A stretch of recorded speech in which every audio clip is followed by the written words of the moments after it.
Hello, everyone. Glad that you all are here. And we have some interesting topics to go over. Hello, chat. Glad you all are here, because I see there's people in the chat. Nice to see you all here. And let's see. First, I'll go to this window.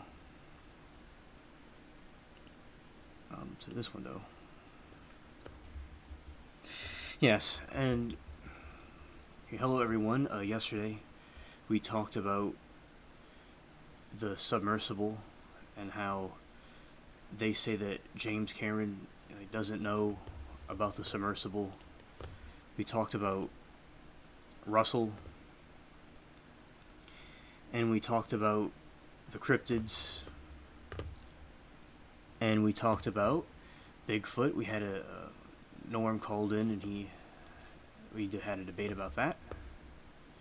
And I will talk about aliens and the various topics that we talk about here that have come up. All right. And now we have people here in the chat, and I don't mind doing the games. That's fine. Do that. But as we have people here, I think it's fine to start with the topics. Now, Anthony McQuaid, he was mentioning before about the Titanic wreckage. And I'll show that, because I said I'd show it yesterday. We got sidetracked with the other stuff we were doing.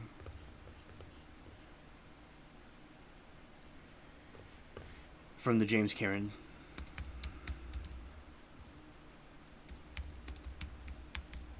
Now this was from what Anthony McQuaid wanted to be shown, and I'll elaborate on this a little bit more. I'm getting the image up. Alright. Okay. And I'll also talk about Russell, some new things about her. The lady that lied about having a problem. And what's everybody going to do this weekend? Y'all got any plans? Anything that y'all are doing? Alright, so this is what Anthony McQuaid requested to be shown. The videos could have copyright issues sometimes. Now, videos I could review, but some of the movies and TV shows would have issues. It would be detected by the YouTube, and they have problems sometimes.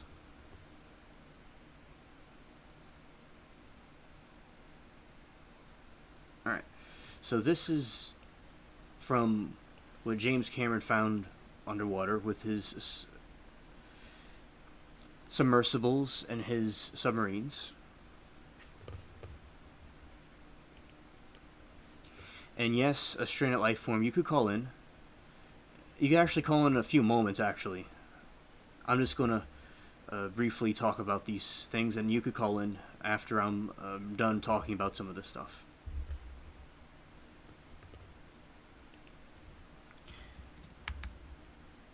Alright, I'm just telling chat something, although I just said it. Okay, so this is what James Cameron found when he saw the Titanic. Very great images. And I think, that's where the people played their last song on the Titanic as it was sinking. And it's a very moving scene. And I'm glad Anthony McQuaid brought this up.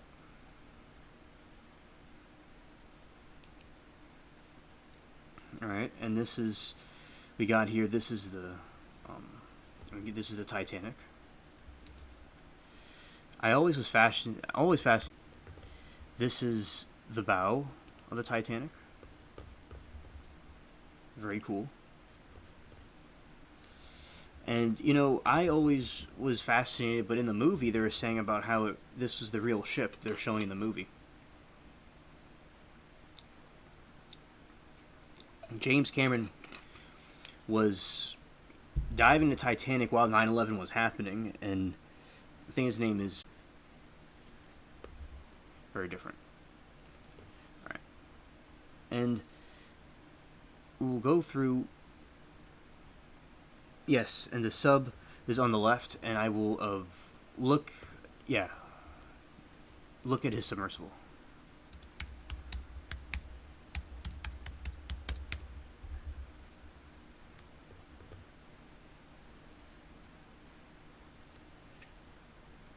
let's see. Yeah, this is another image of the Titanic. Right there. They caught that. And this is very, very deep.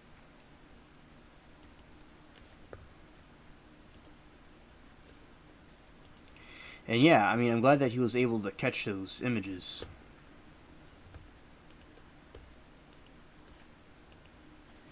You know, this is another image of it.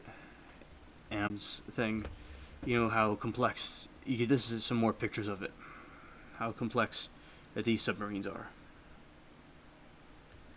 And here's another one that's up close. And right here. Scroll down a little bit. Yeah. And there we go. That's awesome.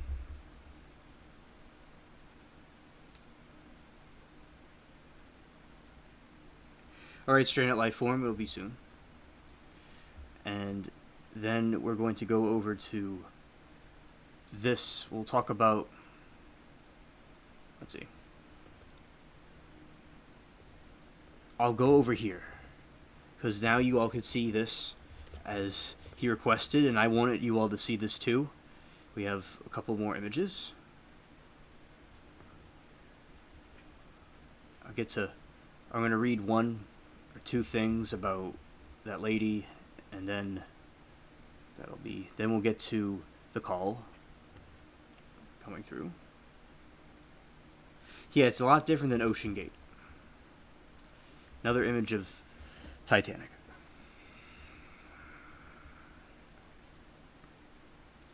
It's marvelous. You know, it's not the little, and they don't even use the lights when they go down there with the Ocean Gate one. And this was the Russian submarines. Right. Okay. And that is that. Okay. Scientists first. Yes, and Amanda sent me an article about the flying cars. And basically, they have these flying cars that they're in production, kind of like the Jetsons. Amanda sent this to me, shout out to her.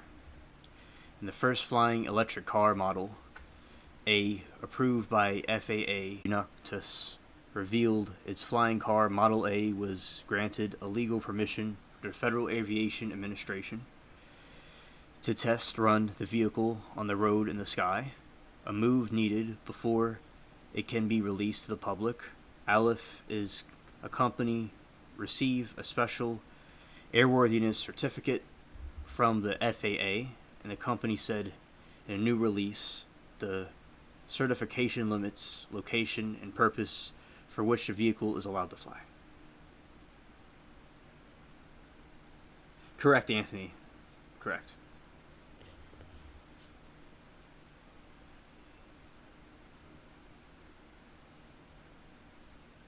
Exactly, Mary. I agree.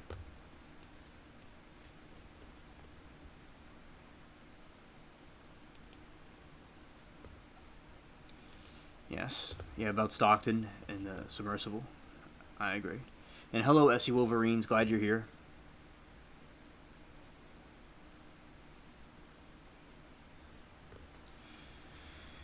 Alright. So, what do y'all think of the flying car? Would you all get in one? This is what it looks like.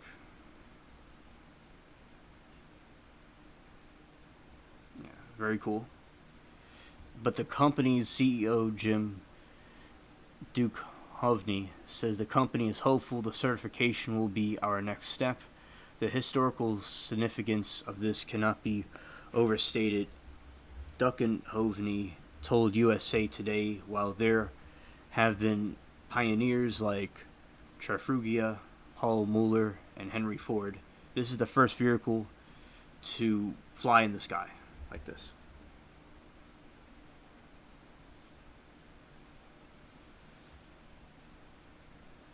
Yeah.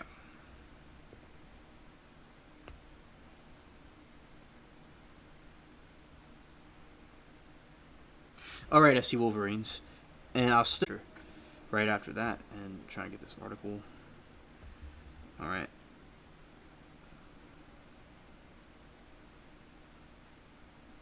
Exactly. I would be very intrigued how that would happen, because it's like I wonder how an accident would. Yeah, that would be very interesting to observe. Might be doing some different things with my windows, and things might be flipping around, but it's okay. Yeah. Well, that's not what I meant. I meant that. And we're just gonna be flipping around. There we go. Okay. And then the flying car is now available for pre-order. The Santa Clara, California based company posted on its website, carrying one or two occupants. The vehicle will sell for about 300. Wow, that's a lot. The Model A is 100% electric, drivable on a public roads, and has vertical takeoff and landing capabilities, the company wrote in the release.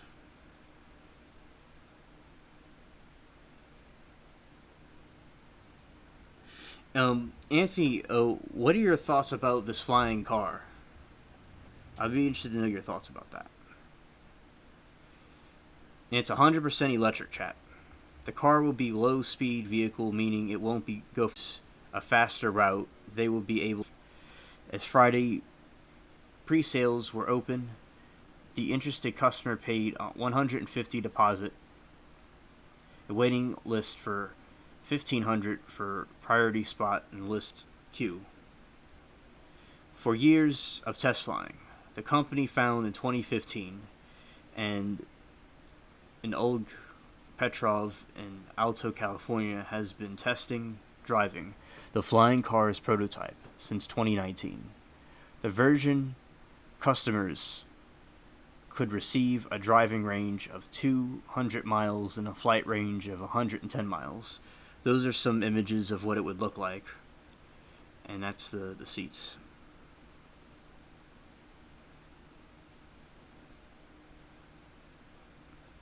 Latest car recalls, Honda Odyssey Pilot among recalled. And we're excited to receive the certification from the FAA. It allows us to move closer to bringing people an environmentally friendly and faster commute, individuals and companies hours each week. This is one small step for planes, one giant step for cars.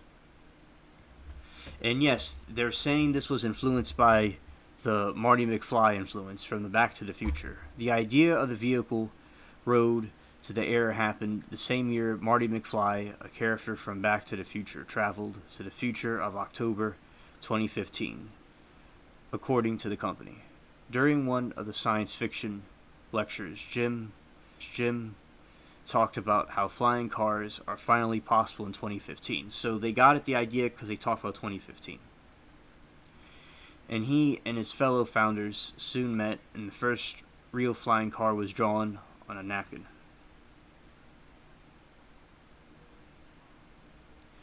And there you go. Those are images of it. And I understand, Anthony, I agree. And delivery slated to start in late 2015. Buyers will be able to complete their configuration as production nears. The company, backed by Tesla, investor said. The company said it plans to start delivering the vehicles to customers by late 2025. So that is some interesting information about that.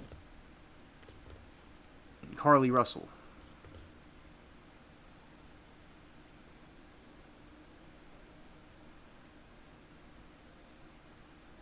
Well, stranded life form, I assume that it would be pretty bad if it just stopped in midair. Unless they had some kind of backup mechanism, it would be pretty bad. Imagine you got in an accident in the sky, with a glider, and you could go up in the sky and fly around. I've seen YouTubers do it. Tricky.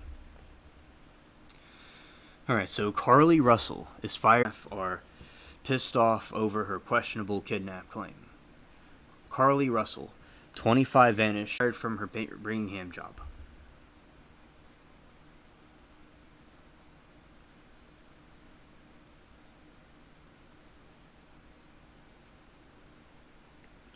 Yes, Mary, that's interesting. In chat, yeah, I agree with this of the flying car. That it would be very tedious and they would have to make sure it's done right, and it would be very tricky to fly the thing. Yes. Right. And also we have the Alabama woman claims she was kidnapped after seeing a toddler in the highway. Carly Russell, a 20, worked at the Wood House in Birmingham until they gave her the boot on Friday. On July 13, she was caught on surveillance camera that was white and held in an 18-wheeler truck and wrestled free. But police in Hoover, Alabama said they are unable to corroborate her story, and it has since emerged she searched online the lame Nissan kidnap from Taken and researching the Amber Alert, and her boyfriend Thumar helped lead the search and was initially overjoyed at her return. After police delivered their update, he removed all traces from her from social media. On Friday, her boss said she was fired. Yeah, she's very, she looks like she would want attention. Okay, chat.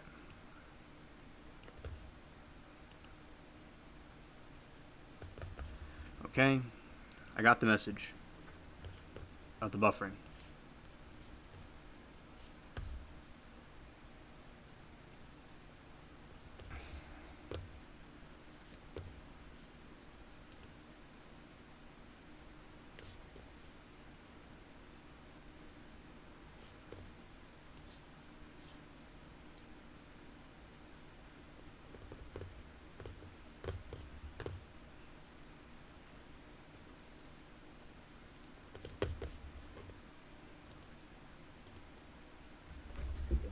I see there's something going on here.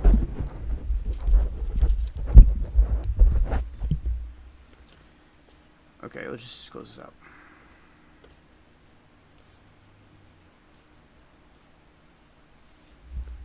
Alright, I think some of the windows were causing some problems.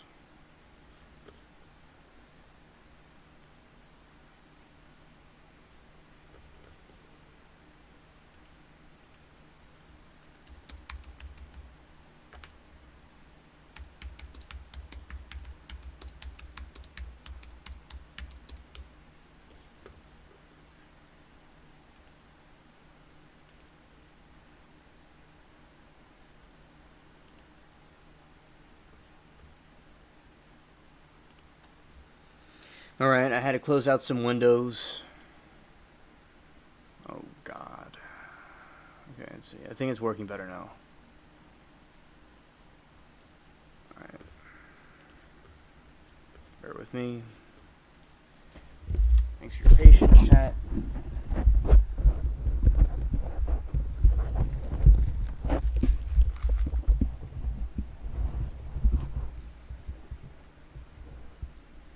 Okay. Alright. I'm looking at it right now.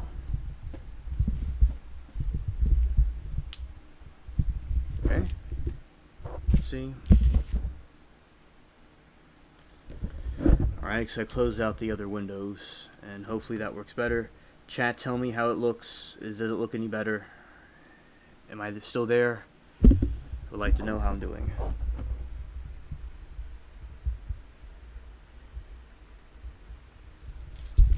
And I think the Daily Mail, it was running a lot of cookies, and it was slowing everything down.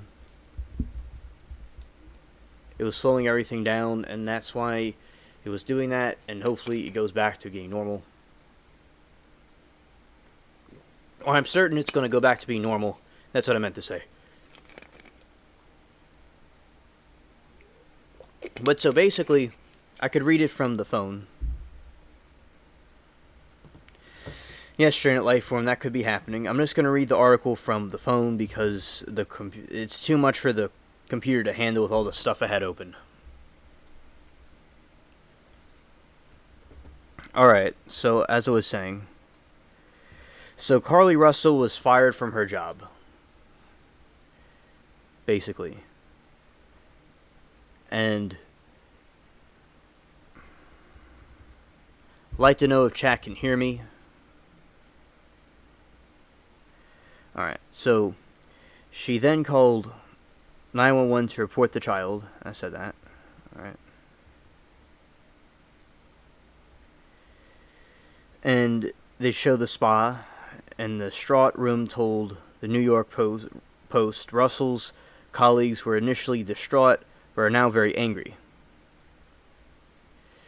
So they were very angry, and now they are not angry anymore. I mean, they're angry at her now. They're very angry at this lady. So as I'm saying, Straw told the colleagues were initially distraught, but are now angry. It was really devastating for them to think a coworker was abducted, he said.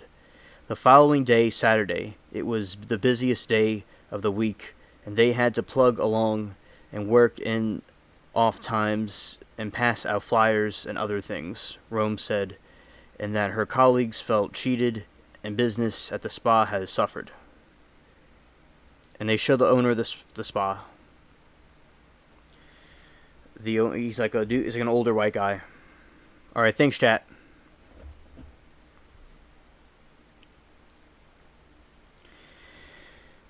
As the information came out that there were some questionable things, we've been a little pissed off, mainly because so many people took so much time into search, especially police and stuff, he said.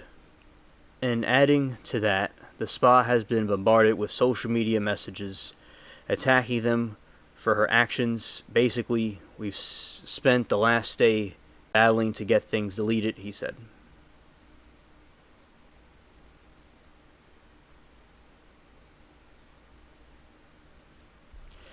And the comments have shut down the comment section on Instagram and Facebook page, which hurts us because we do a lot of marketing there. So it looks like they're being censored on social media.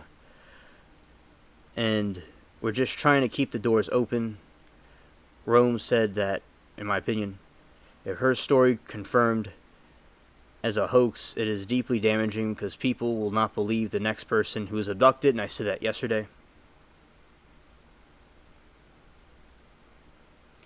Yeah, Mary, he was a caller and he was talking about like he doesn't believe in God and how Jesus may be an alien. That was like a side discussion, but mainly we're talking about the Native Americans and how he didn't think Bigfoot was a thing. But although there was Bigfoot sightings since before we came here, and he said they didn't have a language, but they did have a language of some kind, and if we did help them with having a language, they were conveying to us what they saw later. So that's the thing about Norm. Always interested to hear what he has to say, even if we have some disagreements. And he may come later on if Bigfoot didn't get to him.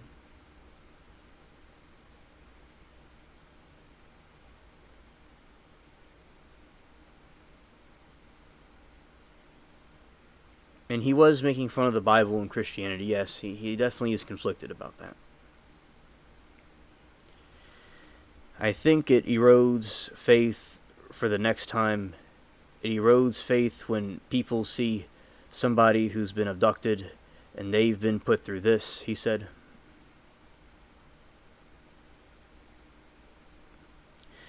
In Stranded Life Form, yes.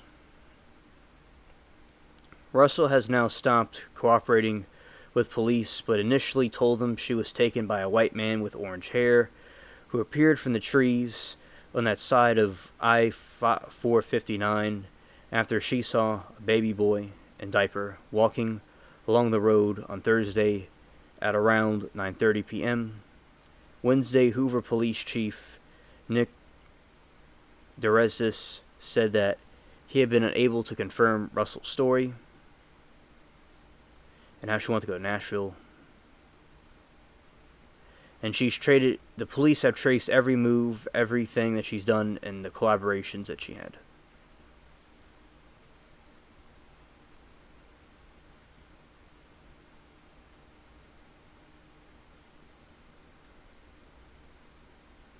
Basically the same stuff we knew from yesterday.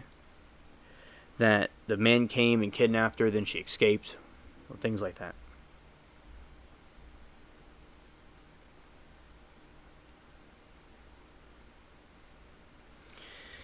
Hello, Latina, and glad that you saw the post and you're here. Alright.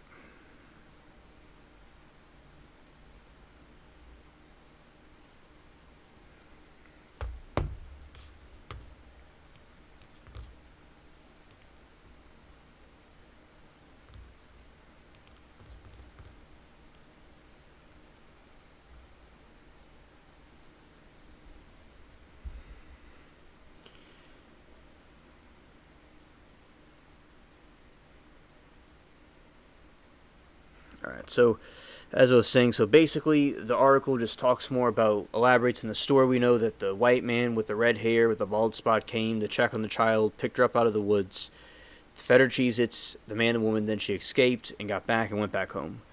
So it's basically saying what we know from yesterday, and the police chief said it's strange how she was searching about how much an Amber Alert costs, and how these kidnapping stories go, and that's basically, and how she was Googling about how to fake these kind of things. So that's what I think, with her, and her parents believed her too. And because it evokes a strong emotion with these people. And the parents said they were subjugated to cruel taunting and fake messages claiming to have information about their daughter. And you see this exposes a lot of people that are trying to take opportunity in these situations.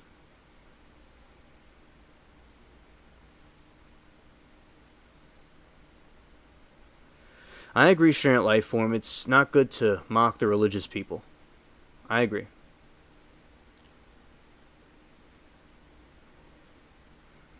There were actually just so many calls and texts from people who maliciously lied to us, Talithia Russell said. I just don't know people could be so evil.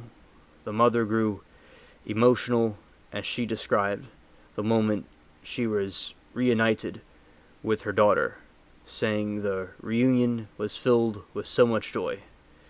We tried to hug as best as we could, but I have to stand back because she was not a good state. We had to stand back and let medical professionals deal with her. And she was complaining about it on Twitter. The boyfriend was supportive of her, and only deleted the post after her disappearance.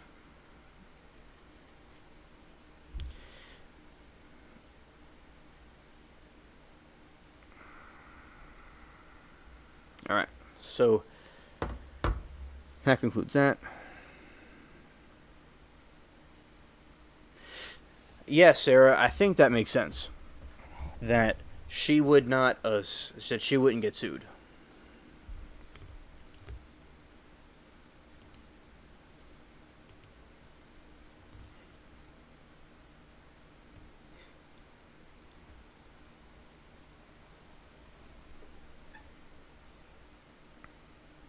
Yeah, so basically this lady made up that the white man captured her and a white woman because she wanted to invoke an emotion in people that are going to be upset about things like that, which we don't want anyone getting hurt, of course.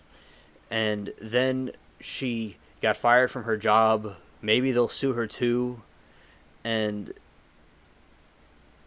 she basically saying, and the Springham attorney was saying how she was committing a crime, and I played that yesterday, from the news. Yeah, so basically, all the stuff she was saying about being kidnapped and faking a 911 call, all those are illegal. And she is lying and make this stuff up and exaggerated, exhausted police force. So she is definitely doing illegal things by doing that.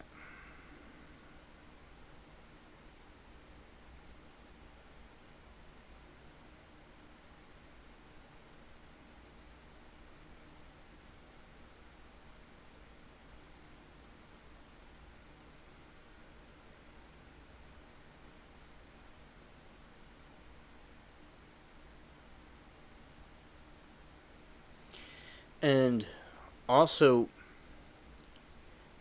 basically, with her, that, and this attorney was highlighting that she had these problems.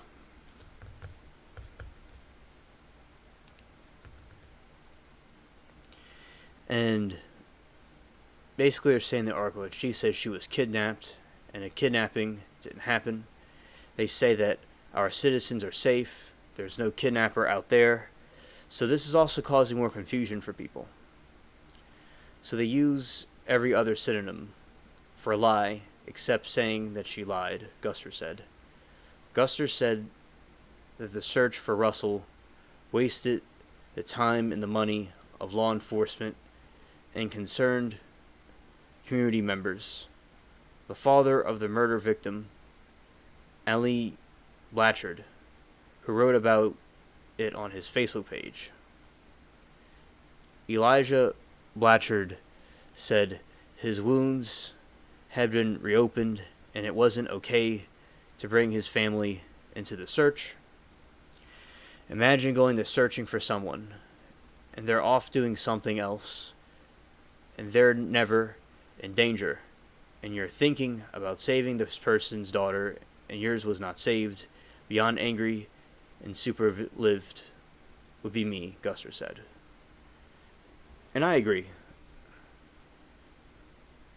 It's going to be much more difficult for African American women to be believed and may actually decrease the number of actual reports of things because people are already afraid that there won't be believed. And that is unfortunate.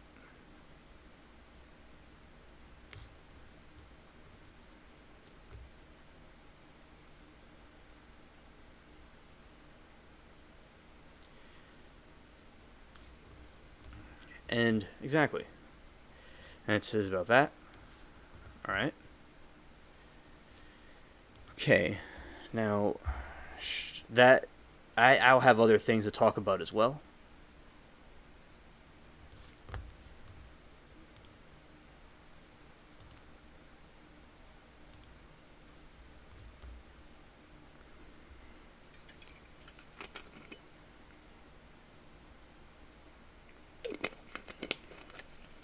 Okay, Stranded Life Form. I'll get the thing ready for you to call in if you'd like. Okay.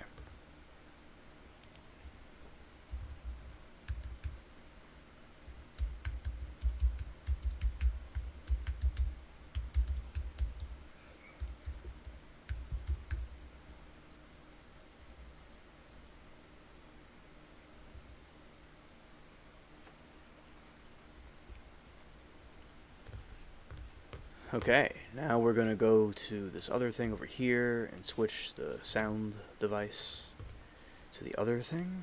We're going to go there. Okay, let's go here. Let's put this thing down here.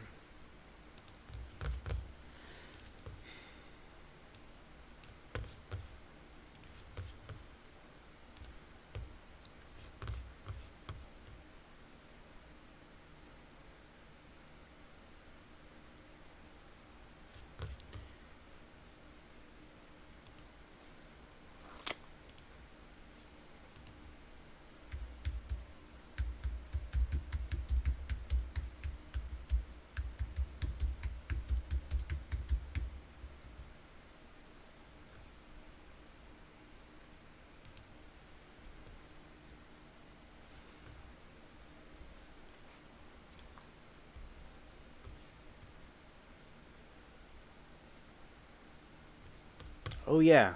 Okay. I'm still here. I got a little bit was looking at something for a second. Okay. Now we're gonna go to the voice. Go there. Get the thing ready. Okay. All right. Okay. Now we got that. Let's check everything. Over there.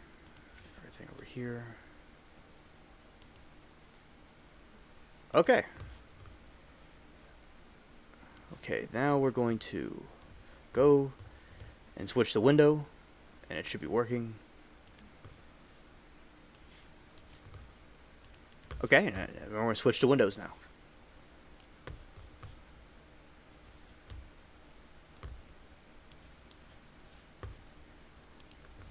Okay.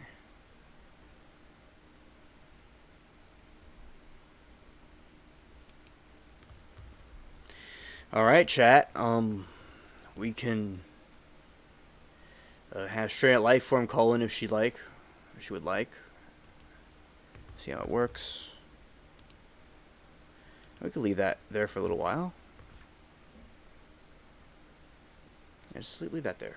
Let the people do their thing. Yeah, so we talked about some cool things about these different, the flying cars and Stockton Rush, and we're recapping on Norm, and I could go more into that. And he's very troubled, in my opinion, especially with religion. And all right.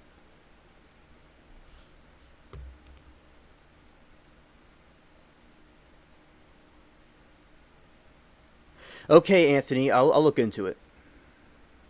I'll definitely look into that. The Bill Paxton thing later on. All right. And Stranded Lifeform can call in. The lines are open. Amanda, nice to have you here. And have that, because there'll be different people that come through and they could answer the quiz, and I'll just have that hang it in there.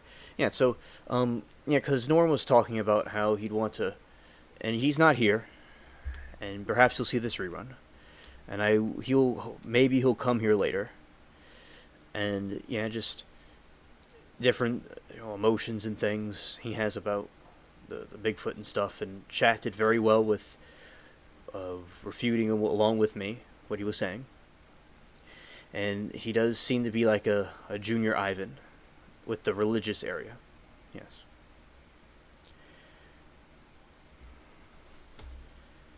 I remember my old friend from school, he was when he was younger, he was atheistic, a lot like Norm, but then God helped him and he became a Christian, one of the most patriotic Christians I know. So God can help change people. And sometimes people, they let people or ideas or things get to them, and it distorts their perspective, in my opinion, about things. All right, here we go.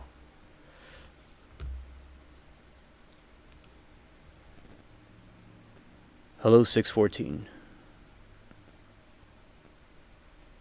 Hey, Alien, it's Stranded. All right, hello, Stranded. Can you hear me? Yes, ma'am. Alright, cool.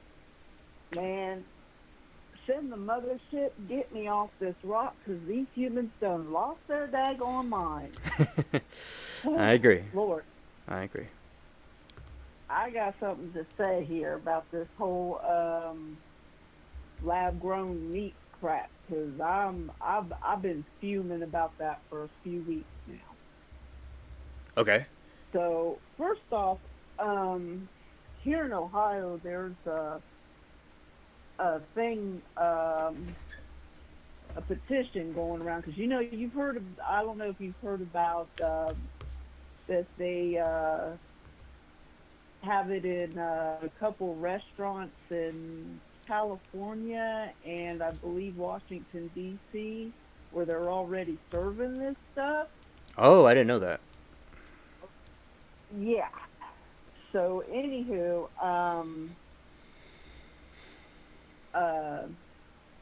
here in Ohio, there's a petition going around to try and get on, to try and get it, I don't know exactly the correct word, to get a law, or, to get it on the record or whatever, to try and pass a law to that restaurants and labeling packages and stuff like that, store packages have to disclose that it's lab grown meat. Hmm. Which I personally say yes, they need to disclose that stuff because I here's agree. my thing about that. Yeah. Uh, you're they're what they're doing. They're taking a cell from, they say, either an egg or the meat itself, and they're putting it in a petri dish, mixing it with the chemicals and stuff. They're putting it in this like a vat thing. I'm not a scientist or anything, so I don't understand like the whole process and the chemicals and what they do and all that stuff. Um, and then, but they put it in this, you know, giant, huge vat thing, and in a few weeks, voila, you have meat Hmm. without the actual animal.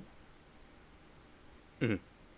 Uh, that's okay. First off, that is so totally against nature. I agree. That's I'm yeah, that's just playing God right there, and I no, I'm not cool with that. But my biggest thing is they're putting all these chemicals in there. What are these chemicals? What are they doing to your body, to your to your organs and all of that? What is the long term effect of these chemicals? And Exactly. eating, consuming this amount of chemicals. Exactly. And yeah, and then my thing is what other little things are they sneaking in there?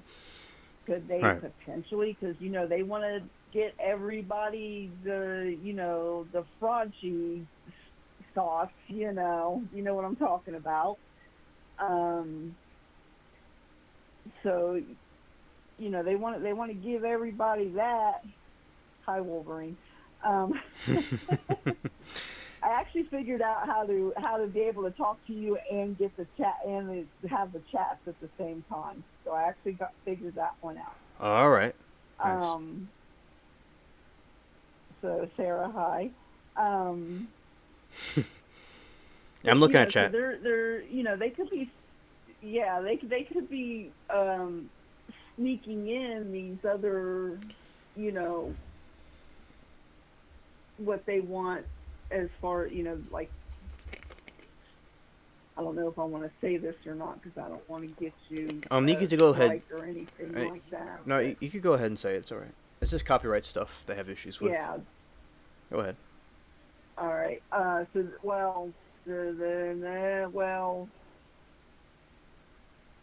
they got issues with certain other things I know, but pertaining to the scandemic, pandemic, right, right. But they but tried something. I'd have a talk with them. right, okay. Hmm. Um, but people that are, for whatever reason, they don't want this, experimental drug put into their system. That's why they said no back in 2020. That's why we're still saying no today. So how do we know that this lab grown meat, this chemical goop, isn't, they're not sneaking that into that meat? That it's not even real meat. I can't even call it meat. I shouldn't even be calling it meat because it's not meat. This goop, you know. So how do we know they're not trying to sneak something like that in there, or some other kind of medical chemical that they want to experiment with? Yeah, I understand what you're saying, and it's fine that you could use code words. My friend from school, we used to I would always be with the guy that would say the words that he didn't think we should say on the phone, and then he would, so it's fine to say code words and stuff. I think you did it, that you did the right thing the way you said it. Yeah, I think definitely that there's a situation where they may want to have certain things that they could slip in there. They could have all kinds of things they want to try, and use this as guinea pigs. I think that we don't know the long term effects. And Georgia Peach was, she's a farmer, and she said about how they want to get rid of farmers. As you know, I've talked before about how they want to get rid of them with buying them out, and this is another way they want to do it. And yeah, I mean, I remember when at the insectarium they wanted to give us bugs to eat, and I'm like, I was okay with that. I didn't want to do that. So yeah, this reminds me of that. It's something weird I wouldn't really want to try, at all. Right, right. Yeah, and my thing is, especially chicken, man. I'm telling you, I love chicken. Me I too. can eat chicken every day. Yes. Don't mess with my chicken. And my thing is, it's like, oh my God, what's it going to taste like, and the texture of it? I just cannot see that. And there, I know right now the focus is chicken, but they got to be trying to do with other meats too. Beef, fish, Hmm. things like that. So they got to be doing that too. Oh yeah, yeah. They're probably starting off with chicken. I'm assuming probably because it's easier, maybe. Hmm. I don't know. But the other thing that gets me too is, they're doing this because they're doing it under the guise of, um, uh, you know, uh, economics. Hmm. Uh, you know, well, if you have a farm and you're raising livestock and that's taking up land, and the cost of raising the livestock and the cost of um, processing the livestock, blah blah blah. Well, the thing is this lab grown junk. It's actually using more resources, more energy, and costing more money to do that than it does for the farmers doing it the right way. Hmm.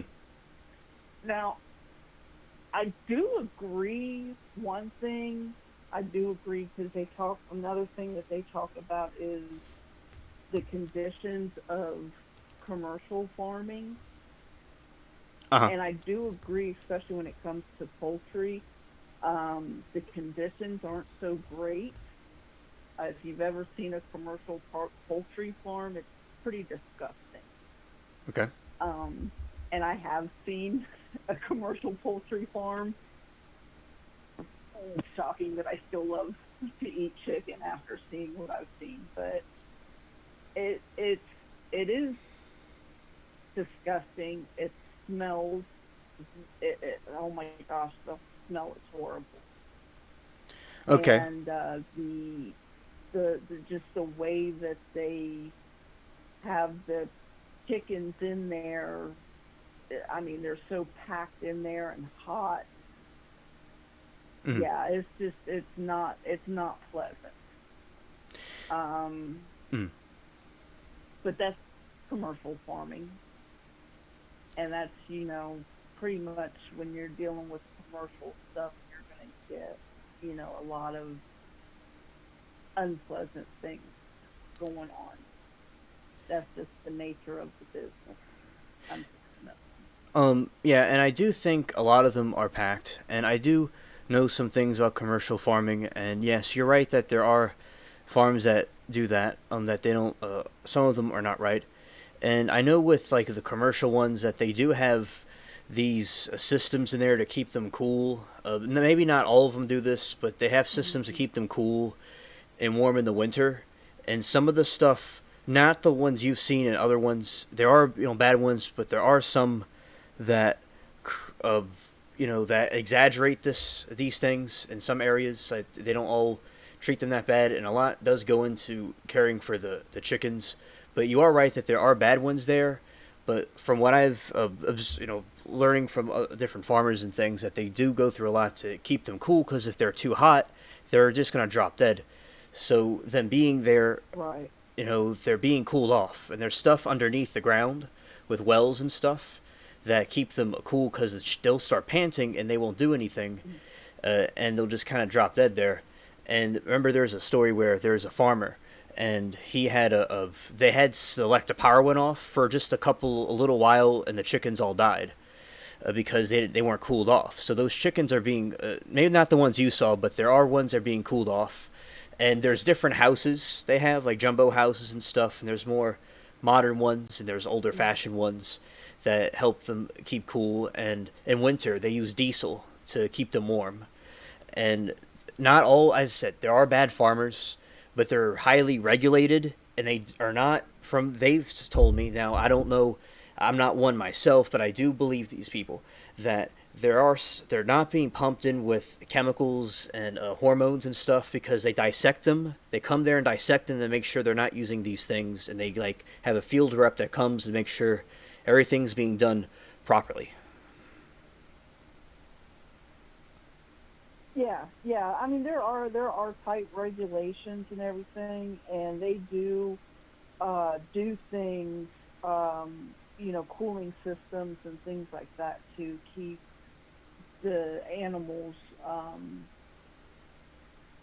regulated as much as possible.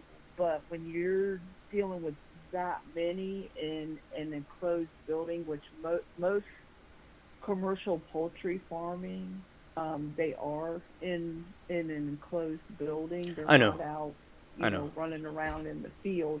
It still gets pretty hot in there. And I just want to take a second and answer Amanda and Sarah's question. No, I do not live near Palestine, and the train derailment did not affect me personally. But of course, obviously, being in Ohio, it was on the news quite a bit. So, very aware of what was going on down there. And kind of still is, because they really, truly haven't cleaned it up very well. They're cleaning it up, but it's, there's still a lot of chemicals and stuff that's in the water that's a bit concerning. Oh, thanks for sharing that. Yeah. So, and I do think, I understand your point, and also I told you the things that I know about from talking with them, and also, what do you think about the vegetarian stuff? Like, to you, why? What are your thoughts on them? Okay, if a person wants to be a vegetarian, vegan, whatever, No, that's fine. hey, God bless you, do your thing. But who are you to tell me what I can and cannot eat? Right, there you go. Yeah. you know, I mean, you, hey, do your thing, whatever. And that's the other thing too. I actually, in the grocery store, I picked up a package of one of those. I think it was the Beyond.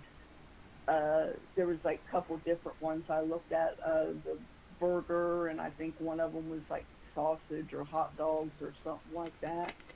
And looked at the ingredients on it, Hmm. and it's like rice flour and what was the other, corn starch, and then it was a bunch of different ways of saying sugar. Potato, oh, excuse me, potato starch, which breaks down into sugar. Okay. And what was it? Oh, caramel color sugar, which is sugar. So it was just, and chemicals that I'm not even going to try to pronounce, and it was just stuff that yeah, you have your plant-based stuff, but it's like whatever plant it is followed by the word flower. So they're taking that plant, they're drying it out, or somehow processing it, milling it, graining it into a flour. But Okay. you're basically stripping it of a good chunk of its nutrients. Hmm. So you're better off eating a ear of corn straight off of the stalk. Okay. You're going to get more nutrients from that than you are from processing it into flour Okay. Okay. and eating the corn flour.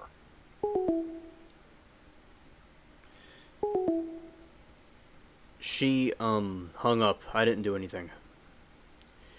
You could call back Stranded Life Form. I don't know what happened exactly. Um, so I said she could just kind of let's see.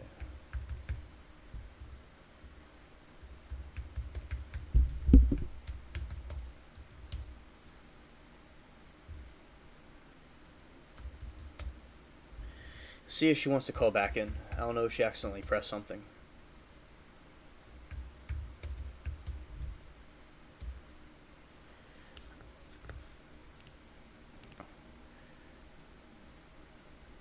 All right, you're back. I guess the call dropped. Sorry about that. That's all right. I thought the aliens got to your antennas. I'm running from the grave, man. I'm running. All right. Yeah, tell me about the corn and the flour. Yeah. So yeah, I was just saying that you're going to get more nutrients from an ear of corn eating it in its natural state like that than you are from milling it and processing it into flour and eating the corn flour. All right. So you're better off just eating it in its natural state. All right. Okay. I'm glad So that. that's all I was saying about that. All right. And also, uh, tell me your thoughts on the GMO. Genetically modified Yeah. That like uh, food. organism. Yeah, something like that with the GMO food. Do you know about that?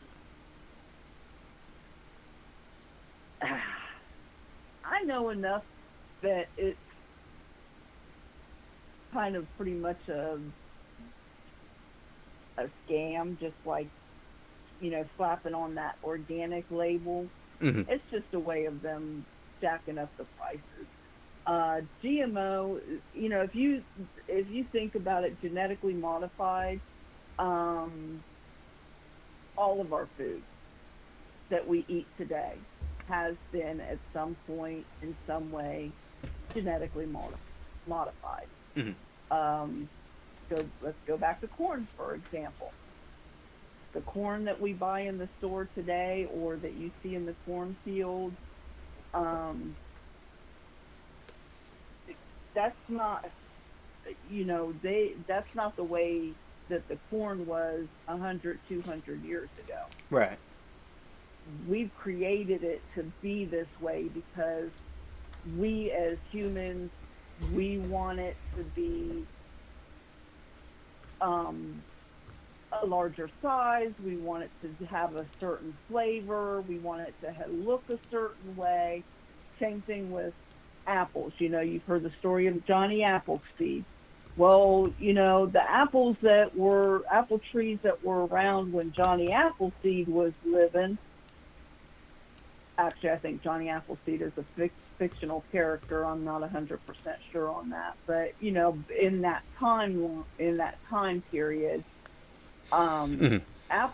apples weren't the way that they are now. Mm-hmm. We've modified. We as humans, we've crossbred them with other um, fruits. I think the modern apple, if I recall correctly, is crossbred with a pear. Mm-hmm. Um, to give it a certain look and a certain flavor, something that we like. Mm. 200-300 years ago, apples were very small. They were tart. Um, the texture was kind of a mealy, mushy type texture.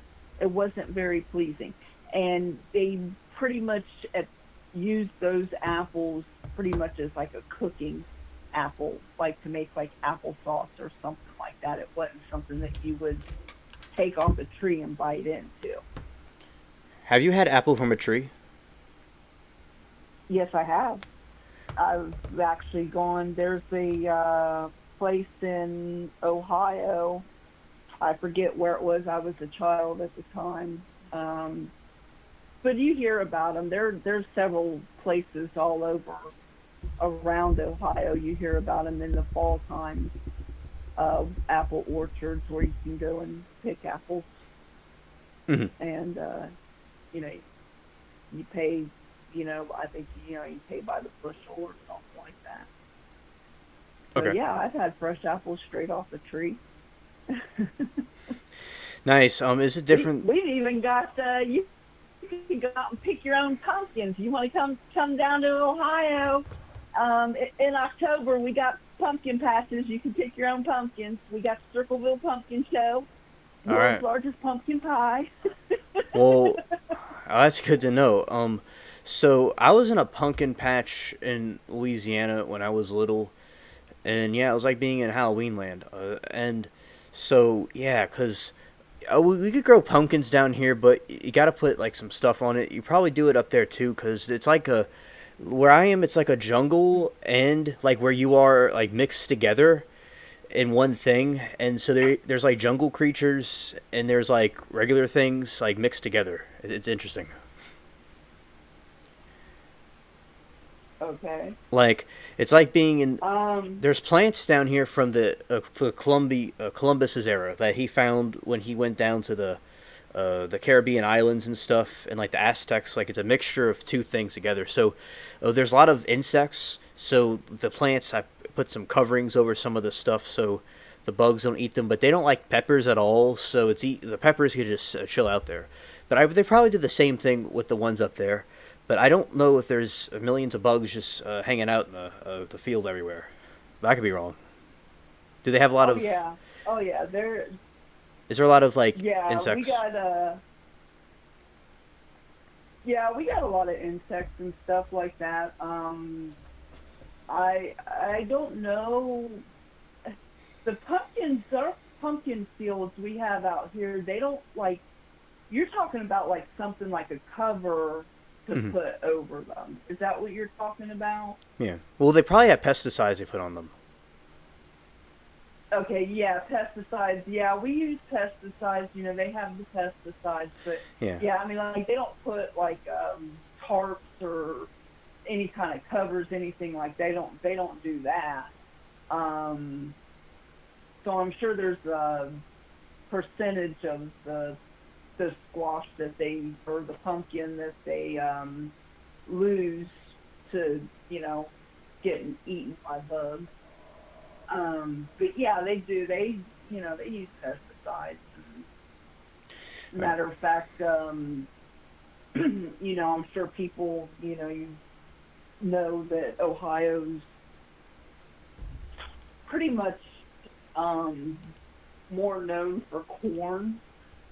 So we have a lot of cornfields, and I mean we got a lot of different, vegetables and different types of farming and stuff like that. But we're more known for corn. And Corn, you right? can go drive, huh? The corn, you said, right? Yeah. How tall does the corn get there? Um, Did they get Did they get tall up there? The corn stalks. Very tall. As a matter of fact, I was looking at your video where you were showing your corn, and I'm looking at that, and I'm looking, it's almost the end of July, and I'm going, your corn is kind of small. Yeah. Sorry. I just those I just grew recently. They're still growing. Uh, and but yeah, for some Okay. reason, yeah, but And the other corn that I grew earlier this year, yeah, down here because of the weather, they grow a little bit smaller. I think. Mm. Now, actually, no. I had corn 1 year and it got tall. I don't know if it's the Okay. breed, if it's a breed of it, and those corn that you see in the video, they're not fully grown yet. So we have to wait and see. But Okay. I could put a post about it in 2016. I had corn that grew the regular height, and also, I had to look that up. Why does the corn? Since the other batch of corn I had earlier this year, because I grew multiple ones because in the weather here I grew it earlier because it gets really really hot here, and yes, so I grew that one early. Then this batch is brand new. It's just now they're starting to the corn's starting to come out of it, but I'll look that up about why exactly it does that. But no, I've had tall corn before. But I remember when it transitions from the cool weather to the really hot weather. Like I had a corn group, and they got weird looking. They were very tiny, and they didn't grow anything. So I just like cut them out. And this one's growing better because it's after the weird transition. But yeah, so I like the tall corn. And the other corn is nice. Like the corn that I get from the plants, they're the regular size corn. Just some of the plants are just a little bit smaller. Yeah. Yeah. Yeah. Because we, I don't know if you ever heard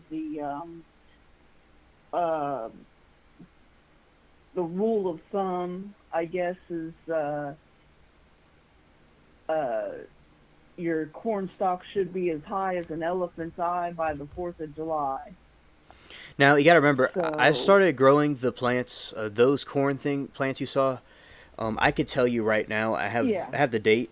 Those are brand new because they're from I my harvest I had earlier this year. If I don't know if you saw the video, Hmm. I harvested the corn and I used from that corn plant.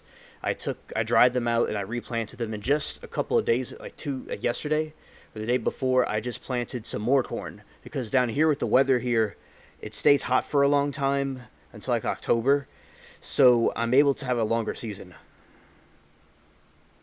Okay. Yeah, and that's what. Yeah, Amanda. Yeah, I don't know about short corn. It was just that his plants aren't as tall as what they typically would be. What I would expect, just being here in Ohio, what I would expect to see at this time of year. Yeah, because we have a shorter. All right, Anthony.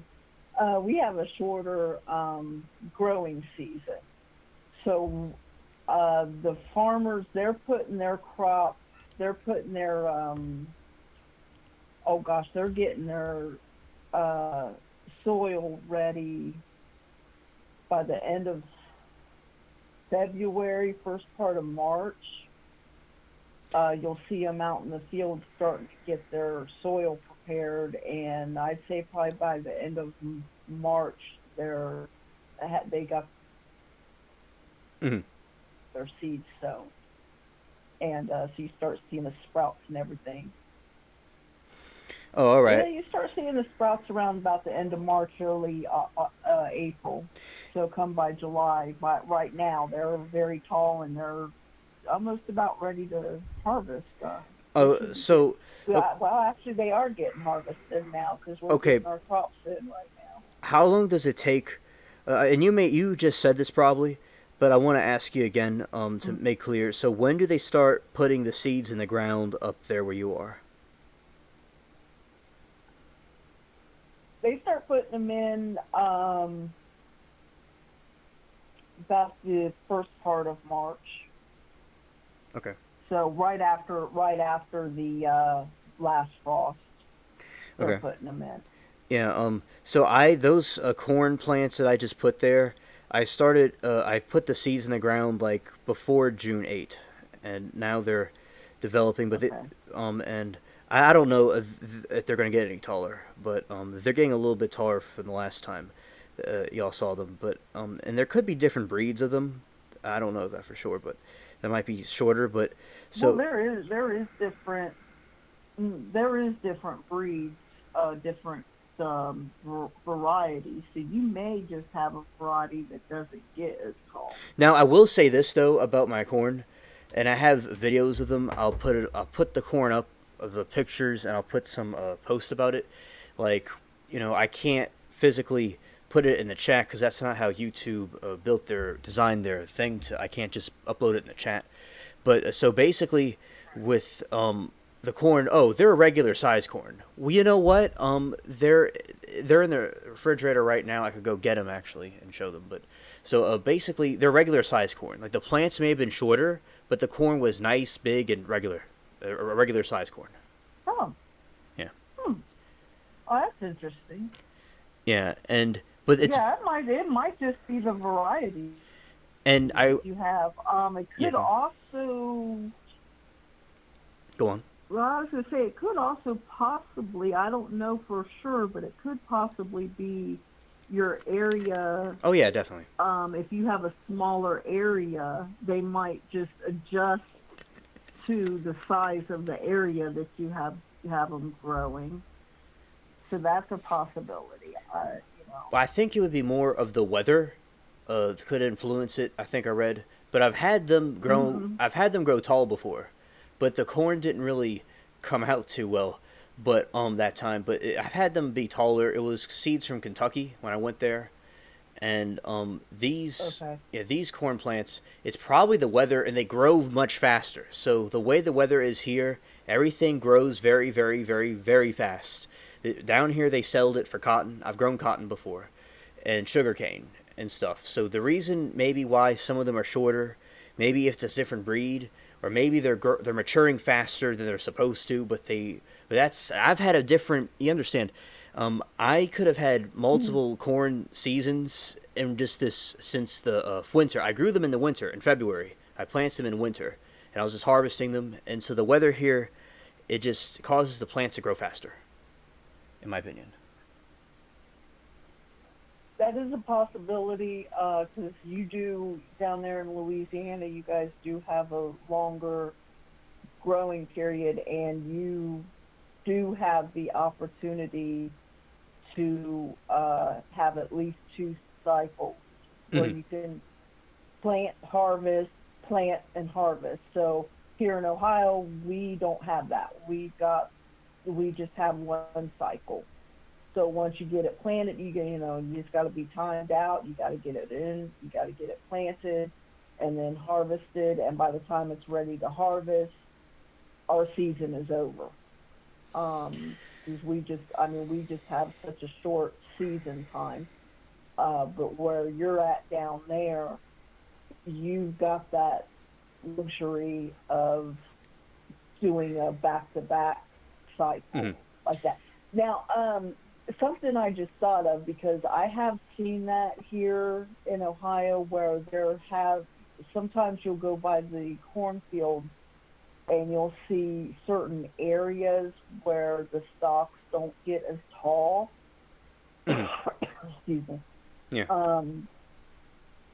So where your corn is planted at, is the ground, does it hold water? Like when it rains, does that area get saturated where the water might stand for a few days? That's a good question. I don't think it's a few days, but I have those corn plants on the slope part.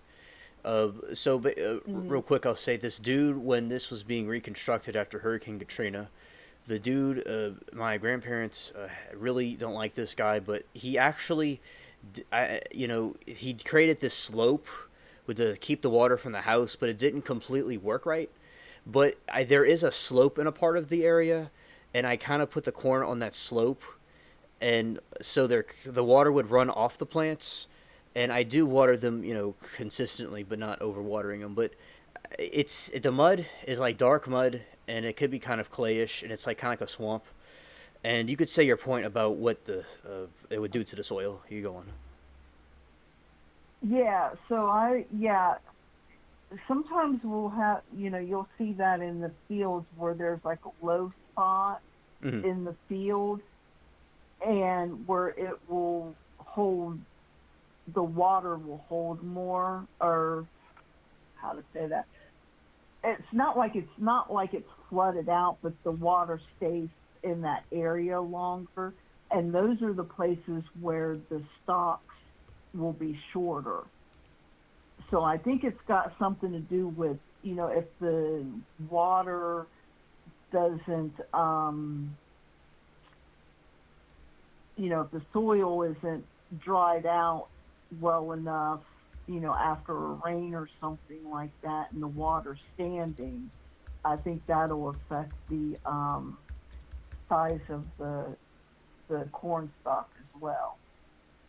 So that's a possibility that maybe it's just where the water in where you planting your corn is standing too long and it's affecting the stalk itself from growing. But as long as it's not affecting the ear, just keep doing what you're doing.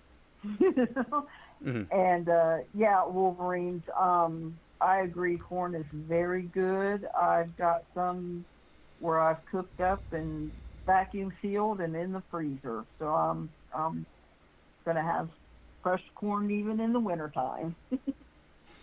Yeah, and chat's talking about the camping stuff, and that would be cool to have alien spaceship camping. That sounds like a good idea. And Yeah, that'd be yeah, cool. yeah. With chat, that'd be a cool thing to do. And also, yeah. But I see what you're saying. I was looking up some stuff, and it could be the soil. But I did put uh, the chicken manure in the soil, which helped it out.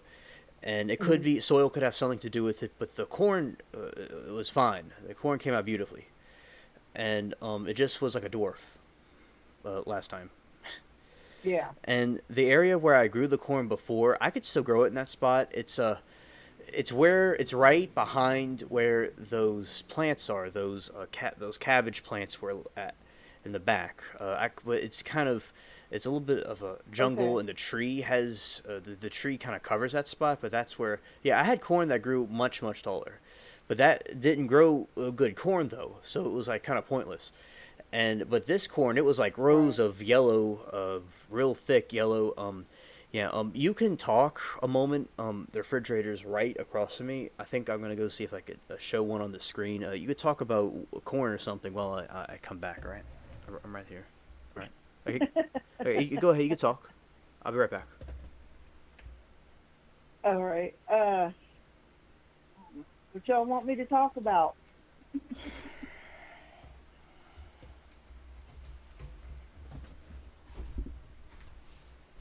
So what's up with this camp thing?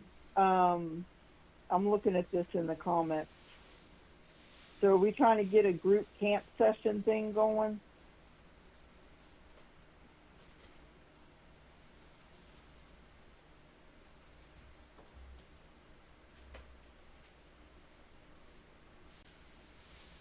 Can you see Anthony's post?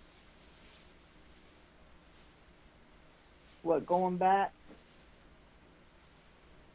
I have to go backward.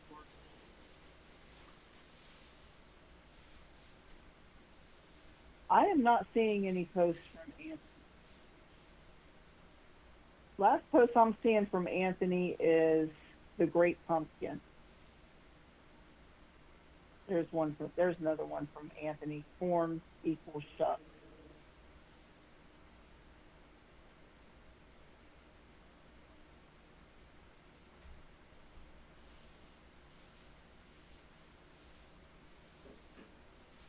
Anthony, there you are. LOL.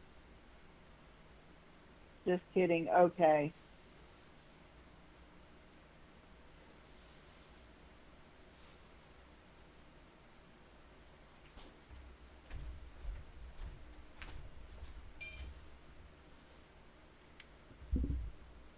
All right. I'm back. How's your Alrighty. Welcome back.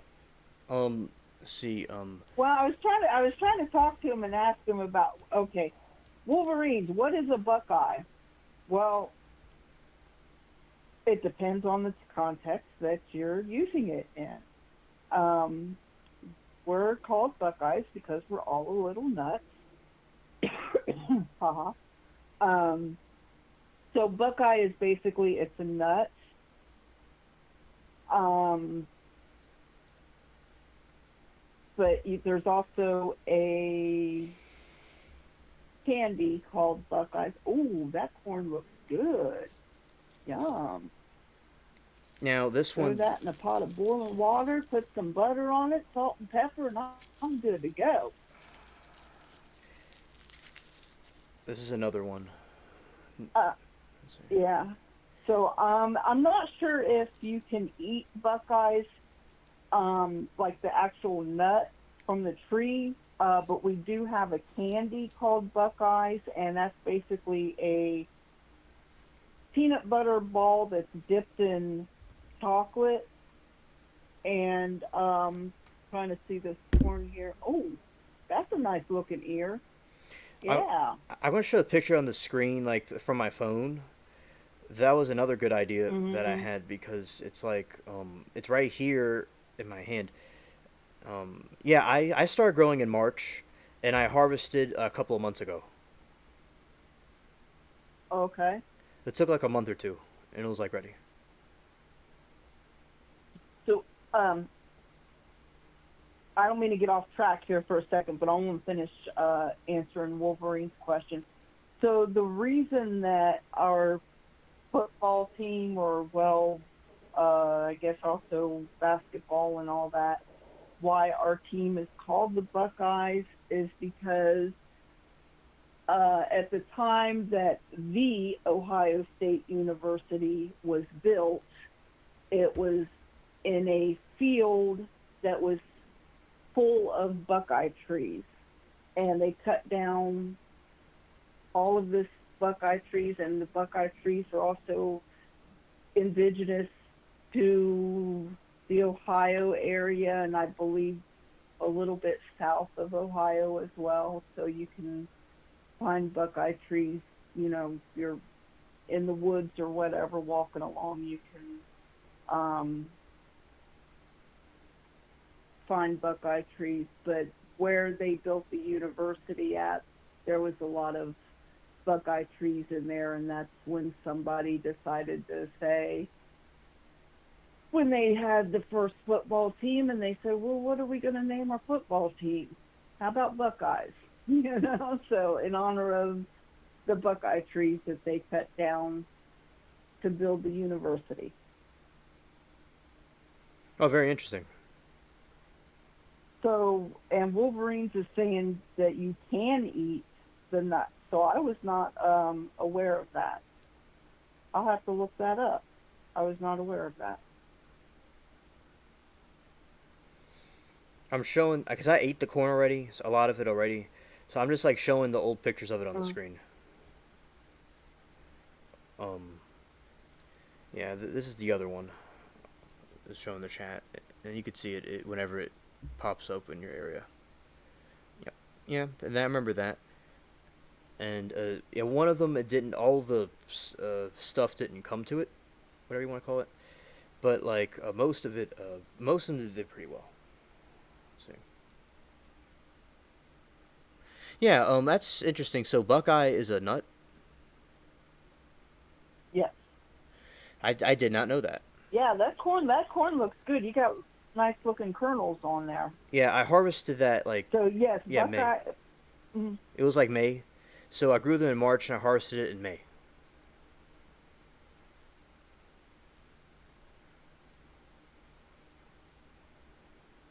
You all right? yeah, yeah. Sorry, I was. I know that's kind But of yeah, it's like a factory down here of corn. yeah, it is. Yeah, it is. It is a nut from a tree. Hey, no problem, Wolverine. FC Wolverine. So, are you from Michigan, that damn state up north, or is that just your team you like? This is what I want to show chat. Yeah, that's what I want to show them, not all that other stuff. Well, I want to show them that, but yeah. Look at that one, chat. Oh yeah, but everybody could still talk. Everybody's still there. Like we're all still existing. So yeah, this was a bunch of corn. I ate it. Like so, it was like real cold. It was real hot outside, and it's like it was really frozen in there. And I just ran under some really hot water and ate it. And it was good. Hmm. It was nice, and it was like eating ice cream.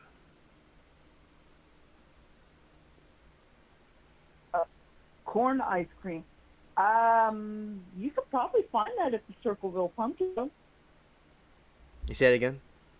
They try and make everything. They try and make everything. Or no, that's at the pumpkin show. Never mind. Well, Uh, we're brainstorming I, here.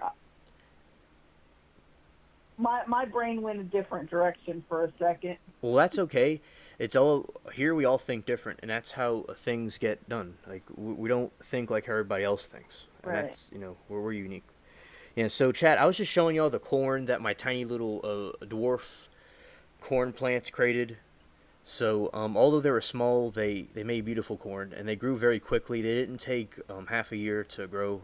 They took like like a month or two, and then there we are. And and yeah, because that's why they had this place, and it's good that we're all one country and not two different countries.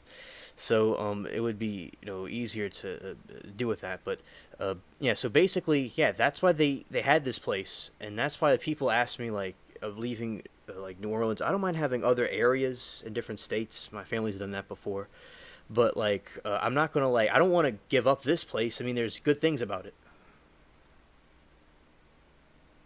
in my opinion. Right. Right. Oh, I don't blame you. And And yeah, hey, Wolverines. Yeah, I see you. No problem. Yeah. No, I'm not going to try and eat the nuts. I would have to Google that and research that first. I do know that the squirrels love them. And I see, okay, you're from Maryland, so your name comes from the movie Red Dawn. Okay, or well, I should say your handle comes from the movie Red Dawn. I live in Virginia right now. Oh, okay, all right. Um, so we're almost neighbors, state neighbors. And you said, sorry, Wolverines. You said your sister lives in Columbus. Whereabouts in Columbus you live at? East side, north side, west side, south side? So just curious. You don't have to give yeah, like me, I don't. specific details. Yeah, I'm just curious what side of Columbus she's on. me, I don't care because it's like there's a bunch of like shootings, like not in my area, but like in the surrounding regions. It's like if people want to come and we could all die together. It's all good. It's all good. Like what I mean by that is if somebody wants to come mess with me, it's okay. Like I don't mind it. Just every single day, anything could happen. It's a nice neighborhood, a nice black neighborhood. But there's other parts that there's sometimes violence, and that's happens sometimes here. But then Mm-hmm. nothing happens. See, look, you all are hanging out with me. There's no gun people killing me, or if I somehow was able to take this computer screen outside, there's just an empty street. It's quiet, but things happen here and there. Like when I was calling in, sometimes the ABL, sometimes there will be noises. That's why I go into that.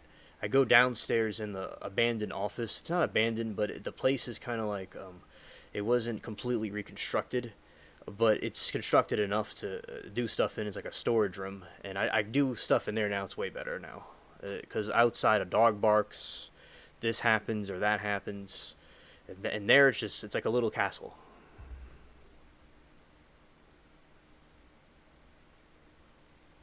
Right, that's cool. I heard actually at the beginning of your live tonight, it sounded like a motorcycle or something going by Oh yeah. east side. Okay. Oh yeah, because they do that. They like to go. They have a whole gangs of them, and they have these motorcycles, and they're not bad or anything. They just enjoying their time going down the street. Sometimes the four wheelers, and they go really really fast. And I remember when I do that, they do different. They do different things. They'll say like sometimes they shout loud, sometimes they sing, and but yeah, as I said, like talking to a dude, there's like a black family, and they're just like walking down the street and say hello, and that's it, and they're just like chilling. And you talk to some other group, and they're just like, hey, what's up?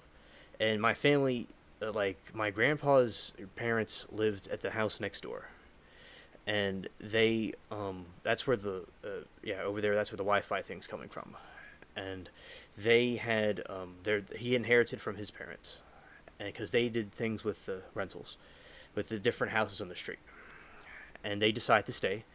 and we moved back after Katrina, and I remember it. I remember there was pieces of the street on the sidewalk. There was a boat on the sidewalk. There was all kinds of catastrophe. It was like I don't. I was very confused what was going on. It was like a nuclear bomb went off, and there was a house in the street. I mean, but I went through all that, and as I said, I like to visit and have places in other areas. I think that's a cool idea. I remember Mississippi, but I don't want to permanently remove myself from here. And they had this one from his friend.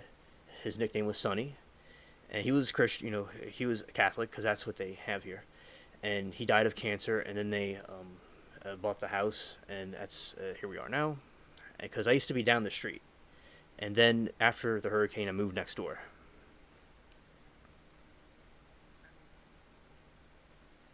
Yeah, we don't have to worry about hurricanes here. We That just got to worry right. about the tornadoes.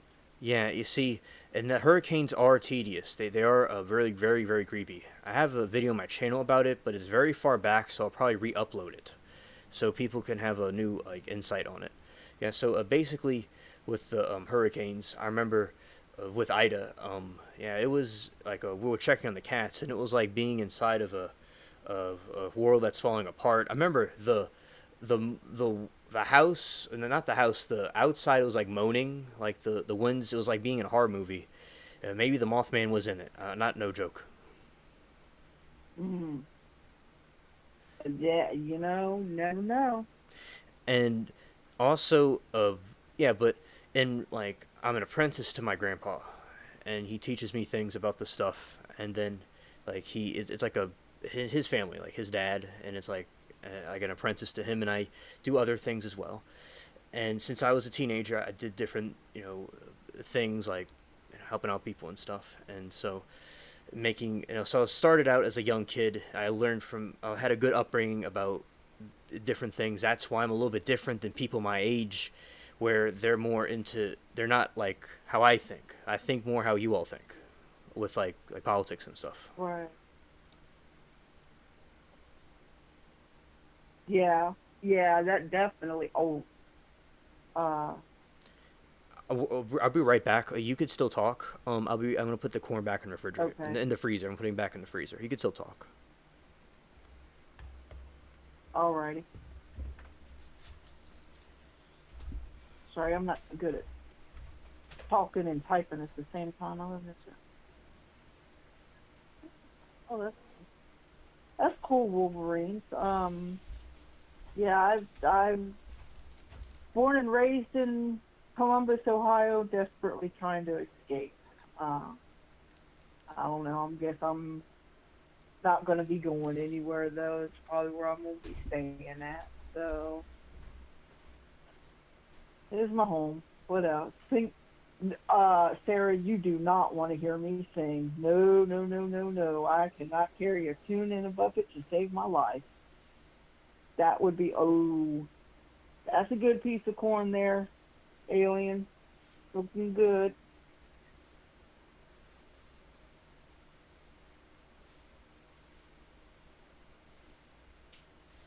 Yeah, yeah, sing a song. That would be a bad thing.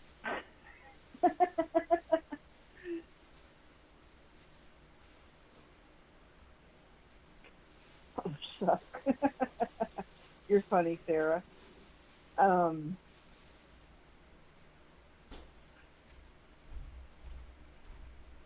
but yeah, yeah, I've been in Columbus all of my life, and pretty much, I guess where I'll be staying at, not unless I somehow or another come into some big time money or something. But yeah, I know what Alien is saying about that. Because where I'm living at right now, it's not the best of areas. It's kind of quiet tonight, thank God. But most times it's pretty rowdy out here. And, you Yeah, know, yeah, what can you do? What can you do? City life. yeah. Also, yeah. So with farming, um, yeah, I remember with the chickens. I understand a lot of them are like sandwiched in together, but there are those that Mm, they're not all treated bad. Because I know that there are some treat it bad, and there's some groups that exaggerate things. I know you literally saw something. I'm not saying the thing you saw, and Yeah. they have the wells, and the farmers go through a lot to keep everything together. But I do like, uh, like a free range chicken sound pretty cool. Whenever I do that, I'll have them more free ranged, of course. But as I said, I talk to different farmers and things, and like sometimes, so like the ones I know treat the chickens correctly, and they're not abused. But let's see. Also with like cows and stuff, I've seen like the cows, and the cows always have like a poker face. Like they have like they don't really seem that friendly. Cows are just out there doing their thing. The Yeah. cows are just like, they just don't care, you know. That's just kind of their attitude. They're just like, whatever, I'm here, do your thing, I don't care. Hmm. But yeah, and that's something too. Like if anyone goes to Columbus, say hi to Christopher for me. We actually, Anthony, we actually do have a large statue of Christopher Columbus downtown. If it's still there, I think it might. Uh, yeah, I think it is still standing. Because of course, a lot of statues got pulled down during the stupidity of 2020, but I digress. So yeah, so I've been in Columbus all my life, and we are a large city. However, I am a country girl at heart because that's Awesome. where my family, they're from southern Ohio, from small town, rural area. So, I grew up kind of knowing a lot about gardening and stuff. Well, I shouldn't say know a lot about gardening. I grew up, grandma and them, they had their gardens at home and stuff like that, and I helped out in the garden. Um, but trying to, like, my own garden because of being an apartment dweller, so I don't really have any place to grow a garden. I have tried the container garden thing a few times and was not very successful with it. Hmm. So I don't know. We'll try it again maybe next year or something. Um, but so if you go outside of the Columbus city limits, that's where you start seeing like your cornfields and stuff like that. I could probably go drive where I'm at right now. I think I could probably go about 10 minutes to a 10-minute drive, and I'll start hitting the farm areas because I'm on kind of the still inner city, but like the cusp of it, I guess you could say. So when you go outside of the city limits, that's when you start getting into like your cornfields in your areas, of uh, crops and stuff like that. And then of course, the further out you go, that's where you start seeing your livestock and yada yada. Um, Now I will say, and this was years ago. Uh, I was with a guy. He had some friends in a small town north of Columbus. Um, I'm debating if I should say the name of the town. Yeah, why not? Okay. Croton. Okay. Um, so Croton has a large commercial poultry farm, Hmm. and before you even get into the town, you smell it. Smell You what? smell the town before you get there. Well, what's that smell like? Yeah. Oh my God. It it's it is it stinks. It smells like rot. It Oh. smells rotten. Oh. It's nasty. Why is that? It is just it's just because of the chickens where they're just, you know, just crammed into these Oh, buildings. okay. I see what you mean. Okay, I And get it. Yeah. Well, you could keep on going. I'm just saying now I yeah, understand what you were talking about. Cause I'm like, they're not all like this, but yeah, okay. Because you had a specific experience. When people have specific experiences, including me, they'll go, yeah. it's a certain way. So something happened for you to think that way. But okay, so tell me about those chicken Hmm. houses you saw. Tell me what you could say if you want to talk about it. Well, see, the thing is, his friend, because we would go out there because, like I said, he had some friends that lived out there, and so his friend's mother, she worked at the plant, or not the plant, but the egg farm, and she went blind from Oh, the uh the dust and the bacteria and stuff like that.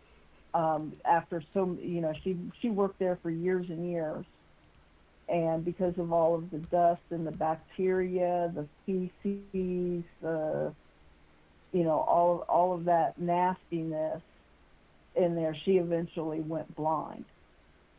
And of course, the company, they, she got a settlement out of them, oh, okay. um, for that. But but that's the kind of conditions.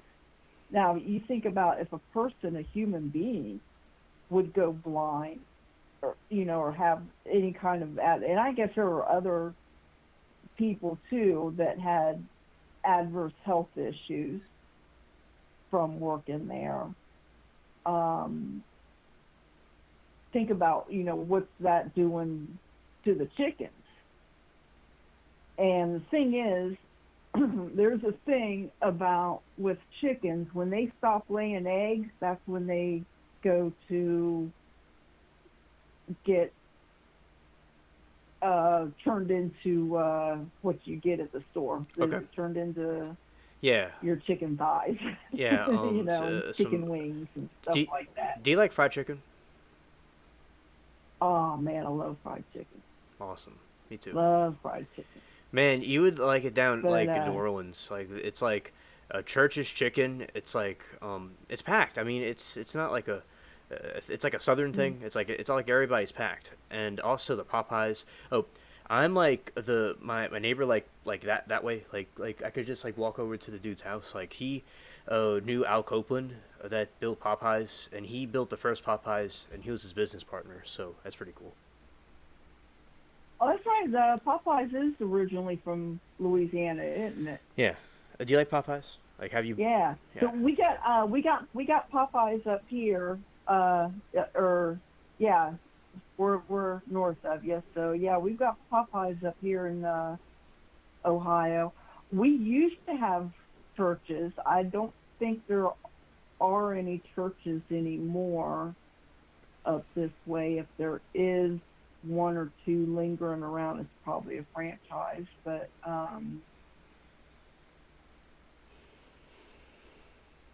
well, I think up here are two, like when you talk about fast food type uh places, we've got the KFC and Popeyes is the two most popular. And then of course we've got Roosters. Oh man, Roosters, that's some good wings right there. Okay, so Roosters. And I'm amused about this. So what? That's as a place you eat fried chicken. it's chicken wings. They're known for their wings. I never heard of it. And but it's a more of a yeah, it's kind of more of a like a sports bar. Um, yeah, so it's kind of more like a sports bar hangout type thing. Especially if you got like on a game day or something like that, 'cause they got like the big screen TVs and stuff like that in there. Is it called So red? they get Is it pretty. called red roosters? No, it's just roosters. Yeah, it doesn't even exist on the internet. Roosters wings. Oh, of Just course it roosters. thinks it's in New Oh, Orleans. BC. Go on. Try try BC roosters. I don't know what. Oh, Chick-fil-A, yes. Wolverines, yes. Chick-fil-A. And Canes. Oh, yeah, we got Canes, too. I forgot about. Oh, my God, Canes, the sauce. The sauce. It's the sauce, man. BC But, yeah, I don't know roosters. what the BC stands for, but I don't Okay, know. But does we it? just call it Yeah. roosters. Does it have like a chicken with sunglasses on? Yep, that's the guy. Okay, I see it now. Okay. Yeah, we don't have that down here, but that's pretty cool. Oh, you don't? Oh, you should get one down there. Yeah, we should. Yeah, So they're yeah. pretty good. They're pretty good. So like, what like is it like a? Oh yeah, okay. I know it's like as I'm like asking the question, I get the answer. So it has like it's like a wooden tables. It has like a place where like a bar type Mm, looking thing and a TV. Yeah, I'm getting that right. Yes, and it's yep. in a Springfield Pike, Ohio. It says. Um, and it looks like a cool place. I mean, we don't have that here. Well, the places here, they don't. The interiors don't look like that, but that looks like a nice, like a tavern. Like it's like a pirate tavern or some kind of a. Mm, It's pretty cool. Yeah, it looks nice. A nice place to. It has like a bar. Yeah. Yeah, I have another friend in Ohio from some other part of YouTube. Yeah, he's pretty cool. Yeah, I like Ohio. My mom had a friend in Ohio. Yeah, some time ago, and she gave me the an Ohio State hat and the Ohio State like a flag thing. I remember I wore it at the summer camp, and the dude was like, he gave my team points when we were during the color wars if I took the hat off because it was red. Like my team was a red team, and the dude was like, oh, he was wearing like the LSU hat. He's like, oh, you take that off, I'll give your team some points. And it's like people could be so silly. It's like it was red. right. Yeah. So basically, Oh yeah, yeah. that's why these people that freak out over the quote unquote MAGA hat because it's red, man, they would have a heart attack if they came up here to Columbus on game day. You ain't gonna see nothing but red hats, and it ain't got nothing to do with MAGA or anything like that. You know, that's just So our it's still team triggering. colors, scarlet and gray. Yeah, it's so it's still triggering people. The hat. Yeah. Yeah. It triggers a response, and yeah, I like the okay, but I understand the farmers up there are doing things. So with the now with the so your family had a farm, you said. No, they didn't have a farm. They just grew up in that rural area. Oh. My grandmother, and then they grew up in the rural area, but they did. See, now my grandma and them, they grew up during the Depression. Mine Um, too. My so grandparents. they had their yeah. So they so they had gardens and stuff like that. And when I was growing up, when I was a kid, of course, Grandma still had, well, Grandma and my aunt, great aunt, her sister, um, they had gardens for as long as they could. And then, of course, when they got, up there in years, they couldn't really garden anymore. But I kind of, Mm. now that I'm older and wiser, that kind of thing, I kind of wish that I had paid a little more attention when they were doing, because they would do the gardening and the canning and, all Mm. of that stuff. And I kind of wish now back then, that I had paid more attention to what they were doing and how they were doing it and things like that, because We're getting, if things keep going the way that they are, Uh huh. we're going to need that skill. We're going to need those skills. And Exactly. I have a kind of a concept idea of how to do that stuff, but some people out there that they have no clue whatsoever, they're the ones that's really going to be hurt. Right. You know. Yeah. Also. Yeah. I like the rule stuff. Yeah. My grandparents, especially their parents, also they're in the depression, and I remember like the great grandparents. They've got like bananas off the train carts, and I remember they worked very very hard. Like the stuff that they did, they worked very hard to get and they like some people like the young people these days and the liberals are like, oh, it should, like, they should just get it automatically, but things like they worked hard for it, and then they got it. So but basically, yeah, in the depression, uh basically, uh yeah, my family, they did gardening and stuff. One of my ancestors did that, and also the ones in England were interested in that too. That's how and then like I inherited the traits and I was taught by them. So that's it came from my family. So yeah, I understand now. Um do the farmers you see, do they do a lot of poultry, or like, so they just do corn? Is there any other crops they grow? Oh gosh, yes. Soy. We do grow soy. Okay. Soybeans. Um, and like I said, I mentioned the pumpkins and the apples, and trying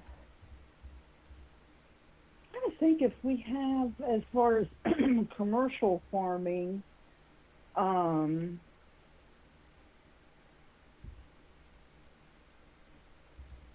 Hmm. I don't know if we. I don't think we do, as far as commercial farming. I don't think we do things like potatoes or green beans or anything like that. Uh, Not that I'm aware of, anyways.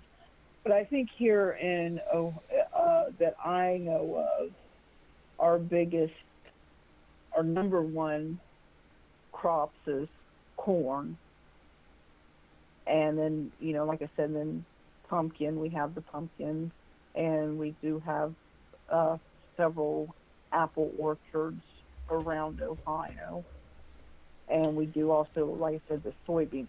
Now that's an interesting fact about the soybeans. For some reason, because soy's um, used in a lot of different ways and different products, and Japanese over in Japan, Hmm. they love soybeans, and they use it in a lot of different ways. And for some reason, they love Ohio soybeans. I don't know what it is about them here in Ohio, if it's the soil or the temperature or what, but they pay a higher price for Ohio soybeans than any other state in the country, because for some reason our soybeans are, to them, is, I personally, if I got a soybean from Ohio and a soybean from California, I wouldn't know the difference. But those Right. Japanese, those people over there in Japan, they go nuts for Ohio soybeans. Yeah, Sarah's in I don't Japan. know why. Sarah's over there in Japan, Oh, and okay. yeah, she loves it. Yeah, she just said it in chat right now. Okay. What?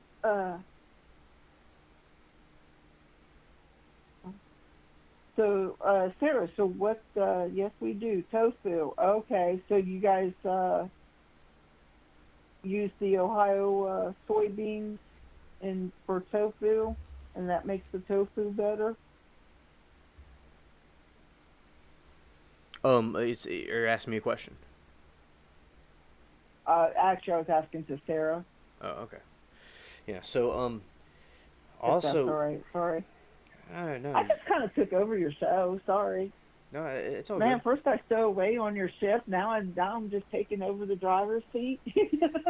Yeah.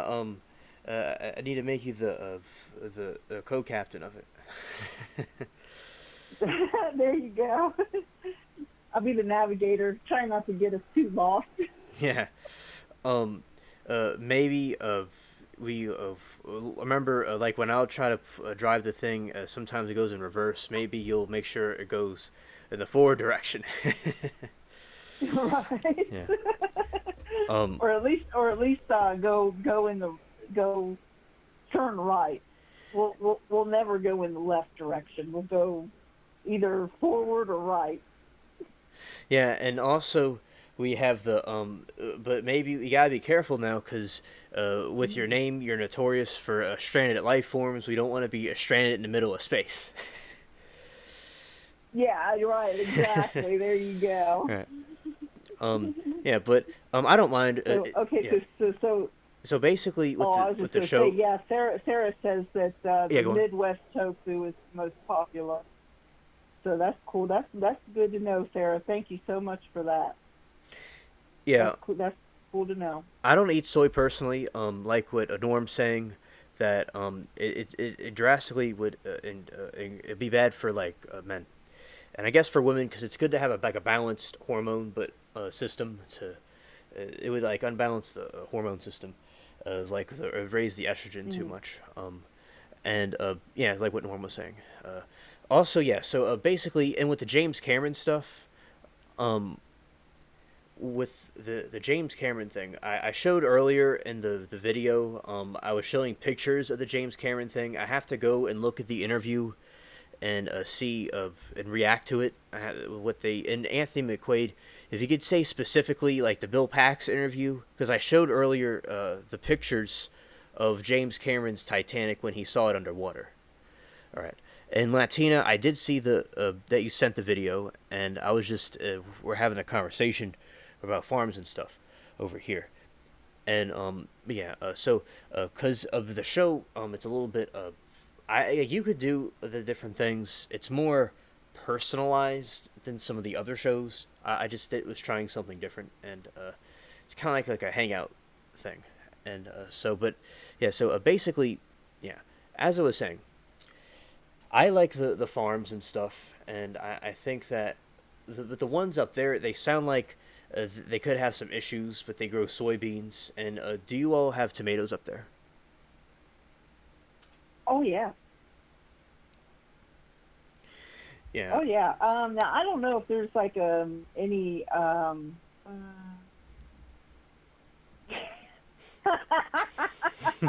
yeah, Anthony, you don't want me anywhere near the engine.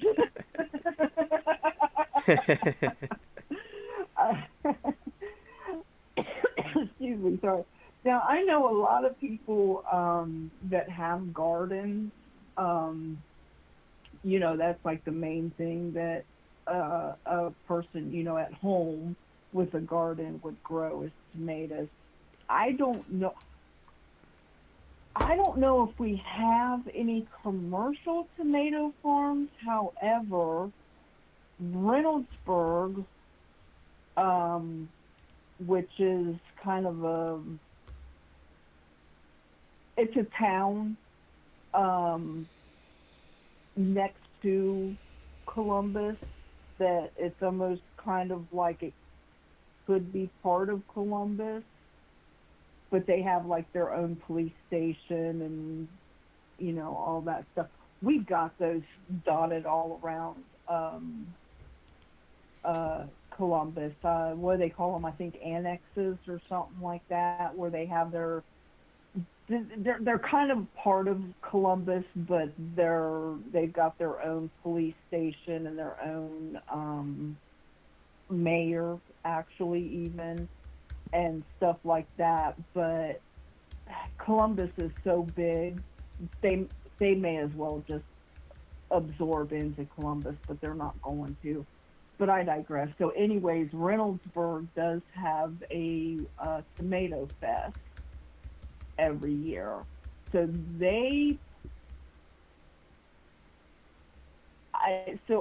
maybe at one point in time, maybe they might have had um, commercial farming for tomatoes. They may still have, and I'm just not aware of it. Same thing with Obets, which is another kind of annex of Columbus, where it may as well just be part of Columbus. They have a zucchini fest, so they're known for their zucchini.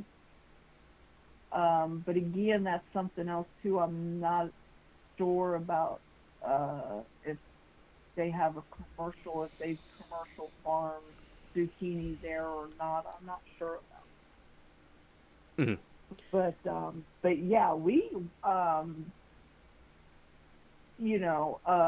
lot of people, their gardens at home in their backyards and stuff grow tomatoes and uh, have good tomatoes. So I think we've got pretty good soil to grow pretty much almost everything. Do you have red soil? Well, not everything, but hmm, Do you have red soil? say red. No, no, we've got the I don't know what you would call it, just regular old soil. But no, I know what you're talking about. You're talking about that red clay. That's down your way, hon. We don't have that here. Yeah, and my part in New Orleans, it's like dark. It's like a black, and Hmm. it's like black mud, and like across from me at the North Shore, that's where like the red clay appears. And when Mississippi, we had a place up there, and for the like different hurricanes and stuff. And I remember, yeah, there was a lot of red clay and a lot of creepy spiders up there, and yeah. So, but right where I am, it's like a swamp, and it's like, oh, my exact area. It was created by having a bunch of coffee grinds, seashells, and stuff, and they just crammed it in this area, Mm. and they made it into a ground. Because this is where like where I'm right where like the water would be, like the sea. Okay. It would be like a swamp. Right. It's still a swamp, but it would be even more like a swamp. Like there would be some alligator where I am right now, and some cypress trees. Yeah, there was a cypress tree in the yard that was hundreds and hundreds of years old, and it was like a skeleton of it. And I still have the wood from it. And remember one day my grandpa came and just busted it up for some reason, um, and I'm like, that thing was there for so long, but I mean, I got the wood harvested. Wow, that's old, old, old tree. I mean, probably before the country was here. Oh, It was like a stump of it. right. It was like a stump, and it was old and rotten. And yeah, so they have some old cypress trees here, and yeah, and yeah. So basically about the farming, yeah, I like. Do they have turkeys? Do they do turkeys too? Turkey stew. Do you have turkeys up there? I think in the southern part of Ohio. Um, I believe more southern Ohio, they do have wild turkey. Because I know you can. I've heard of people going. It's not too much, but I have heard of people going turkey hunting. A lot of the guys mostly deer. Um, when they go hunting, they're going deer hunting. Right. Right. But Yeah. Yeah. yeah, but well, we do have, if you're talking about turkey farms, yeah, we've got those where and commercial uh they got the commercial turkey farms around different areas of Ohio. Oh. Oh, that's pretty cool. Uh, So it's like there's a variety of different stuff they do up there. oh yeah, yeah, definitely. Right. Ohio is extremely flat. No, we're not, Norm. We're not flat. We've got a lot of hills, and we're at the foothill of the Appalachian Mountains. So we're in a valley area at the foothills of the Appalachian. So we've got a lot of, especially when you go down southern Ohio, Hocking Hills and down around that area, Athens and stuff like that. You get a lot of hills and stuff down there. All right. And yeah, because I think that with different farms, there's different experiences and stuff. Yeah. So, what kind of corn dishes do you like? Like, you like any like particular corn dishes?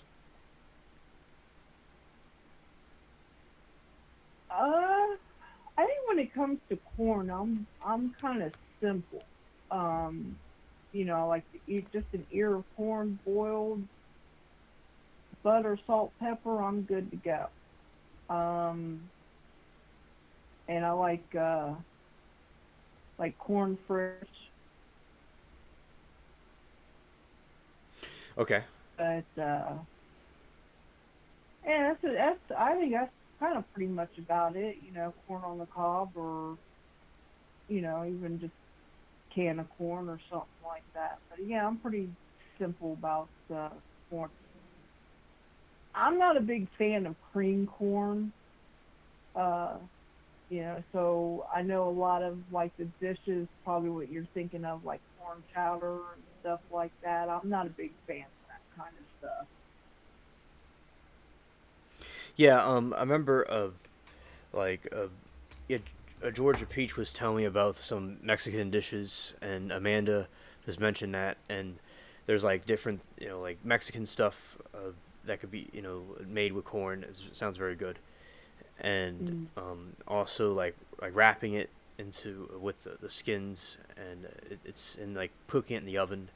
It sounds pretty good. But I do like my ice cream corn I developed, and yeah. It seems to me like I have heard of corn ice cream. It seems to me like I've heard that before. And I don't know, maybe I'm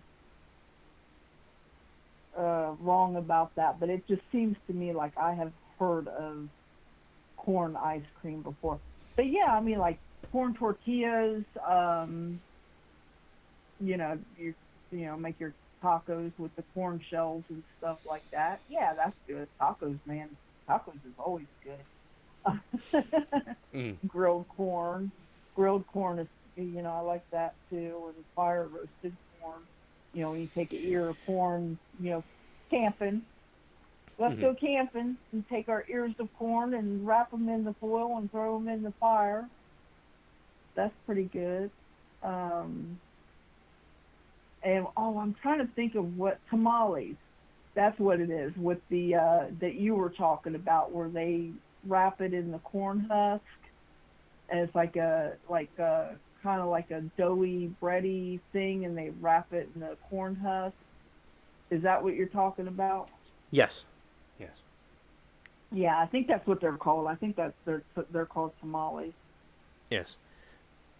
And also, I remember when I was a kid and I grew some cotton, and it was like it was cool. And you see, but the like yeah, it comes up and it does its thing. And also, the sugar cane is so hard to find. It's like you have to go to these specific individuals online that have it, and it's like that's like it's not on Amazon. It's not maybe at the farmers markets they have them, but it's very very very difficult to find it. It's like a piece of it. It's like a piece of the bark, and and you like put it underground and bury it and put water on it, and it just shoots out little stalks, and because this is Mm. the area that they did that stuff in.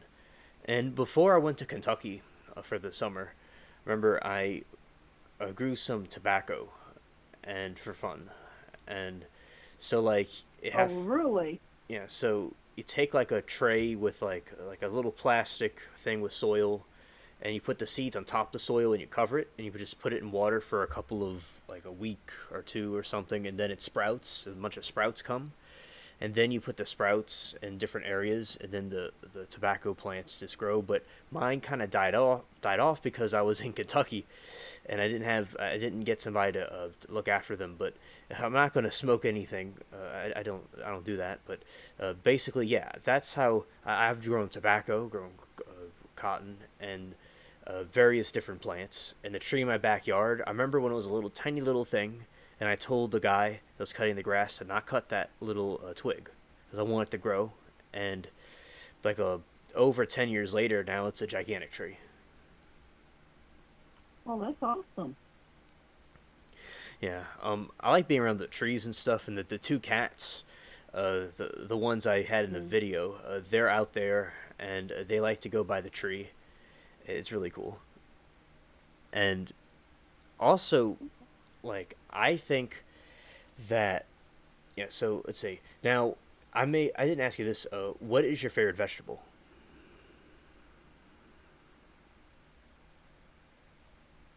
Favorite veg? besides Hmm. corn? Besides corn. Right. Besides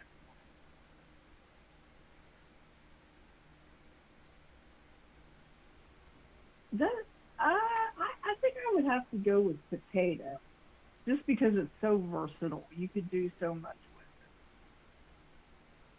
All right. it. So, and you mentioned, yeah, I'm not going to do that. Never mind. Hmm. You said what? You made a comment, and I had a stupid thought for half a second, but nah, I'm not going to do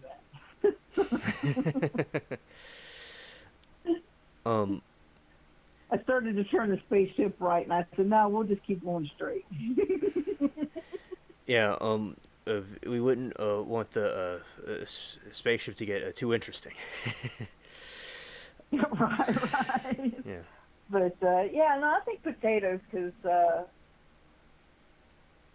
taters. Hmm. Yeah, I said it like that.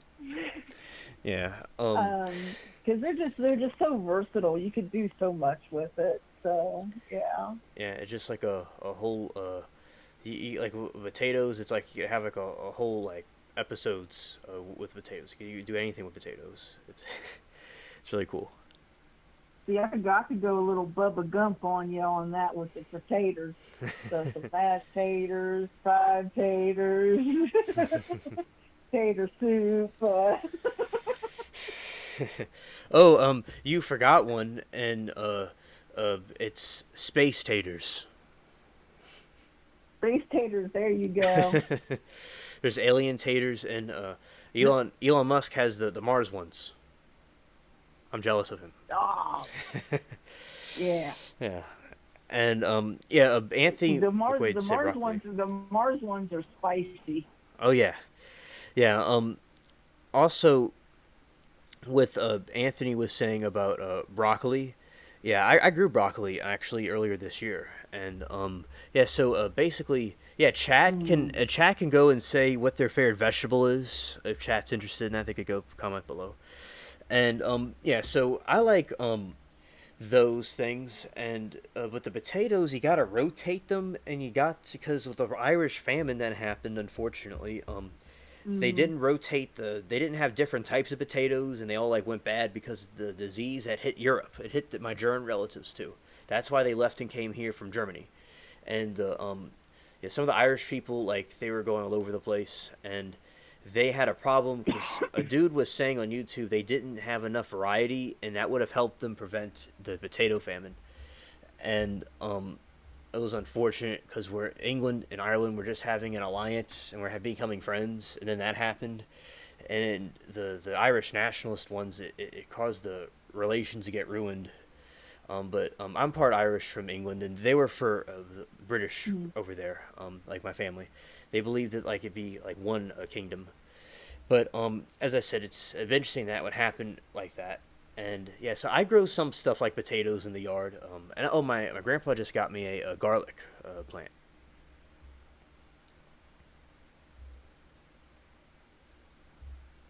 Like I you, tried growing garlic. yeah. Yeah, I tried growing garlic once, and I didn't know what I was doing. So I've been watching some videos about garlic and stuff. So I'm going to try that one again come this fall, because apparently you got to plant that in the fall, and it does its thing over the winter. So yeah, Anthony, broccoli, oh, chicken broccoli Alfredo, yum yum yum. But Mm, I saw your thing on there, broccoli. I make a good broccoli potato cheese soup, mm. and that's some good stuff in the wintertime. Yeah.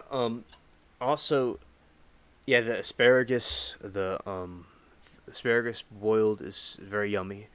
Norm says the garlic greens are very good, and SC Wolverines likes the Hmm. potatoes and the broccoli, and also, yeah, so it's very yeah, and the corn and different things, yeah.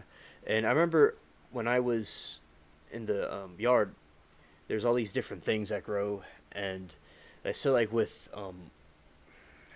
the yeah, the like say there's something called the elderberry. There's a supplement like that, but it has to be treated before it would be consumed. So it would be best like for everybody to get them from like a grocery store, unless they really know what they're doing with elderberries, because right off the tree, it's not.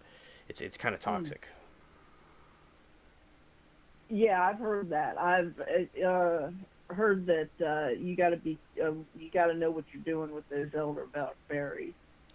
Yeah. So Oh yeah. One time I was in my yard and like it was before ABL, and I had like I was like stocked in Rush for a second, and I was like the captain of Titanic, and I remember my friend told me it was like it's like a little toxic, and I'm like and something was like it isn't. So I'm like, all right, I'm gonna go and just chill out and eat these things, and then I'm like, oh, supposed to cook them first. Oh well, and I just drink bunch and bunch of mm, water, tons of water, and I flushed everything bad out my system, and I was okay. But still, okay, that's good. That's good. I got like a little bit sick, but nothing really too bad. It wasn't really anything that bad, but still, I that was really stupid of me. I should have read the fine print on Google and remember what my friend told me. And the same friend that remember the alien sound effect you saw earlier, that was the same. That was the Uh one. huh. Yeah, I released that one. It was night like this, and I was talking to him on Facebook, and he was the first viewer, and he was like it was really chill, like the aliens. They give off those really like calm vibes to them, like very in an eerie way. And yeah, and it was called Alien Spaceship Sound Effects. And then like that thing got tons and tons of views, so I named the channel after that. And then I put vlog at the end so I could talk about anything else. I could say, oh, I'm just vlogging about this or that, so people could know that there gives me a variety of Right. topics. Yeah, so yeah, that was a cool video, and there is a soundtrack from a short little film I made on a long time ago that I'll put up at somewhere at some point, and there's that same kind of soundtrack in there. Yeah, but so that's a cool thing. But yeah, so uh, I grew some beans, some white beans, right here actually, um, and Okay. I didn't like. I made some videos about it, but I didn't make a lot of videos about it because like the times I'm like oh it worked, and I knew it would work, but I thought it got overgrown or something. But I went to check it, and they were all there waiting for me, and I got nice white beans. But I'll plant some more white beans and put the other videos up I took of that like an exclusive thing. Yeah, and also, do you like beans? I like green beans. And okay, so if we have any Texans in the chat, sorry, but yeah, chili with kidney beans. Yeah, I like that too. Um, yeah, I know there's some camp that's like you don't put beans in chili. Yeah, I do. But yeah, I'm kind of picky about beans. Like I don't like soup beans or refried beans or you know uh yeah, I don't like those kind of beans too well. So yeah, I'm a little picky about that kind of stuff. But yeah, green beans, fresh green beans. Oh yeah, you can't get any better than that. Yeah. And But yeah, go ahead. and I tell you one thing, we have here in Ohio. I don't know if anybody else uh, has even heard of this, but it grows wild, and I would love to try it sometime, but I have no clue what to even look for.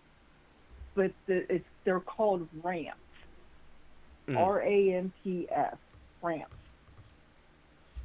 and I would love to try that because from what I understand, it's kind of a like a garlicky like flavor, like a garlic flavor to it, Hmm. and but unfortunately, you don't. Not that I'm aware of. People don't cultivate it. It just sort of grows wild, and you kind of have to know what you're looking for. And it only grows like 1 or 2 months out of the year. So it's when it's uh, a certain time of year, you've got to get out there and look for it and you know get it while the getting's good. And then once you do you know harvest, or I don't know, harvest because you're not really, you harvest a crop, Mm. forage it or whatever. Once you do pull it out of the ground, you have to cook and eat it right away because it goes bad very quickly. And to make clear about the plant, yeah, so basically, if you take it out and you have to do it really quickly, or else it'll go bad. Yeah. All right. Yeah, because I guess it goes bad within like a couple of days. Like um once you get it, like within a day or two, it's spoiled, from what I've been told. And now I was paying attention to what you were saying. But which plant is this? It's called ramps. Yeah, I've not heard of it. Yeah, and I guess it's in the from what I understand, it's in the lily family. So it's like a lily. Mhm. Oh, the flower of New Orleans is the fleur de lis, and the flower of France, and also England. Yeah, so Oh, okay. yeah, the lily is the fleur de lis, and fleur de lis. Yeah, it's pronounced like that. And yeah, because you see them all over the city and on the different like churches and stuff. And yeah, Russia had it. Russia has it now. It would have it there now because they went back to their old like traditions, the way they used to look. And other parts of Europe have the fleur de lis, but it's mostly in France and like England, and then New Orleans has a strong Hmm. tie to it. Yeah, they're everywhere. The fleur de lis are everywhere. I Yeah. think. Oh yeah, I have a flag that's from Quebec. It's a Quebec flag, and it has like the fleur de lis on it. Hmm. It was from the French Empire, so that's the same kind of flower you're speaking of. It's really cool. Oh, I now that I don't know if it is the same kind of flower. I just know that it's in the lily family. Okay. Okay. So I don't know if it's the same as the fleur de lis. I'm not sure. That I'm not sure. But that does make sense, though, as far as Louisiana, that being the state flower there, because Louisiana, of course, especially down around the Bayou area, is heavily French influenced. Hmm. Okay. And So yeah, yeah. so it would make sense that that the state would adopt that Mhm. French culture because of the early settlers Yeah. to that area. Uh, a lot of it was they were French, uh, uh, you know, from France. Yes. And also they had the people now in England, the Church of England, although it's Protestant, it's technically very similar to the Catholic Church. They're telling me, and like they had the same like priests and stuff. So the it's the Presbyterian one. That's the one that's more like the one in America, the Northern England and Southern Scotland. Mm-hmm. I'm really at both of the Anglican and the Presbyterian ones, and the Catholic ones from England. And so yeah, in the different yeah, so the French, there's some similarities with England in there, and yeah, it's a very interesting city, and there are some farms out here. We're talking about farms. Yeah, there's some farms and stuff. Strawberries are grown. This is the strawberry capital, I believe, and also tomatoes is grown a lot down here also because it's just you just keep on growing stuff like a factory. And as I said, this is why although it's terribly hot like here, especially in this old house I'm in, but it's good for like growing things.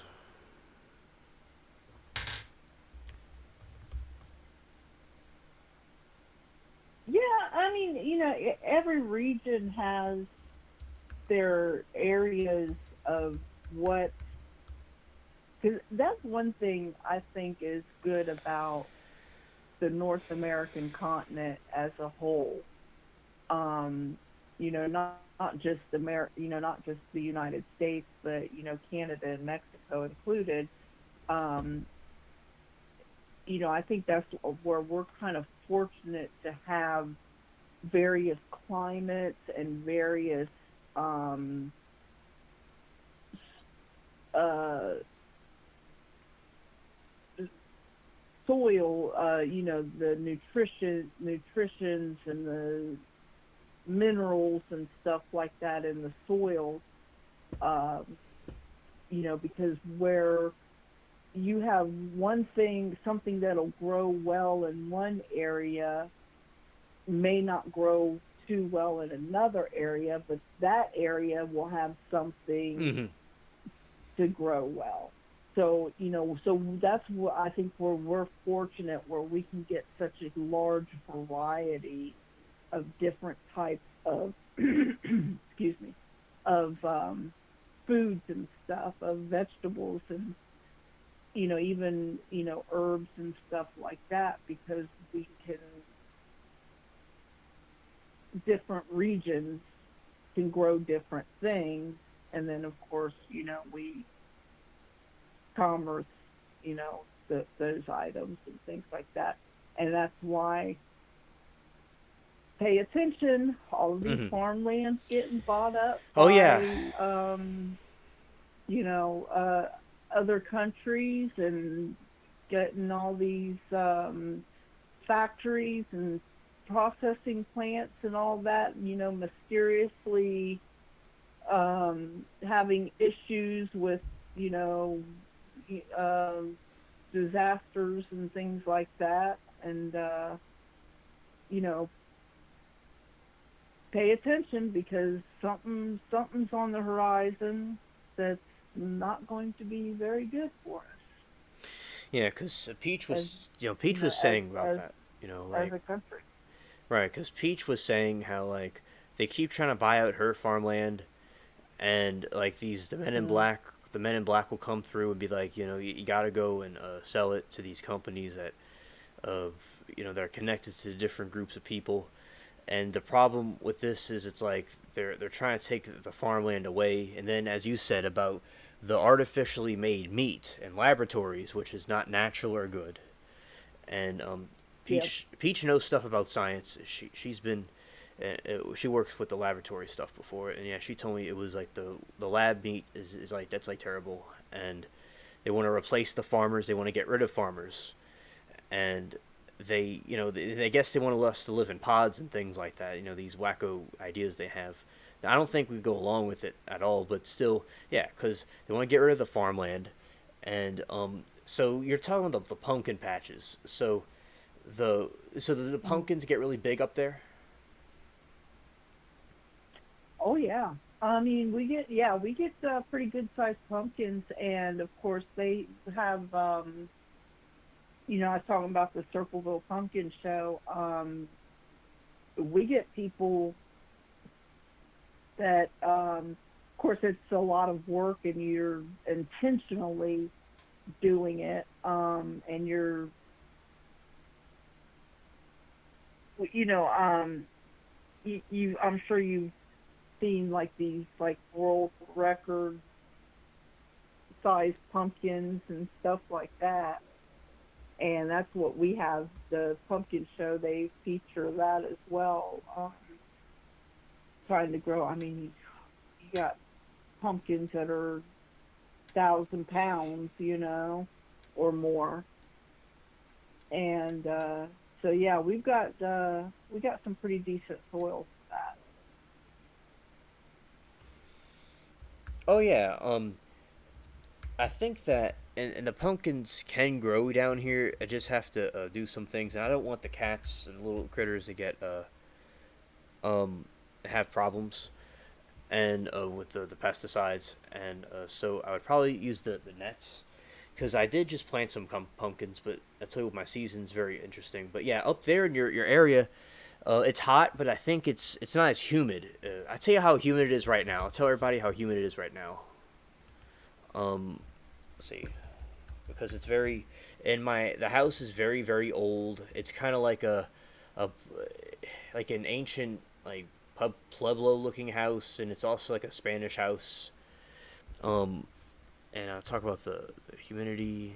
Let's see, temperature, participation. Yeah, oh, I'm gonna get to the humidity.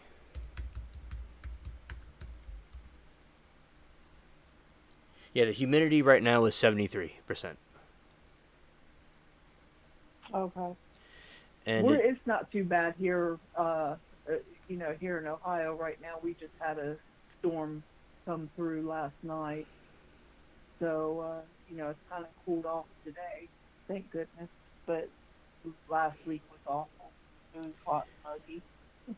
yeah, and also it's 87 right now, and yeah, because I remember of with the yeah now when the power was knocked out for a week, it was now there was a one time there was a cold front that came when a hurricane, it was Zeta that came through, and Hmm. what happened was there was a cold front that didn't meet the hurricane to knock it out. There's this really cool dude called Bob Breck, and he's a news weather guy in New Orleans, and he's very brilliant. And he should get a YouTube channel. I need to go like be on his Facebook and be like, you need to get a YouTube channel and go live, like because he's like Ryan Hall, which is another YouTuber that does the weather.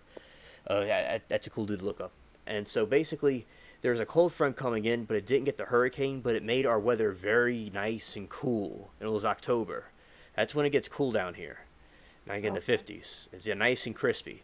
And Halloween weather. It's perfect. And yeah, I remember it was nice and cool, and I was outside, and the moon was out. I enjoyed it. It was without the technology. It was before my YouTube like a thing was getting bigger. It was like it was before right before ABL, and I remember it was cool and dark. I liked it. But this year, when there was a hurricane the other time, and when Ida came in, it wasn't as nice because it was so hot and humid. It was Mm. it was terrible, but I went through it, and I was okay. But it was hot. I mean, I don't know how people in the olden days they were just used to it being with no air conditioning.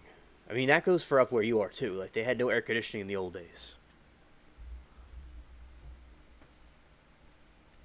Well, I still don't have air conditioning. Right, but so So yeah, you're like used to the heat. I got fan in the window, Oh, and in my room I have a couple yeah, of fans on. I have two on right now. yeah. Yeah, in my room the air conditioning part, a raccoon went and took one of the ducts out, and he like took it down, and I just didn't, Oh, nice. we didn't really get around to repair it yet because I just were focusing on other things. I chose to not have it there, and I just have the fans on and everything's just chilling. And but yeah, so basically with the humidity, It was a very interesting time. I remember um, we had this uh, ice chest, and we had all the stuff in there, and we go to the store during the day at night. And when you are in these situations, like I think like the woke people, like if they're in those situations, they wouldn't be woke because you don't have time to be woke or anything when you're trying to just do what you got to do, in my opinion. Well, and a lot of them too. They're the, you know, Mm-hmm. I don't want to how to say this right. They're these college kids. Nothing wrong with going to college and getting an education and Yeah. bettering yourself. That's all fine and dandy. But they're not going to college to better themselves. They're going there because you know it's it's the thing to do and go there to party and whatnot. And hold on here, I gotta switch up my earbud. All right. I just got my battery low. All right, you still with me? Can you hear me? Yes. Okay, there we go. All right. Sorry, I had to switch earbuds. Um, so they're not really truly getting an education. They're not there to get an education. They're there to, have that status symbol of, I went to college. Look how smart I am. Like my aunt. And they're about the dumbest people I've ever met in my life. I remember. I mean, Yeah. my God, look. Well, we already had this conversation. Don't get me Yeah. started again. Yeah. But, And anywho, and then they come out of college and they're still living at home with mom and dad. They don't have jobs. Get your butt out and get a job, and you won't have time for all this woke BS. mm-hmm. That's the biggest thing right there. Yeah. That's the biggest thing right there is what's wrong with these woke people is they don't have jobs. Go out and get a daggone job. All right. Rant done. Yeah. Yeah. That's. Yeah, I agree. And basically, like sometimes like I remember when my grandpa, he was a roofer. He had a roofing business when he was younger, and he was like he wanted my aunt to help him with something, and she was like, she's a professional. She doesn't go on roofs Mm-hmm.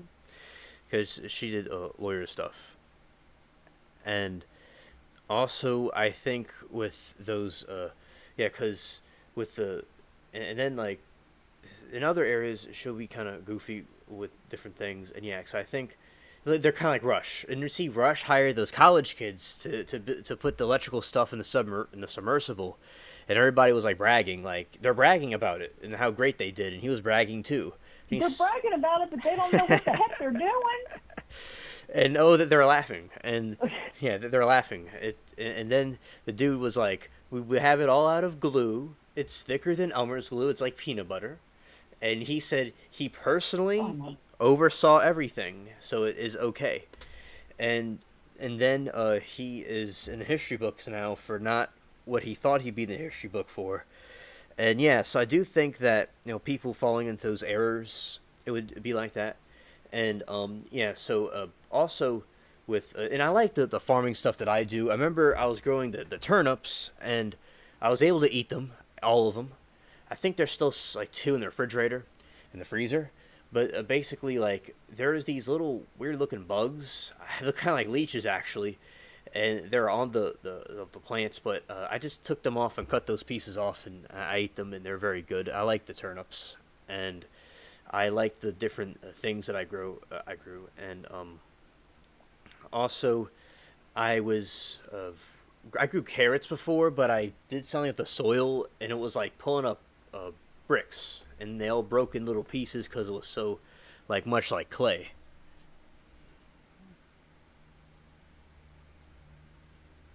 Huh. you might have. Did you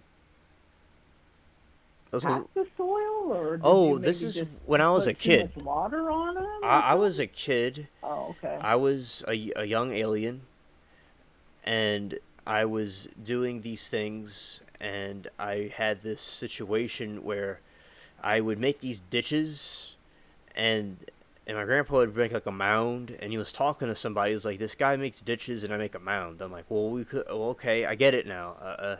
I still grew successful things, but like I was making these ditches, and now I make mounds, and it's better. Okay. Yeah, and See, I think you know, I know my grandma. I remember she grew carrots, and I like carrots. She grew carrots. I'm trying to think if I can remember how she did it. I mean, I know she grew them in, in the rows.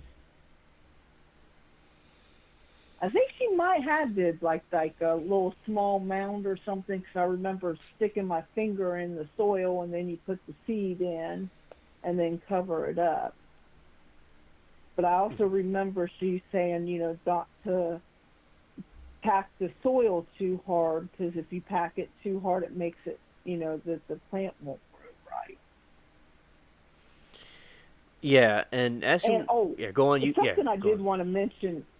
Yeah, go on. Yeah, Okay, you can talk. something I did want to mention, because you said made the comment, you were talking about the potato famine in Ireland, Mm-hmm. and stuff like that, and because they wasn't rotating their crops. Another thing that I do know about with potatoes is you can only grow them for like one or two, or well, two. It's either 2 or 3 seasons, and then you have to let your field or your soil go fallow for a season, to basically like to let it rest, and you got to turn some compost into it to get the nutrients, because the potatoes, when they're growing, they take a lot of nutrients out of the soil. Mm-hmm. So then you have to have, let your soil rest for at least one season, and put compost and stuff in there, and turn the soil to get the compost to basically return those nutrients back into the soil. Because we do have that here in my area. You'll see that a lot too, where Mm-hmm. it's like, well, how come it looks like just a field of weeds? Basically, that's what it is. It's just a field of weeds. And people say, well, why did that farmer let their field? They didn't plant anything or whatever. No, they're letting it rest for that season. They're letting it go fallow and letting it rest for that season to get the nutrients back into the soil, to so that the next season their crops will grow.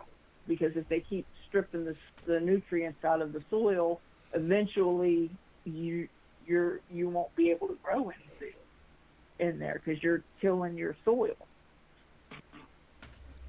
And I think that's what they may have possibly have done in Ireland, possibly, where they just kept planting the potatoes over and over and over and over, and they just eventually killed the soil.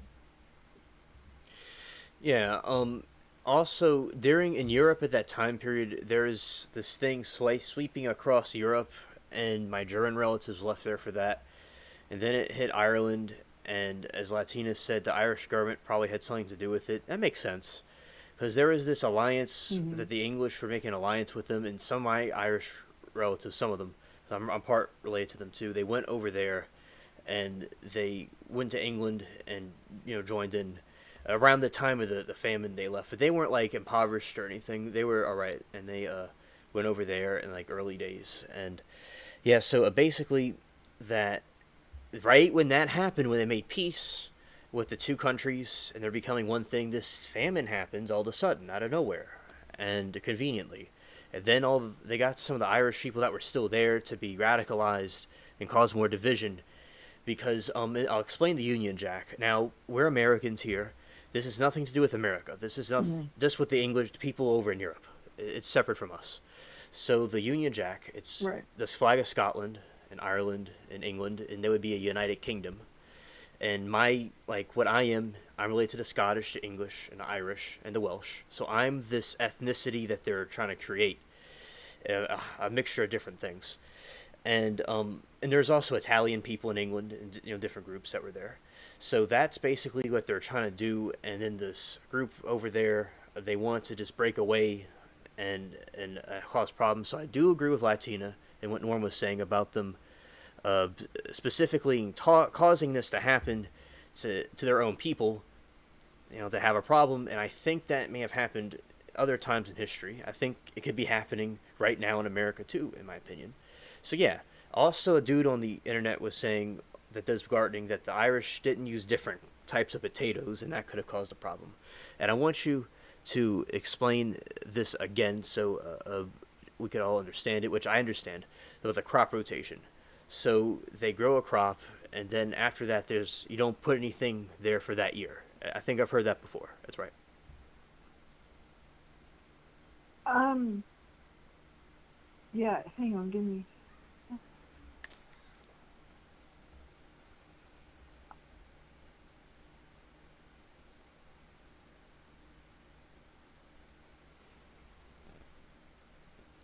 Because what you said before, it was very. I'm sorry. I don't type and or talk and type at the No, no, same no. I'll time just I'll just very say well. what I was saying. I'm the same way, but But yeah. So basically, I'm just saying the crop rotation stuff was very good information. I'm just going back over it again, and that because I knew about the compost about adding it later. That's something interesting that I knew about, but didn't know exactly that's a way it would work.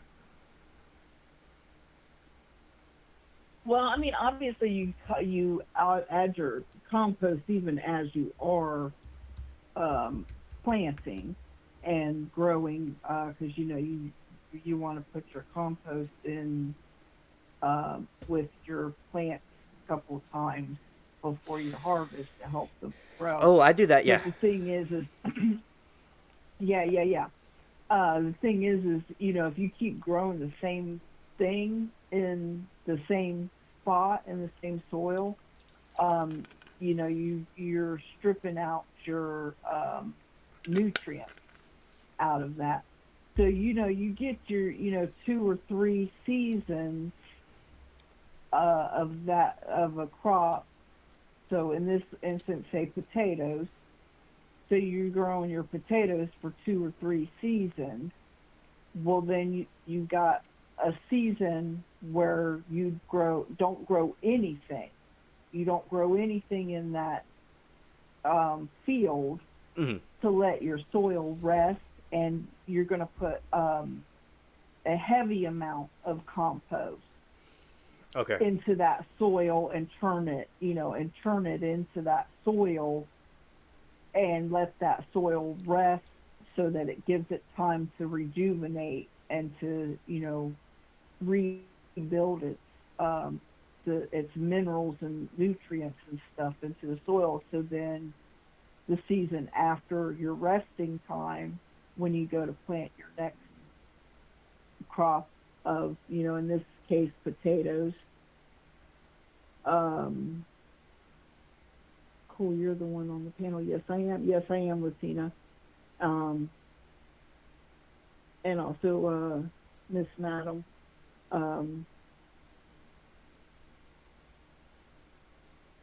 Thank you very much.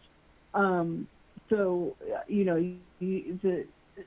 so that way you get your nutrients, and then your crops you'll have a better yield and better growing production, and you'll have a higher yield. Hmm. Yeah. Thanks for Did that make sharing that. sense? Yeah, that made sense. And also, I will, Okay. I'll rewatch it also, and but no, I got it. and that's good that it's being like recorded. Because remember before I would talk on the phone and stuff, but now it's like we're talking with the world right now, and that's pretty cool. How this technology Right. works, like. But everything happens when it's supposed to happen. And Latina, I'm gonna do that soon, and that's not specific, but I'm getting the stuff together to do it. There's this about the hens. There's a lot of different things going on, and Mm. I'm going to hatch the hens. Like I have the eggs in the incubator and hatch them.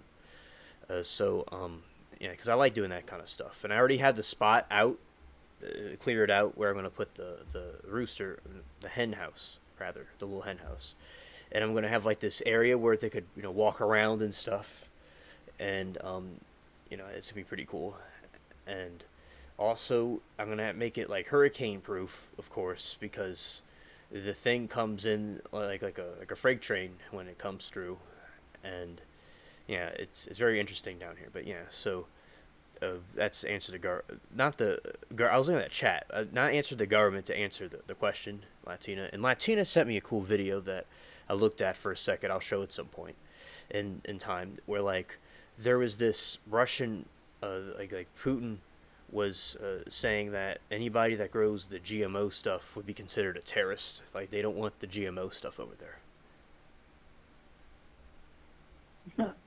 Oh wow. And I cracking I down. can I can understand that. Yeah, I can understand. And with the stuff, like my plants, it specifically says on here that they're non-GMO, and like this is like the peas, it's non-GMO peas, and I have some celery right here, and I grew some of the stuff in a bad spot, and they didn't really grow because it was in a bad spot. So put them in a different spot, and they grow better. And I have some more turnip seeds, so do my thing, and yeah, so I am making the pepper powder, Oh, okay. All right, cool. and Yeah, 'cause you could use that seasonings and stuff. Heck yeah. It'd be like what are those anyways? Are those the Thai chilies? yeah, the ones, so the Portuguese in South America, they were doing their thing down there, and then the people were chilling, and then they brought them over to India, Africa, and Thailand, and I ordered them from Thailand, and I brought them back to America. Well, North America. They never were here before, but yeah. So they're they're from Thailand, and it's called the dragon pepper. And yeah, they're being dried out. Dragon pepper. Many of them have been dried out. I'm drying out more, and Okay. also Anthony McQuaid about the Bill Paxton video. That was I don't know if I'm doing that one tonight. Maybe I will. It's just that the I'm glad that you're here. It's been a little while since you've been on the show, and it's good that we get to talk about different things. And so yeah, the Bill Paxton interview. I'm gonna review it, and I'll play it at some point, maybe tonight or another night.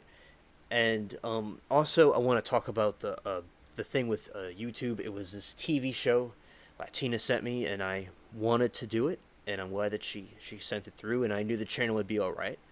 But it's a third party, so it's not YouTube and me. It's a third party that could cause them a problem, and I could dispute it in a court if I wanted to. But it's like it's not really a big deal. I could have it as the exclusive video. I could have different parts of it up there, but it was just fair use. But they say with the fair use to react to short little parts, but it's like they're not being specific about.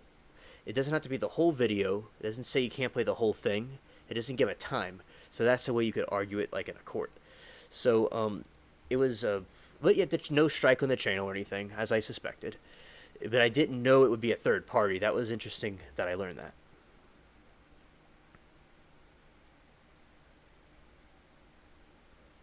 Yeah, and I just wanted to say on that subject. Uh, there's another YouTube channel that I watch. Um, it, awesome channel. It's these You could say it. people in uh, I can say it. Okay. It's called Tribal People Try. Okay. And what they are is it's a panel of four guys in Pakistan, in a very rural area, impoverished area of Pakistan.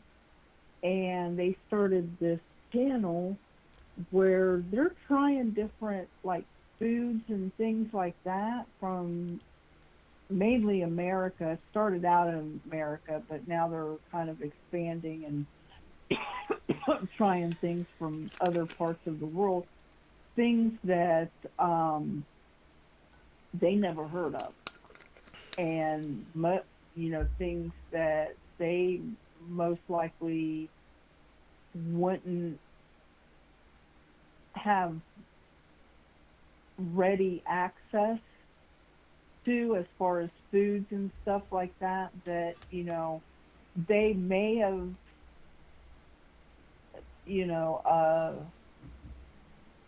have some kind of a knowledge about it, but it's not in their area for them to have ever tasted it.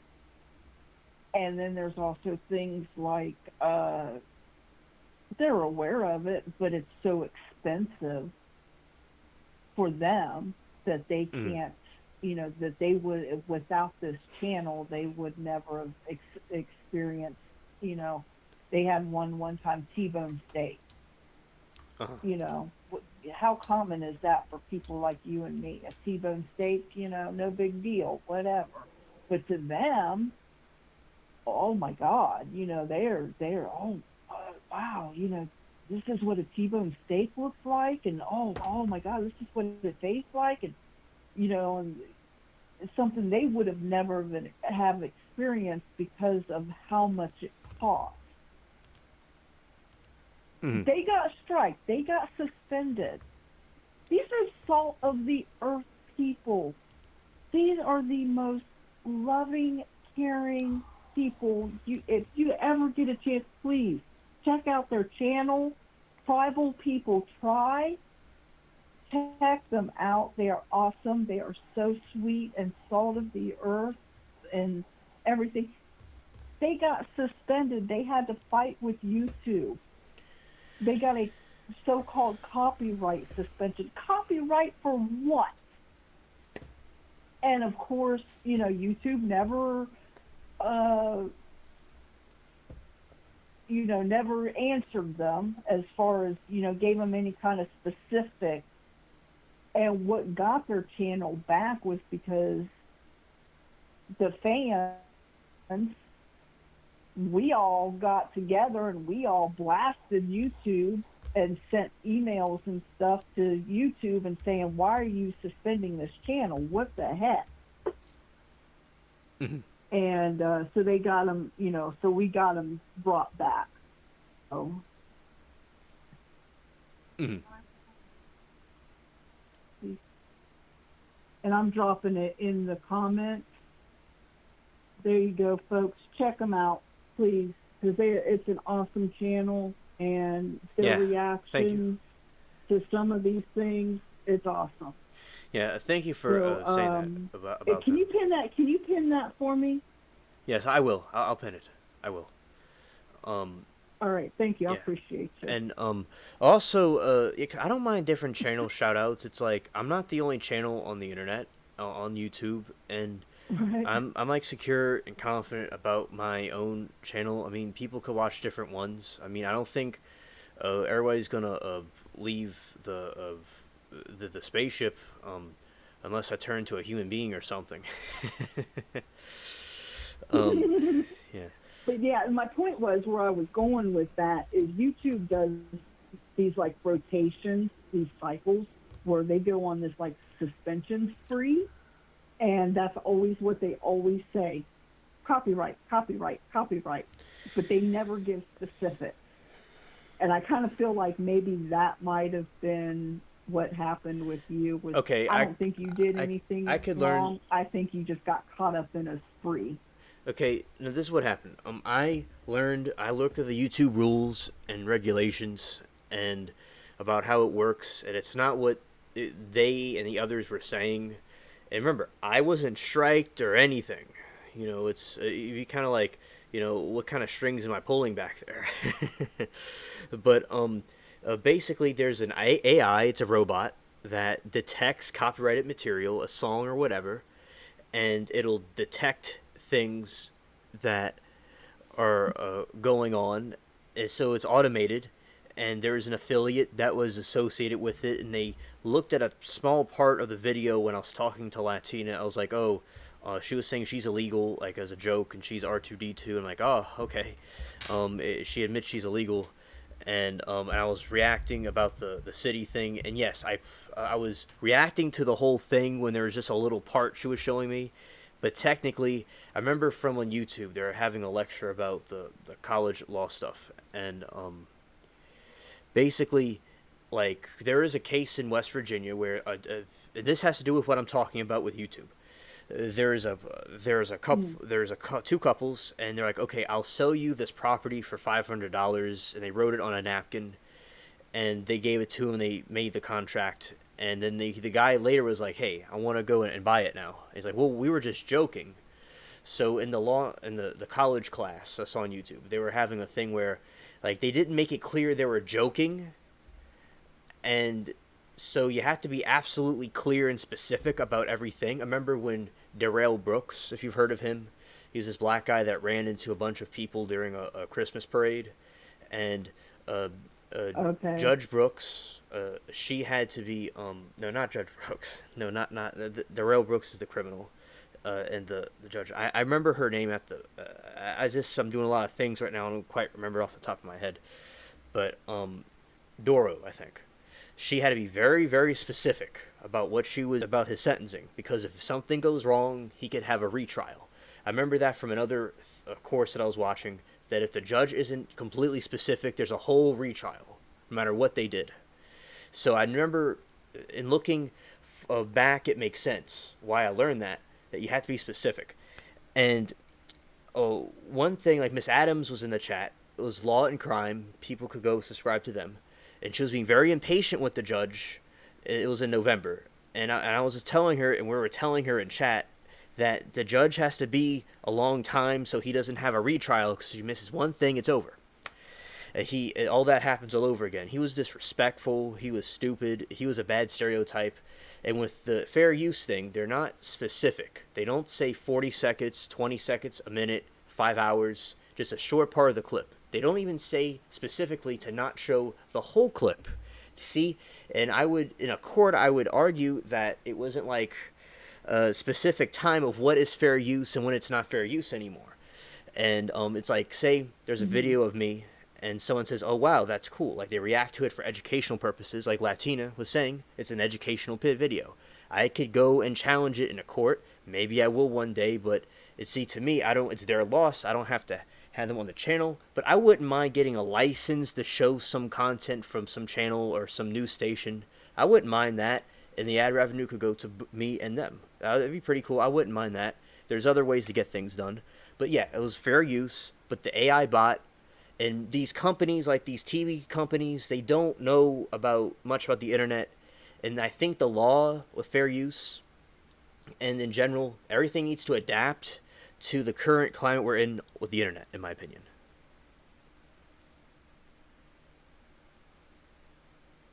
Yeah, I understand. I get that. I can see that, because especially with the and it's not just YouTube, but I think it's all of the social media platforms where they use these AI bots.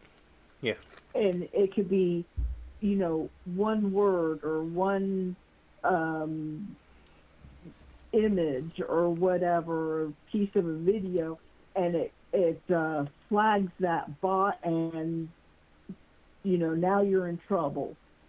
And I think, and a lot of times I think these AI bots is more hassle than what they're worth, because they're going by, well, the bot said, instead of putting human eyes on that and getting the context of what is going on and why this word was used or why this picture was posted or whatever.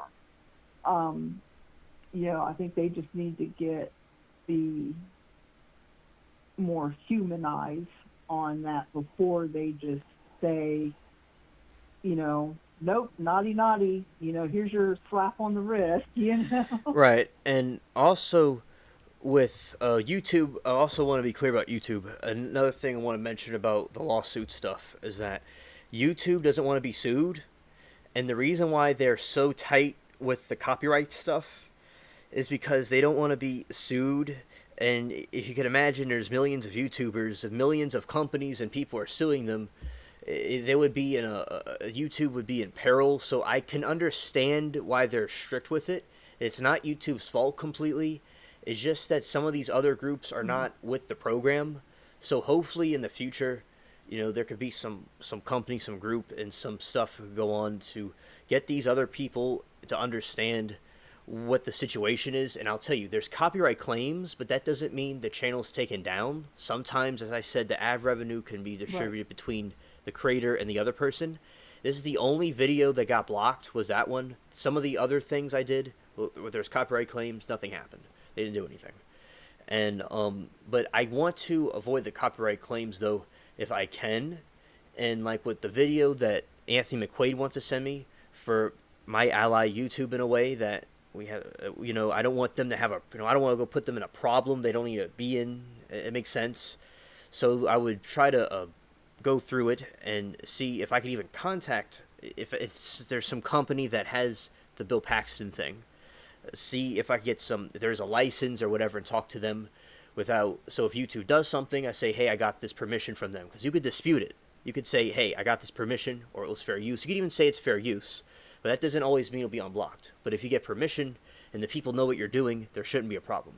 So there's many, right. I really believe if America's system is used properly, most people would be all right in most situations. That's why the left, in my opinion, and people are trying to destroy the country, because they want to remold it into something like from Europe, like one of those, the fascist country or something, in my opinion.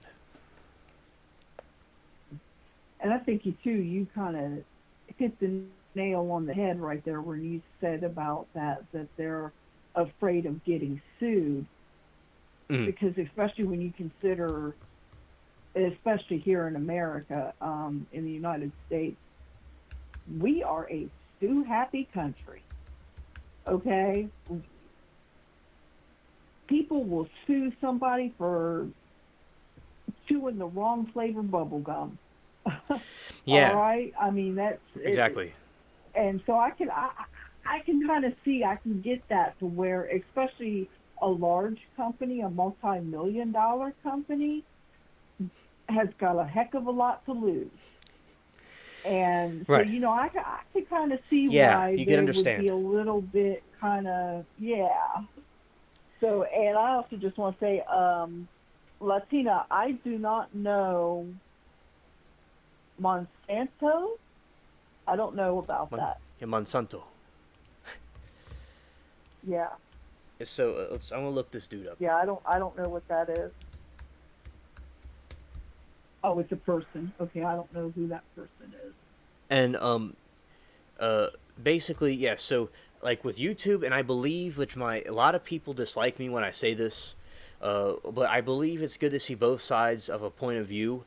That's why I'll have controversial people tell me their opinions about things, and I'll debate people about controversial things, and be standing my ground with what I believe, because it's like, I believe that, like, I want to see what YouTube says. Like, they're saying it's censorship, it's this and that, but like the way they have their company set up, the times we're in, it's like they weren't prepared or geared for the fair use thing. Near was the other people, and if you have millions of creators, millions of people suing YouTube, I mean, I could see there would be a problem. Now, as I said, there would have to be a company that would be prepared for such a situation and to guide their users, and maybe YouTube could edit their system a little bit differently. It could use some editing, and they could do some new negotiations so they could get with the times. But as I said, I'm not against YouTube. I understand, and they have, I'm not licking the boot or anything or whatever. I'm just saying, like, I understand. Like, I wouldn't want someone doing something to me, and they had the platform there, and I didn't get any strike or anything. And a lot of people would get a strike or a suspension. Right. Yeah, you just basically got a warning. Yeah, Is that what I'm understanding? yeah. I guess.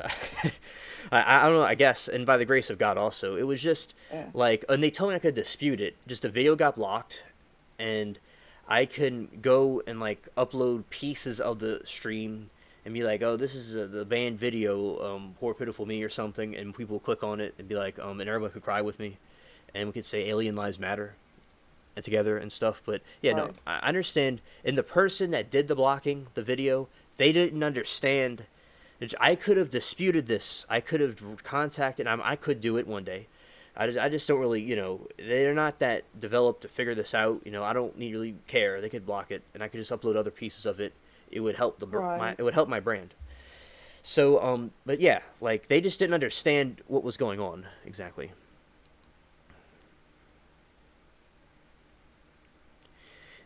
And Oh, okay, Latina. Yeah, made Agent Orange and Roundup. Okay. oh, All right. thanks, Latina, for talking about that.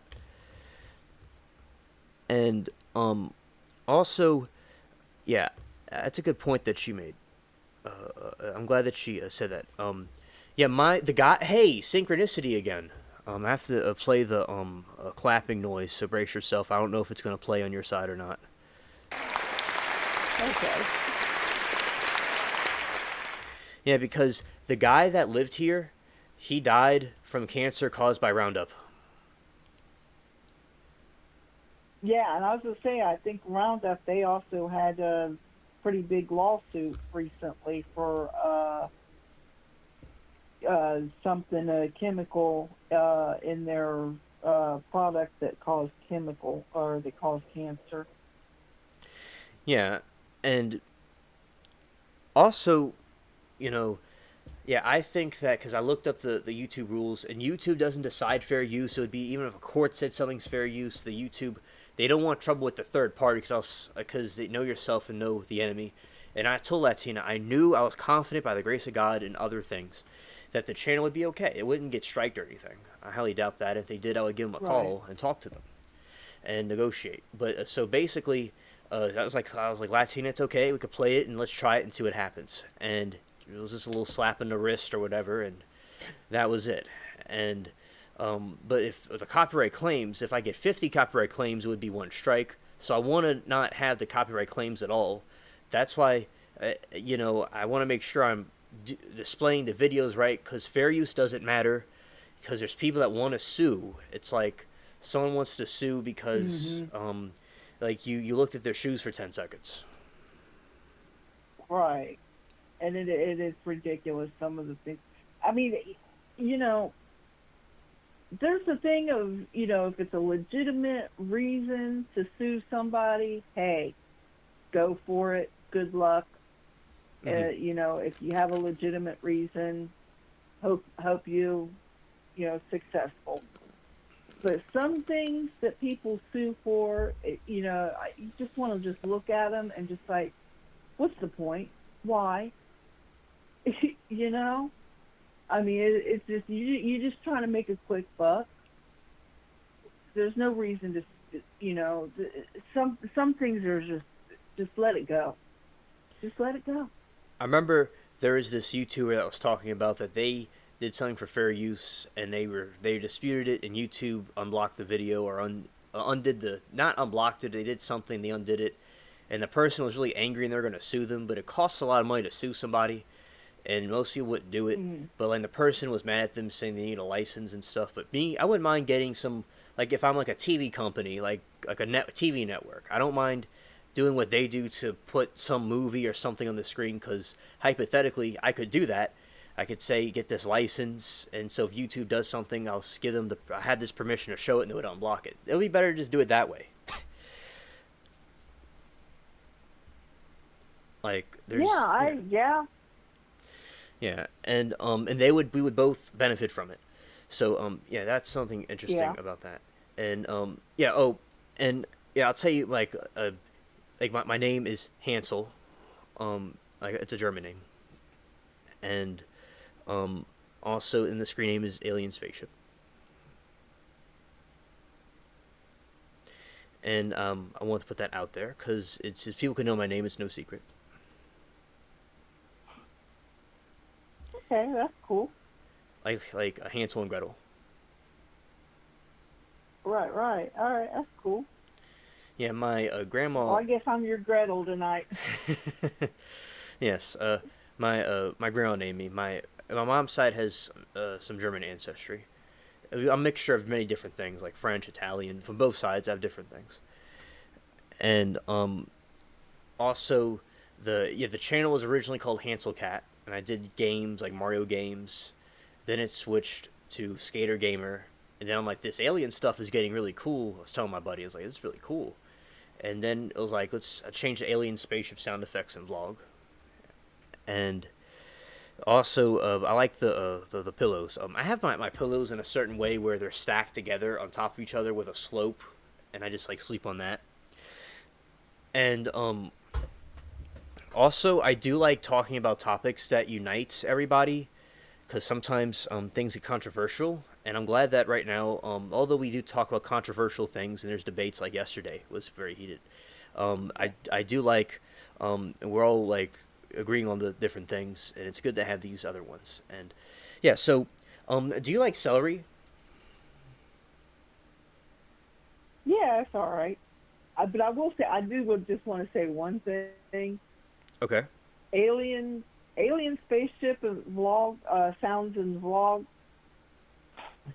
Alien spaceship sound effects and vlog. Mm-hmm. That's a long thing to type out when you're trying to put an app on there. That's why you see me a lot of times just use the little alien head and stuff like that when I'm trying to get your attention. And I'm like, that's just too long to type out, especially for somebody like me that's a hunt and pet typer. Well, as I said, I never and that's true, and you have a right to do that. A lot of the people are on computers, and it automatically generates the name. But yeah, I know I've typed people with long names, and one time I was typing my own name. I'm like, why is this name so long, man? And why am I making myself type my own name? And but basically, the reason why I did that was because I wanted people to know it's about alien spaceship, alien stuff, alien sound effects in a vlog. So somebody doesn't go, oh, why is there more? Because I remember I took courses about doing a YouTube channel, and it takes time. It doesn't happen in one day, and I built it up very quickly because of the ads, and I stopped the ads for a little while, but I'm about to go back into them.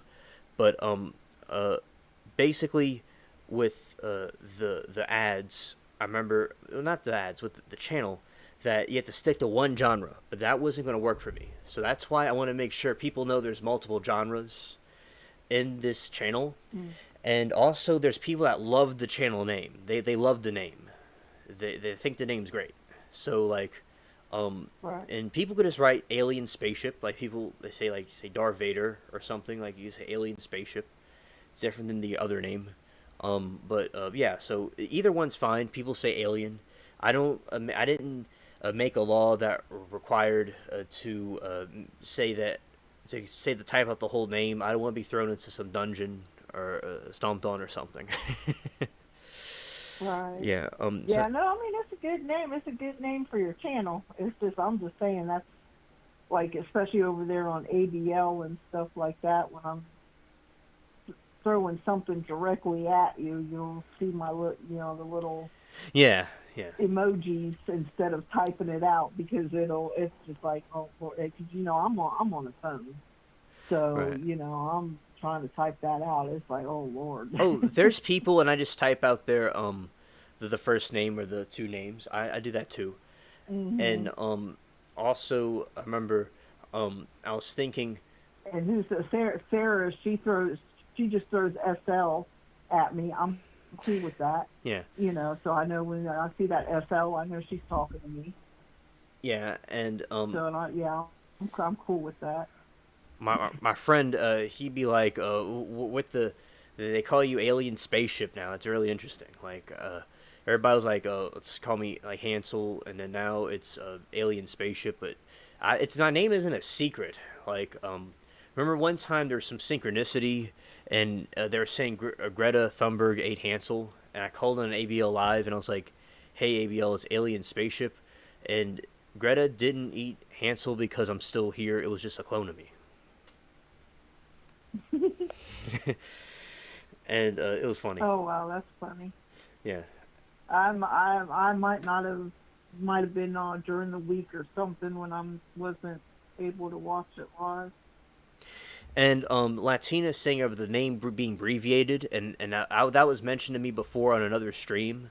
But if I made it like that, no one would know what the name means. No one would know what ASSV means. Right. Like they wouldn't. No one would know what that is. Ask. Oh, And, can I say that word? I'm sorry. no, I remember the dude, Alien Orica. He still subscribes to the channel. I haven't heard from him in a while. Shout out to him. He's cool people. Yeah, he was just like, Alien. He was like, you need like ASSV, and I'm like, okay, thanks for the suggestion, and that was it. Then he started like typing the like alien spaceship. All right, what's up? Right. Yeah, and also, and that's what I was doing. And now, do the fall trees change colors up there or not? Oh yeah. Yeah, they change colors. Matter of fact, go down around southern Ohio in the fall time. Beautiful down there. There's hills that are just covered with trees and the colors and everything. Absolutely beautiful. Oh, that's And awesome. we have a lot of we have a lot of maple and oak trees in Ohio. So you get a lot of the like red, yellow, orange. You get a lot of those different colors, really bright, vibrant colors. And so it's really nice. It's beautiful. The tree in my backyard is the only one that changed colors, but the cypress trees, they turn like a brown or an orange color, and they just kind of like do their thing. But some of the other Yeah. trees don't change any colors; they just fall off and die. Hmm. As they're saying We down got a here, few trees like that. yeah, I'm not sure what type of trees, but we've got what type of trees it is that does that. Where because we do have those kind of trees too, where it's just like one day the leaves are nice and green, and then the next day they're brown, and then the day after that they're gone. And it's just like, wow, okay, what happened? yeah. Also, yeah, but I will definitely, yeah, I probably would go up there and visit the Ohio in the fall, and I would see that that snake thing. So, Mount Oh yeah, that'd be um, awesome. Mount Snake Mound, right? Um, Serpent Mound. Chirpit Mound. Okay. And yeah, because I remember seeing like they saw this giant snake coming from the sky, and they made Mhm. the carving in the ground of it, and you could only see it from space. And uh, Yeah. Norm was saying yesterday that Well, he saw something like that when he was fishing up there. Not in Ohio, but I believe it was in New York state. And if I'm wrong, he could put that in the chat. What the state was. okay. But yeah, so basically, um, also as I was saying, um, the you could say what you were saying. I was being clueless for a second. Oh no, I was just gonna say yeah, because you say that you can only see it from space. No, it's not just only from space. It's from the air above. Oh yeah, I'm not sure how high up you got to be, but if you're like looking at it, if you're standing, on the ground and looking at it from the ground level, it just looks like a big hill. But like if you put a drone or something like that up in the air, or probably if you're flying in a plane low enough or something, below the clouds, you would see it. and you would see the serpent, the snake, and all of that. So you would actually see the actual serpent. But from Hmm. ground level, you wouldn't know what you're just looking at a big hill, you know. Okay. Yeah. So it's not necessarily that you can only see it from space. It's just that you have to view it from above. And I forget how long it is. It's like several miles long. Yeah. I'm still yeah. So basically, I totally agree with that, and that's very good that you pointed that out. Because Anthony McQuaid was asking about Mm. the thing about he could go to sleep.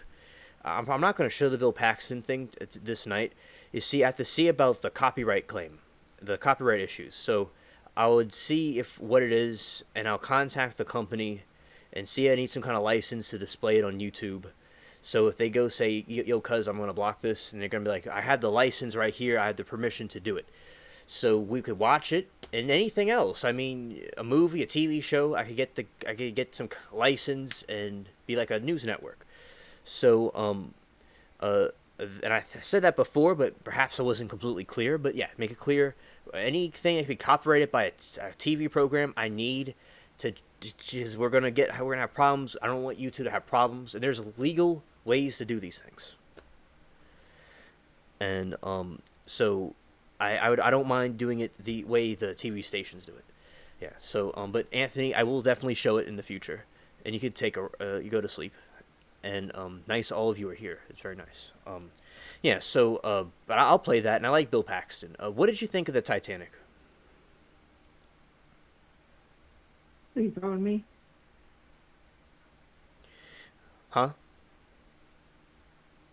Was you asking me or just in general? You of I want to say Oh, me. hello home of Apathy Homestead. Nice to have you here. He was the guy that subscribed recently, or girl, I don't know. But yeah, so I like the Titanic movie. I thought it was pretty good what James Cameron did, and I liked it. What did you think of it? Oh yeah, I think it was very well done. Matter of fact, I've got it on DVD. Um, I think it was very well done. I think he did a great job with um, integrating like the real history and real Mm-hmm. people that were on board the Titanic with the fictional. Mm-hmm. Because obviously Jack and Rose never existed. Those are fictional characters. This little necklace thing, whatever, with the Sea of Heart or Heart of the Sea or whatever it was called, that's fictional. That never happened. So, so I think he did a very good job with integrating the actual history and people and events with the fictional to make it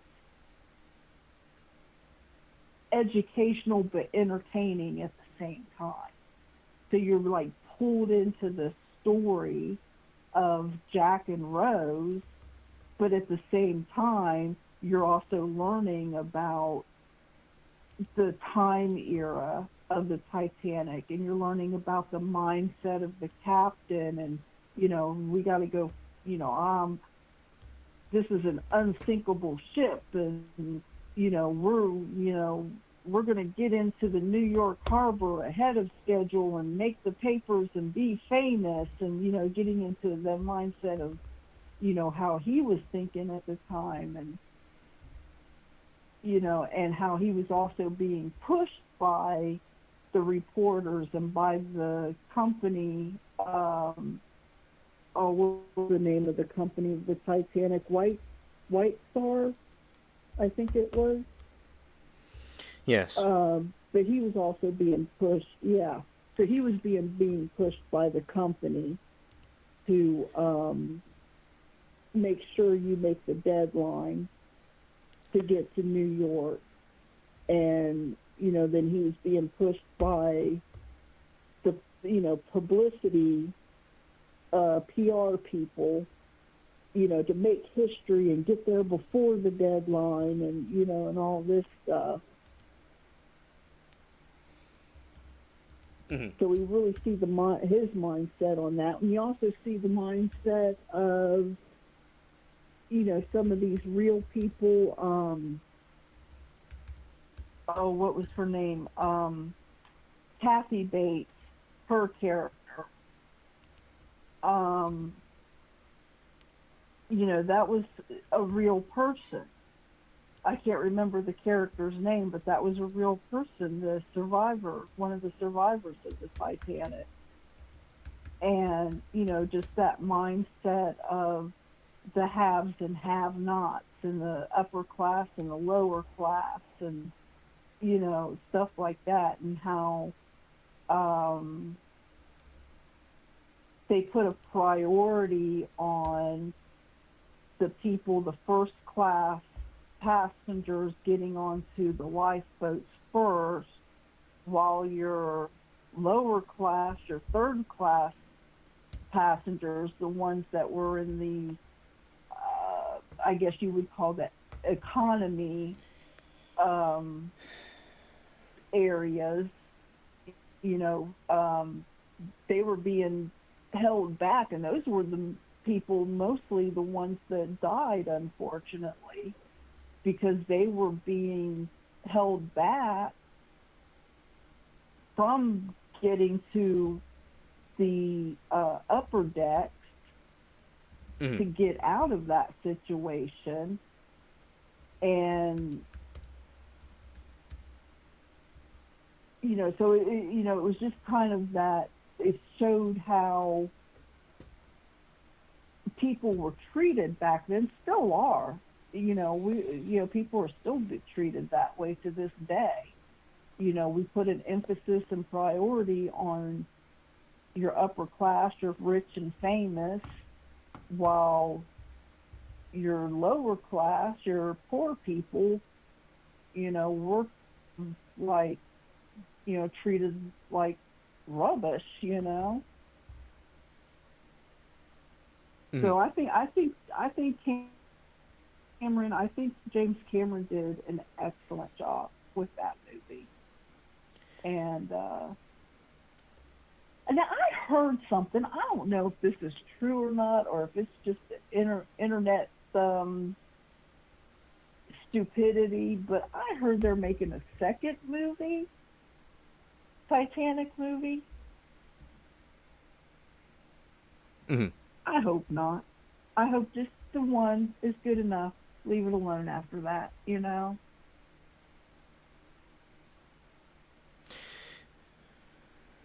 Yes.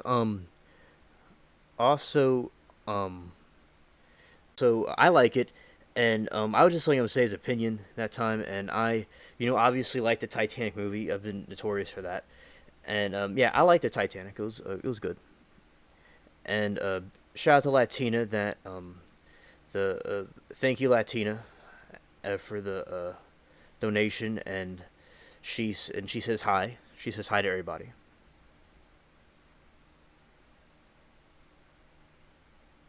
Okay, and I also, all right, and I don't know about it being a girly movie.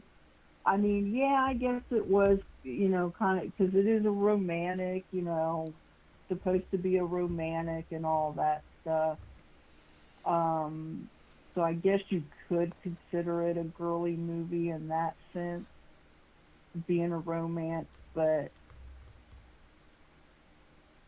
like I said, at the same time, it did kind of integrate that real history into the movie as well. So, which I was kind of more fascinated by the real history than, I mean, obviously the story of Jack and Rose was cool too, but I was more, me personally, I was more interested in the actual real history of yeah, and also what I was thinking about with the Titanic, how the the night to remember the other ones. They show it just kind of gliding through the water, like into the water. But the James Cameron got this thing to break apart, and like it was Mm. so epic. And he went down to the Titanic itself, and yeah, it was pretty cool what he did with the movie. And I remember my mom was pregnant with me when she saw it,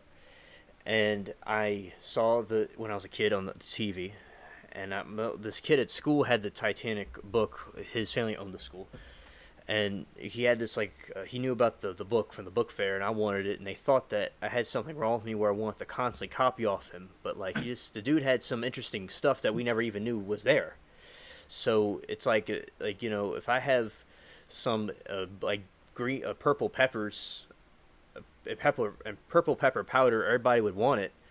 It's like for a reason, because it's something y'all didn't see before.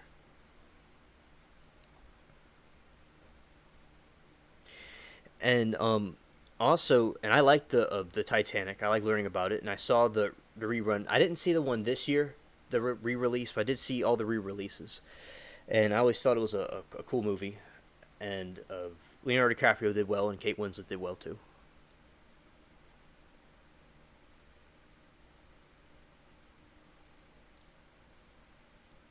You there? Well, and I think what's really All interesting right, good. too, yeah, I think what's really interesting too with Titanic, the actual ship once it was found, because I grew up in that era of um, the mystery of the Titanic. It hadn't been found yet, and where was it, and what happened to it, and blah blah blah. And what is going on out here? What's this about? Yeah, I got something kinky going on out here in front of my apartment. Uh oh. Not my concern, not my car, so I don't care. Sorry, well, it's that kind of neighborhood. If it ain't, I if know it what you ain't mean. I know affecting what you you mean. personally, Yeah. keep your nose out of it. No, I know. Right. Yeah. Yeah. So, anywho, so I grew up in that era of, because the Titanic hadn't been found yet, and so it was a big mystery of what had happened to it and everything. And then when it was found, they sent, if I recall correctly, they sent unmanned subs, or, well, not really subs, but, some kind of like unmanned devices down to take pictures of it and to kind of get the basic outline. I think I'm trying to remember exactly how the events unfolded. So they found it on sonar, on radar, Mm-hmm. A boat on the surface of the water. And they were showing the outlines on the radar and they could tell somehow by the shape of it and the size and everything that, yes, this is the Titanic. Mm-hmm. But the interesting thing about one of the smokestacks, because it was there for a while, there was a controversy of, is it the Titanic or is it a different ship? Because one of the smokestacks was missing. Mm-hmm. And come to find out, the missing smokestack was actually laying on the ocean floor away from the ship where it had broken off. And it was kind of one of those things, well, how did it break off? Well, they figured, okay, well, maybe over time, the seawater, the ocean water, the salt water rusted the metal, and it just eventually just like broke off, and the current kind of, it just floated out into that area. Well, then when they got the actual to go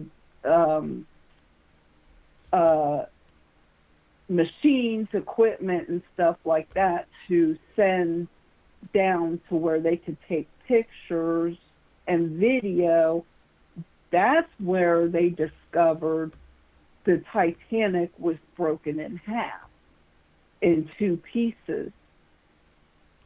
And then it wasn't until James Cameron went down in his submersible for the first time and laid actual human eyes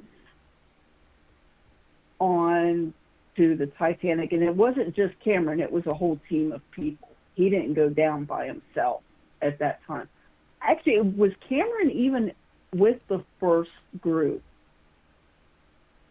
Mm-hmm. With the I'm not sure. He might not have been one of the first, because they're sent down researchers first, and I can't recall if Cameron was part of that team or not.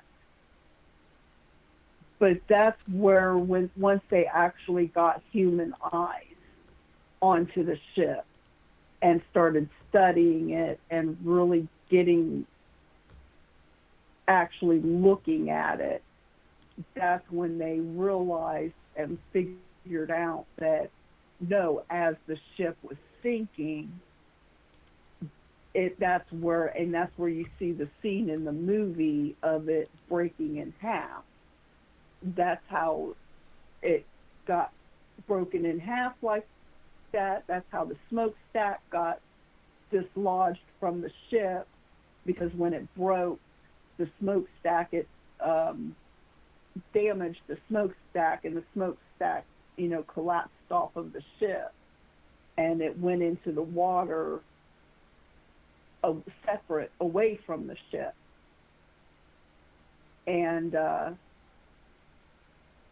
so they learned a lot about that just by, getting down there and getting to looking at it. And then, of course, James Cameron, when he went down, he did a lot more studying and a lot more research on it as well, and was able to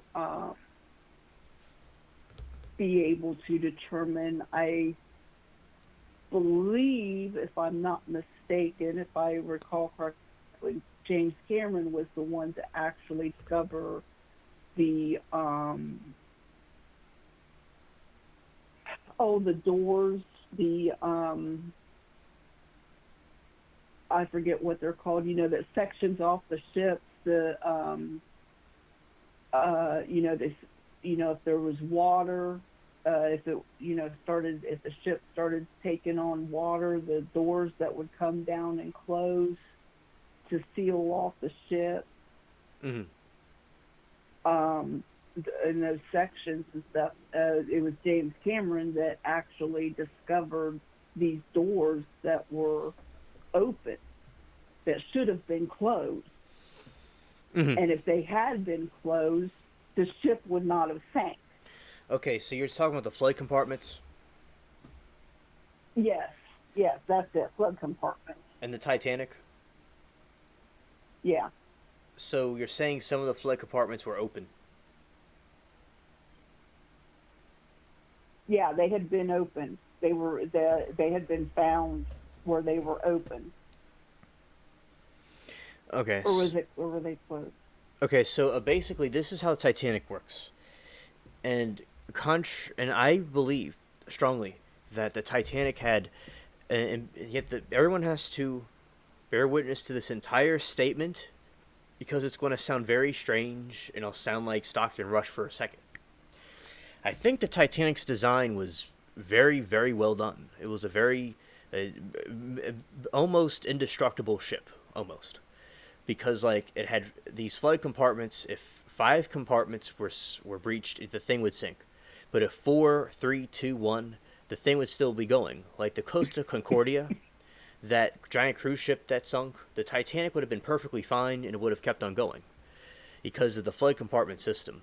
And they gave it a double hull because they thought Titanic would have a problem with reefs. But they didn't put a double hull on the sides of the ship, and they didn't make the flood compartments higher. They didn't make them high enough. They could have made them very, very high. And they didn't. Mm-hmm. And they kind of like cheaply put it together. Sounds familiar. And they didn't. They said it was unsinkable, but not really unsinkable, really. But so if Titanic had a head-on collision, it would have survived. It would have been fine, but it would have had a lot of problems, and a lot of people would have been hurt. But 5 compartments were breached, so it caused the domino effect, like I showed in the video with that irresponsible guy that with the bucket. You remember the bucket with the ship, how it just tips over and then it breaks in half. So, and yes, if more compartments were, some of them were opened for to pump water out, maybe it would have bought more time.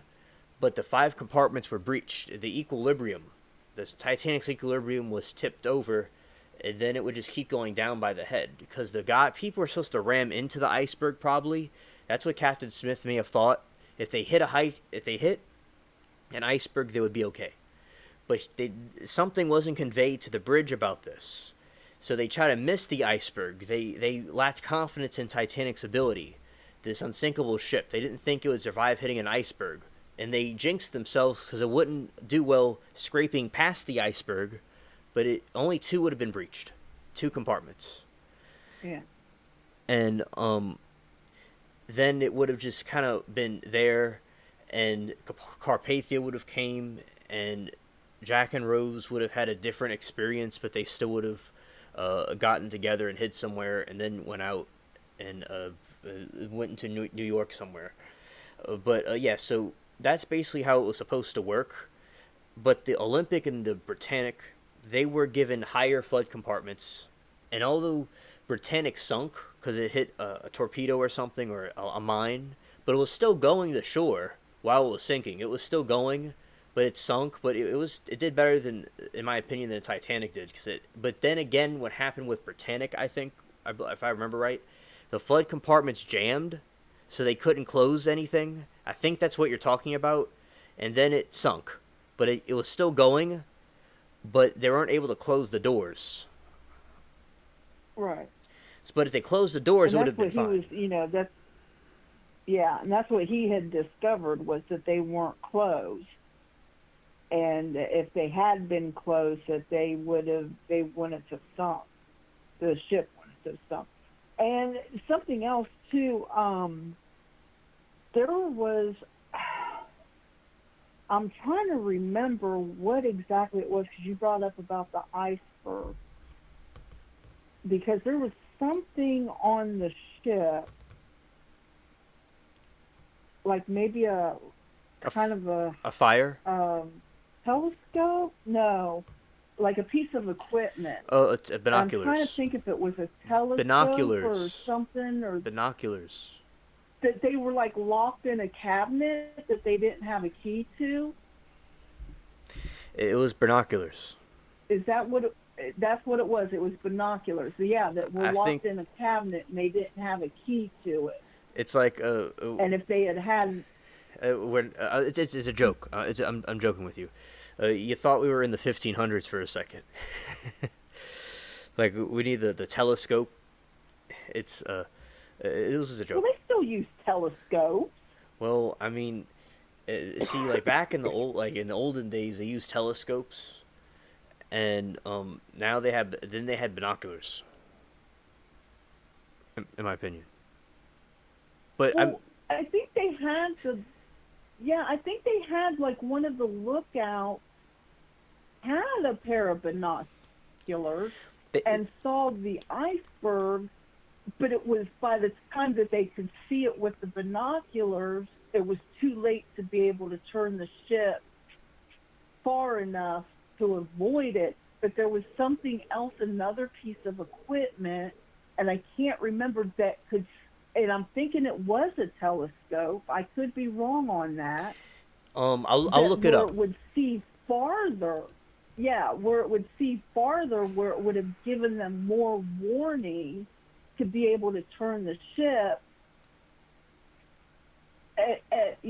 more time, to give the ship more time to maneuver away. But it was locked in a cabinet and they didn't have the key to that cabinet. It was binoculars. And I'm trying to, it was binoculars. There were no binoculars Okay. available with the crew during the voyage. Like, of because it's like, if you would have them in the 1500s. Um, as a Okay, joke. so it was Yeah, binoculars. yeah. I'm joking with you. Okay. I'm not being serious. Oh, you're joking with me. Uh, And No, I'm really seriously. I'm trying to think of what it was. There was something on that ship that would have, if they had access to it, would have given them more time, more of a warning to be able to maneuver the ship. I think But it was locked in a It was locked in a cabinet, and they didn't have a key. I think we could agree with the spaceship. There's not going to be any locked doors. Yeah, I agree with that. We're gonna have the Star Trek Enterprise kind of doors. When you just walk up to it, it just opens. Hmm. Yeah. Yeah. So, basically, it was binoculars, and they didn't have the binoculars were locked, and and the people out there didn't have binoculars. But I think a telescope would have been fine. That would have done better than nothing. And they couldn't see the iceberg, and there was no water breaking, so they couldn't see that they're heading into an iceberg. They had 48 seconds to react, and what they had to do was just go into the iceberg and have faith in Titanic that it was unsinkable, and they would have been better off than just scraping the side of it open. And Latina pointed out how they said God himself couldn't sink the ship. And yeah, I think that they jinxed themselves with that one. They're not supposed to Yeah. insult God on that one. I agree that they went wrong there. And I believe what I read, like Captain Smith, he was like, God can't sink the ship. And everybody else was like that. But if you pilot it correctly, it's less likely it would sink. But this doesn't mean like it's indestructible. It's not what that meant. It Right. backfired. It backfired, and they lost the whole thing.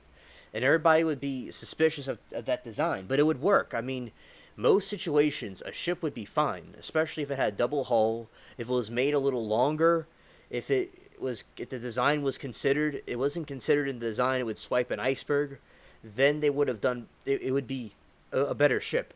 But I think like most situations, if it hit a reef, if it smashed into something, it would be fine. It would still be going. It would just so like the Costa Concordia, it would just keep on going. It wouldn't have a problem. So that design wasn't completely flawed. It was irresponsible. It was being Stockton Rush, but the Titanic was built better than Mm-hmm. Stockton Rush's tin can of Elmer's glue, in my opinion. I agree with that. That's true. Well, and the other thing too that hurt the Titanic, that hurt that situation, was the captain had some of the lifeboats before leaving port, had some of the lifeboats removed because it didn't look good. Um, he wanted to have a certain look for the pictures, for the papers and stuff like that. And the lifeboats that originally, um, you know, the number of lifeboats that were originally allotted for the Titanic, he had some of those removed Yeah, because Mr. Ismay thought it for would look ugly. aesthetic reasons. They thought it would look ugly. Yeah. And I remember from the Titanic, Thomas Andrews saying that he had lifeboats for everyone on board and more, but they said it would look ugly, so he was over a beautifully designed ship or like So you're the breaking up on me. I'm breaking up. Okay. How about now? Wait a minute.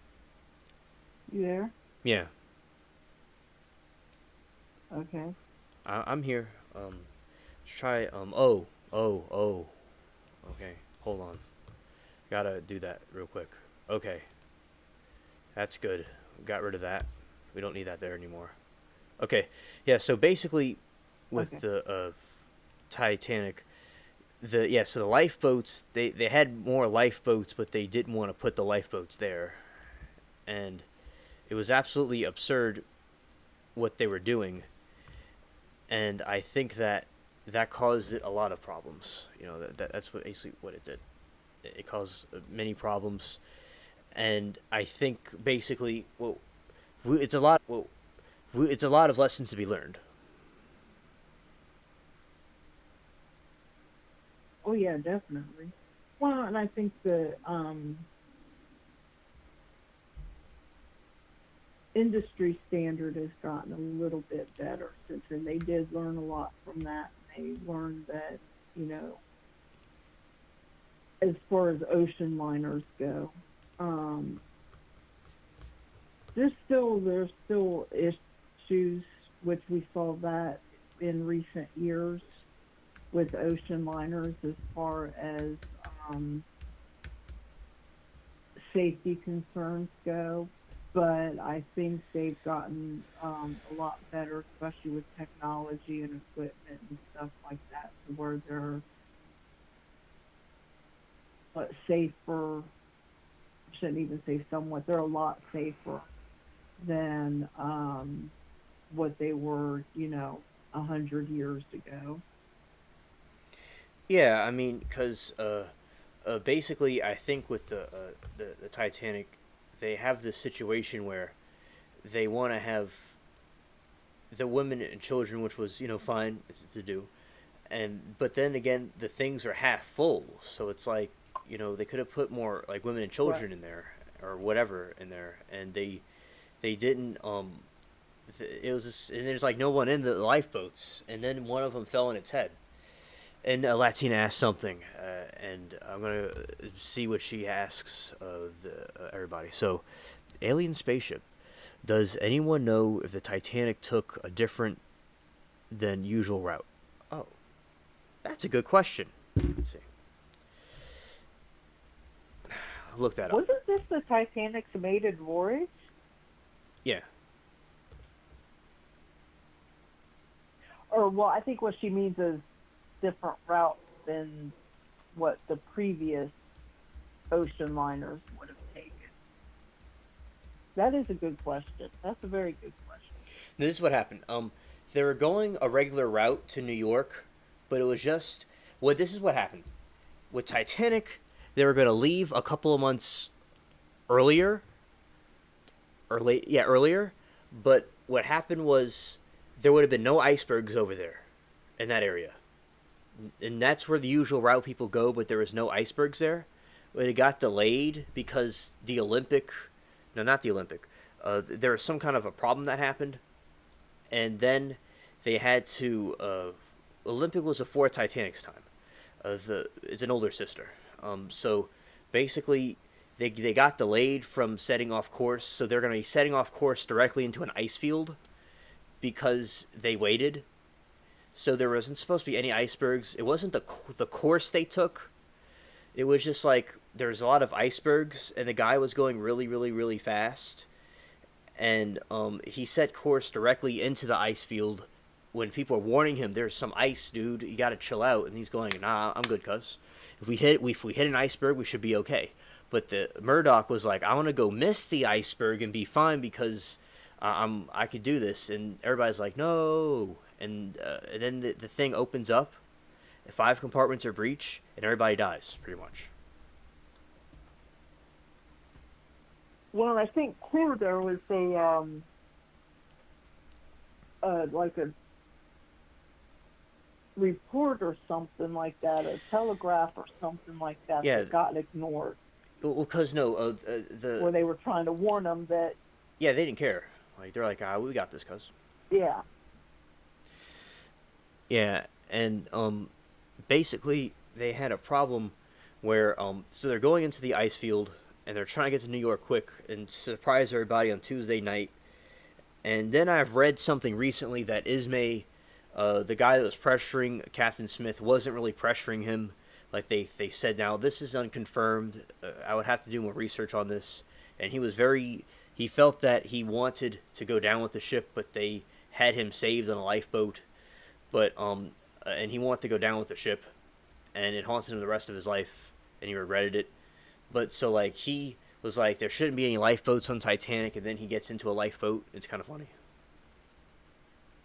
Wait. You're saying the captain got in a lifeboat? Mr. Ismay, I said. Mr. Ismay. Oh, okay. No, Captain Smith, he locked himself in a room and killed himself pretty much and drowned. Yeah. Well, the captain goes down with the ship. Right. And the guy that built the Titanic. The one that built it. He went down with it too. Mm-hmm. Oh, okay. But yeah, that's a pretty much a code of honor. Any passenger vessel. The captain is the last one off, and as long as there's still passengers on there, the captain remains, even if that means going down. So it doesn't matter, a ship, a airplane, a train, whatever. As long as there's still passengers on there, the captain remains. So that's basically a code of ethics, a code, however you want to say it. So to have, what ship was that? It was an oil ship, where the captain of the oil ship got into a lot of flack because he bailed out. He got off of the ship. The one, the Costa Concordia. There was still crew on there. The Costa Concordia. Yes, that was it. Yeah, because there was still crew still on that ship that got killed. I could play that probably. Why did he leave? Yeah. There you go. And because that's the one I was talking about, where the Titanic wouldn't have sunk if it was in that same situation. The Titanic would have been perfectly fine. It would have just kept on going. That's how well built the Titanic was. It wouldn't have sunk in any kind of situation except the one we saw in other ones. But of course, if it was by an act of God, they would sink, like we saw in this timeline. But basically, with the Titanic, is like with the Olympic. Yeah, so the captain, there's people on the ship, and it was in Italy. And the captain was saying how, and he's, in jail. He just got put in jail for like 18 years. And he was like, the guy on the shore, the military National Guard, he was like, so how many passengers are on your ship, Captain? And he's like, oh, I'm off the ship now. I'm okay. And he's like, oh, go back on the ship. Are all the people off the ship? He's like, no, I'm directing it from the land. He's like, I'm from the land directing the rescue. And he's like, no, you have to go back on the ship right now. There's women and children and people on there. You got to go back. And he was like, no, I'm helping it from the shore. And he's like, I command you as the National Guard or whatever to go back on that ship right now. He's like, are you scared, sir? Like, what's the problem here? Like go back on the and he wouldn't go back. And there's people just making their way off the ship into lifeboats. And then he was saying that everybody misunderstood him, and he was just trying to help from the shoreline. Yeah, no, that's... he can say whatever he wants to say. Bottom line is, he was wrong for...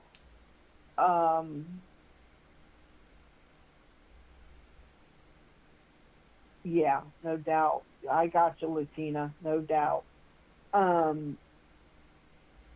But, the captain is always last off the ship. As long as I don't care if there's one person left on that ship. If the captain leaves before that person does, I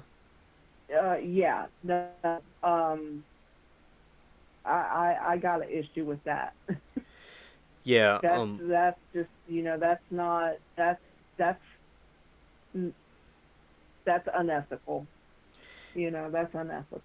And Latina sent me a hilarious meme. It says if Titanic sunk in 2022, and it has Cal with the little baby, and he's like, the dude's like, sorry sir, women and children first, and the dude's like, I'm trans. Yeah, Right. That's exactly how it would be. yeah, and yeah, so basically with I could show them. I want to make sure this thing's looking right, so I'm gonna just move this window open a little bit. Yeah, there we go. So this is the meme. I don't know how well this will be able to be seen. I'm gonna try to adjust it. So basically, let's see, yeah, Titanic sunk, and I think I could put it it's in the window. Let's see. I think I could put it in the window. Wolverine, thank you. I'm enjoying the conversation as well. Echo that, SE. Oh, Sarah, thank you as well too. I'm enjoying the conversation. I didn't mean to dominate the time like this. I hope you guys really don't mind.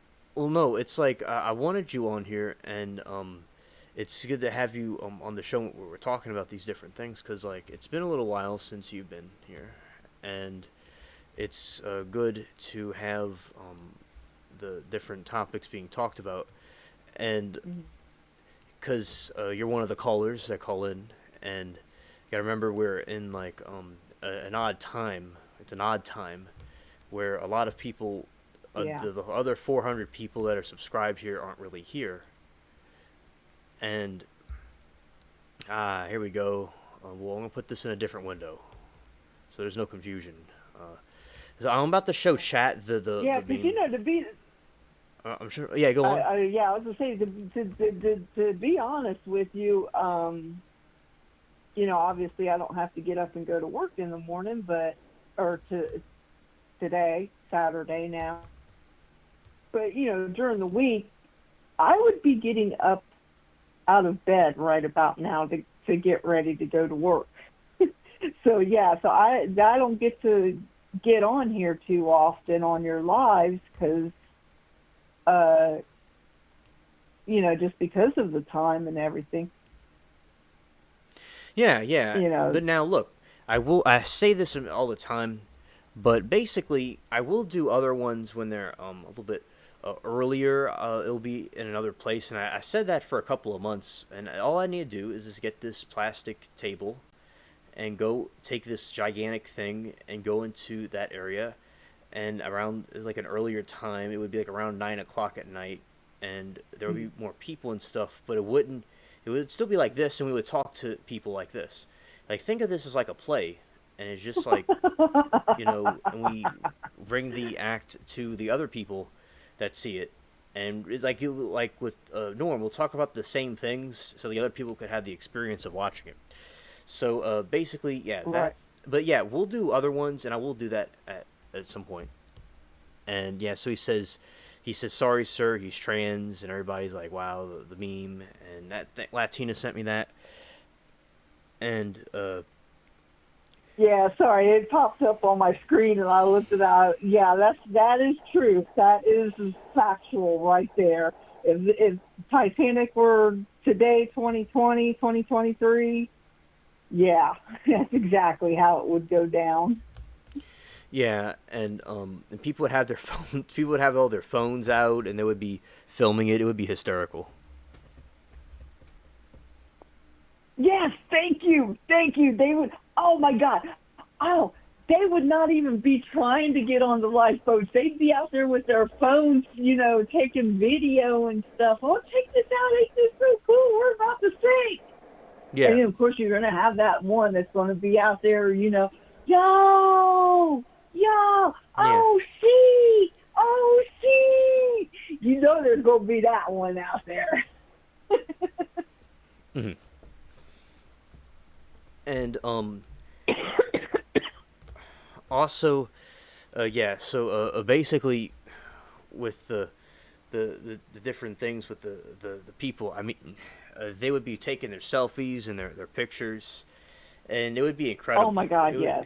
And they would have the trans people saying that they're women, and it just would be a nightmare. And I remember the woman with the piggy, and people were so different back then, and of it would be yeah, it would be very interesting. I mean, if we got like a replica of Titanic or made a second Titanic and something happened, I mean, people are going to be like taking selfies and pictures for TikTok and I mean in shorts.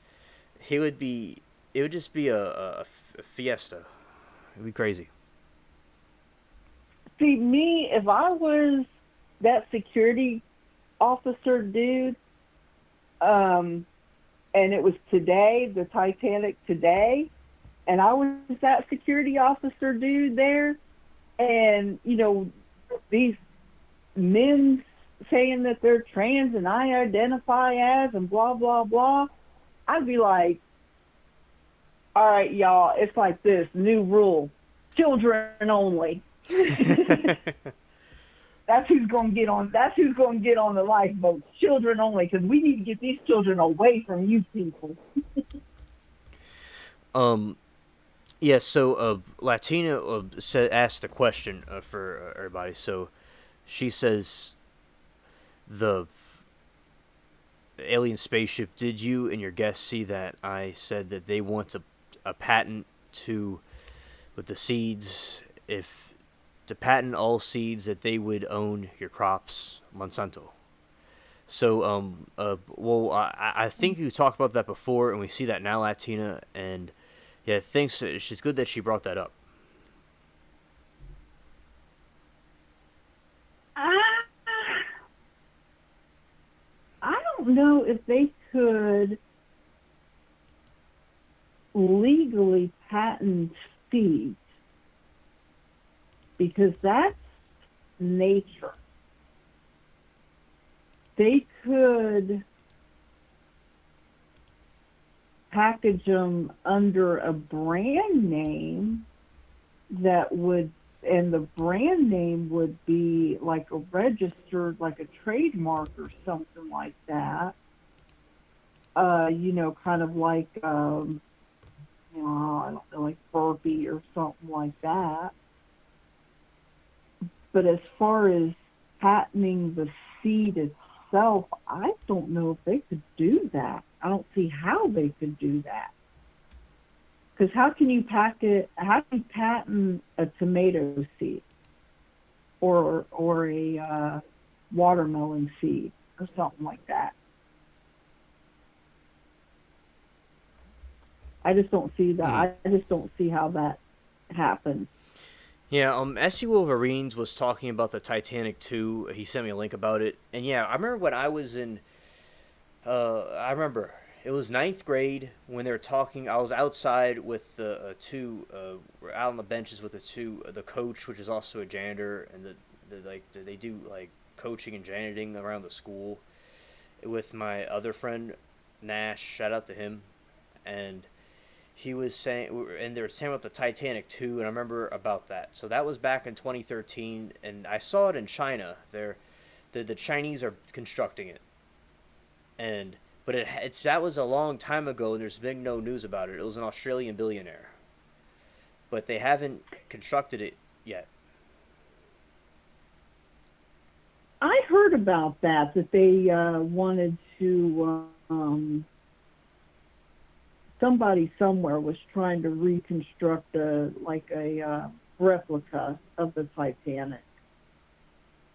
Mm-hmm. So I don't know whatever happened to that. They keep saying every year that it's going to be launched, but it doesn't get launched. And I saw pictures of it in China being constructed. Of course, it's going to be made in China. Why not? And right. That's even better. I mean, let's build the Titanic in China.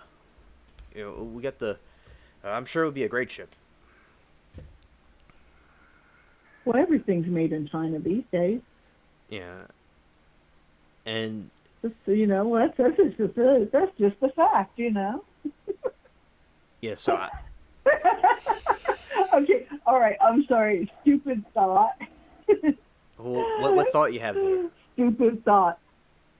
What thought is that? How funny would it be? How funny would it be if they replicated the Titanic actually had a stamp, or engraving or something on there made in China. And then that replica happened to have an accident and sank like right around in the same area as the original Titanic. And then 100 years from now, somebody dives down on it and goes, "Hey, we found the Titanic." Oh, wait, made in China. Never mind. Yeah. Yeah, that would be funny. That certainly would be funny. Oh my gosh. Okay, I know that was like a total stupid thought, but yeah, that was just like it just hit me like just to have a replica of the Titanic with the engraving on it, made in China. China. Yeah, China. Yeah. And also it's like they have like made in China on the side of it, and there's like it has like a label. It's like Titanic, Liverpool, and it says made in China, like everything else. And then it's like you go and you sit on the chair, and it's actually plastic. Right? Yeah, Oh my gosh. That would be too funny. and Oh my gosh. yeah, Almost everything on there would be plastic because that's all they would use. yeah. It's like you go to open the door, and it just you get like a magician. You just get a whole bunch of like confetti out the door, and you just keep on you keep pulling confetti out the door, and then the door just falls to the ground. And it's like, oh boy, are we in for a voyage? A maiden voyage is indeed. Oh my lord. Right. And then of course the equipment on the bridge, all the electronical equipment on the bridge, Samsung. Mhm. And uh, then and then the biggest problem would not actually be the transgender thing. It would be, or are the lifeboats gendered properly? Or it's like, is there a proper gender segregation? That's what they're gonna want to have. Like, is there gonna have like, Right. is this boat's for transgenders? This boat is for not transgenders. Oh, and then the you're gonna have the people saying that the lifeboat's racist, and it would be a big mess. But yeah, so they'll be made in China, and then you have like a funnel, and it wants to fall but it doesn't, and then like the wind blows a little bit, and then it just kind of dumps over. But it was actually made of plastic, and we're like, oh, hold on a second, how much plastic's on this ship? And then it like that would be epic. What would happen with that? It's like you sit in the chair in first class, and the whole thing just falls apart in a million pieces. Because back then, like the Irish, North Ireland, they built it, and they did it pretty well. Of like on the inside of it, there's no plastic in that Titanic. Plastic didn't exist back then. Right. Well, and then the other issue that you would have with the replica Titanic is as many people as there would be on that ship. Mm-hmm. How many Karens would be on there? Excuse me, I need to speak to the manager. Oh yeah, it would be like that Barbie movie. I've seen trailers for it. That woke Barbie movie. It would be like that. Oh yeah, and then you would have Karens the whole time making videos. Oh yeah. I mean, oh yeah. And with that many people on there, there would have to be at least 20 different Karens. At least 20. Imagine that. Oh my God, one is bad enough. Oh yeah, and also it's like, there'll be like totally out of whack, and they will be saying, "Oh my God, this pool is not big enough." Right, exactly. And But all, I can't believe that orchestra is over there. They're not playing the songs that I want to hear. yeah, yeah. And then, of course, you'll have the one. Excuse me, sir. It's ma'am. Hmm. And that, like, just Yes. imagine an ABL voice. It's ma'am. Yeah. Hmm. Because people are used to pools that are like the size of Mount Everest on cruise ships, and they're going to be all triggered. Like, this is the pool, Right. and uh, you know about the Turkish baths? You know about that? I know what they are. There wasn't there some on the Titanic? Wasn't there one on the Titanic? At least one. Yeah. So the Turkish bath. Oh, the Turkish bath is fine. It's still there and it's intact. Everything's still intact. Okay. And I might go down there and go showing it. So you have these contraptions, and it looks like a. So basically, it has these long board. It looks like a hospital bed, and Hmm. uh, and like you lay on it, and all these water goes on you, and in different spots, and there's like no clothing. And then there's the needle shower where you stand in like this cage, and these needles poke at your back and different parts of the body. And the one lady said she Say didn't like it. what? Yeah, that's the Turkish bath. And one lady said she didn't really like it. And like the people went in there and they would wait and they would be weighed in the waiting room. In the waiting room, it's all still there. Like there's the chairs are all flipped around because of the sinking, but the building and all, it's still there. And there's more parts of the bath that are having, that probably are still there, but a watertight compartment's blocking it, and they can't really see what's behind the door. So like they can't see the pool in there. Mm. See, I thought a Turkish bath was like kind of like a old-fashioned hot tub. That's what I thought a Turkish bath was. Oh no, it's intricate. It's intricate. Um, uh, this ocean channel of I'll go like I forgot the name of the channel, but it was like Ocean Designer. I think the channel's called.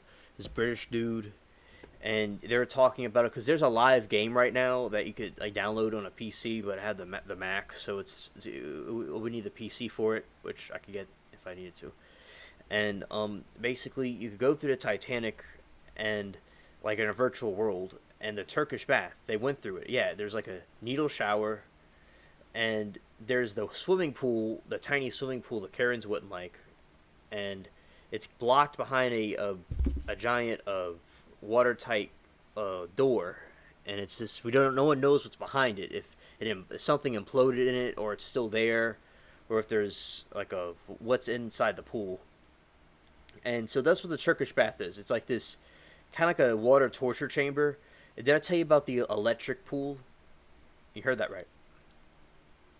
No, I haven't. So the electric pool, it's not really a pool, but it's like an electric bath, really. And you're put into like a coffin looking thing, and you're in water is on you with Hmm. small amounts of electricity, and it just kind of tingles you. That's the Oh wow. that's the Turkish bath. I don't think I would like that. Yeah, I don't So think I would like that. it was the upper. But you know Yeah. what? Instead of being a Karen about it, I just wouldn't go.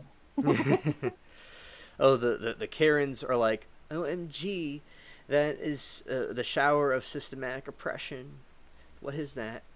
Right. And oh, they're gonna. So okay, so let me ask you this. Mhm. Let me ask you this because you keep mentioning this needle shower. Mhm. So are you like actual needles? So you're put in a cage, and there's a shower over your head, and then there's these needles in the shower. Like the cage is like these tiny little nozzles of shower that spray water. So it hits your back, like and you hit your stomach. It hits like different parts of your body. Like the cage has nozzles, and it's these like needles, and also from the top, and you're just kind of sitting there, standing there naked with the steward just kind of with the suit, just kind of like looking at you. And so that's basically like the image right there that's going on in the Turkish bath. Okay, so it's just like basically like the water, the stream of water Mm. is then that it feels like needles. Yeah. Is that a correct assessment? Yes. Yes. Okay. Okay, I got it now. Yeah, see, something like that, I don't think I would like that. Yeah. I don't think I would like that. I think me personally, it'd be interesting to try that out. I give my and you would have people doing on YouTube like reviews on the Turkish bath, and they'll have like reviews, and they have the dude in his cabin, and he's just talking about it, and then they have like the different Karens would be in there complaining, and it would be crazy. So, and basically the people are like naked in front of like this a dude and like the steward or something, and then there's the flat one. It looks like kind of like a Roman table, or it was like a hospital table, and this water is sprayed on you, and the guy like they put the water on the people and stuff, and then the other room is where the little tiny pool is, and that's the one they don't have access to. Like James Cameron took pictures of the thing. He took pictures of it, and Hmm. the Turkish bath. They couldn't get into the pool because the watertight bulkhead is frozen shut. When they closed the watertight bulkhead, when the stewards were leaving the pool area, there was like water already coming in, and they knew how f the ship was at that point. That the watertight bulkhead was overflowing. They're like, "Oh, we're in trouble." Right. It wasn't supposed to do that, but it did. And oh, imagine what the Karens would complain about with the menu.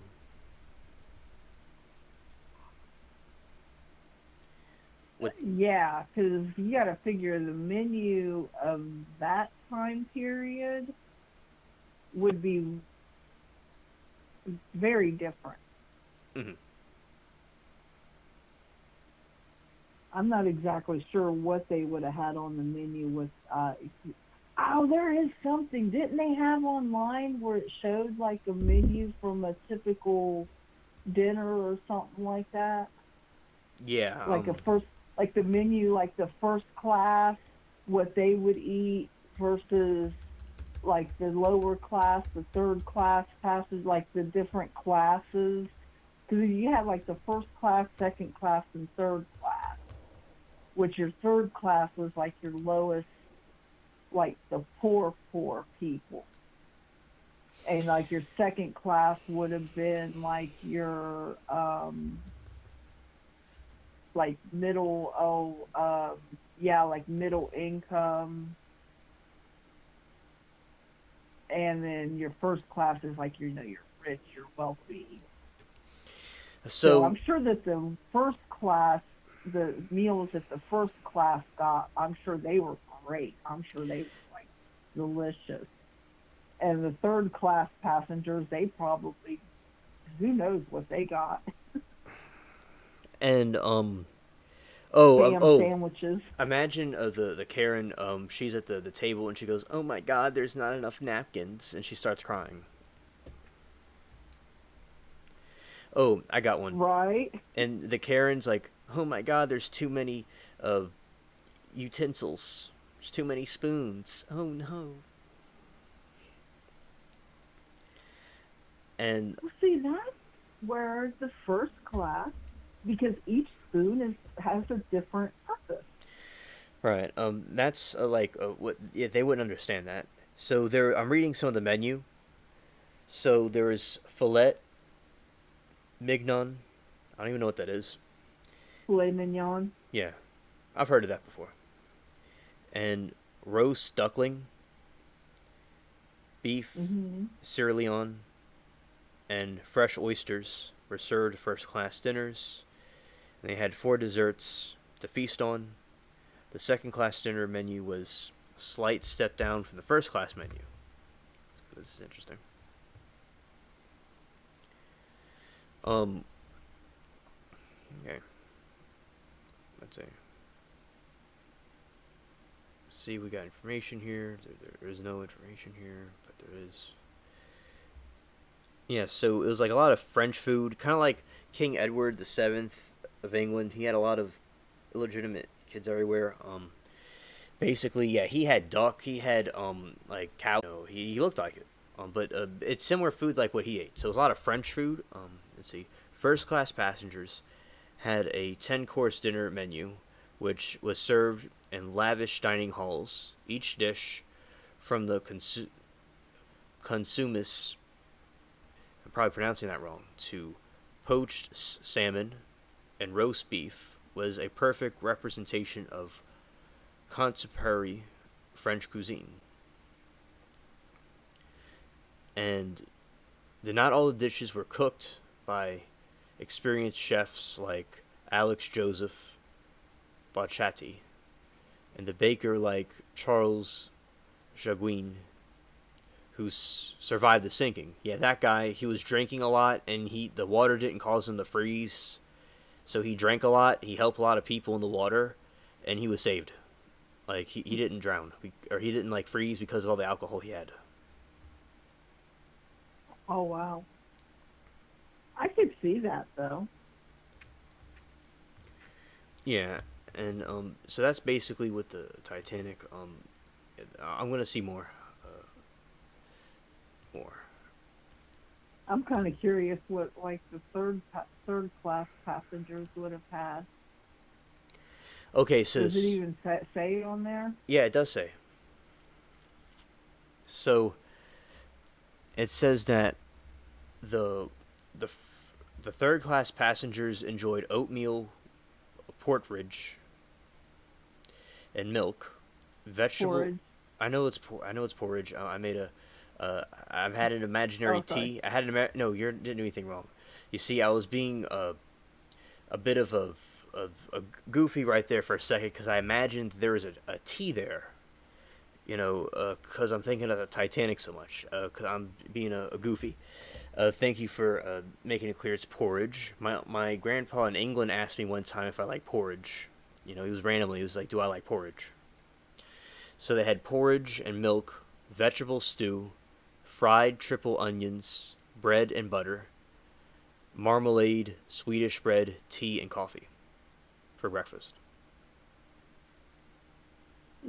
Fried onions, they consider that a meal? Fried triple onions, bread and butter. Yeah.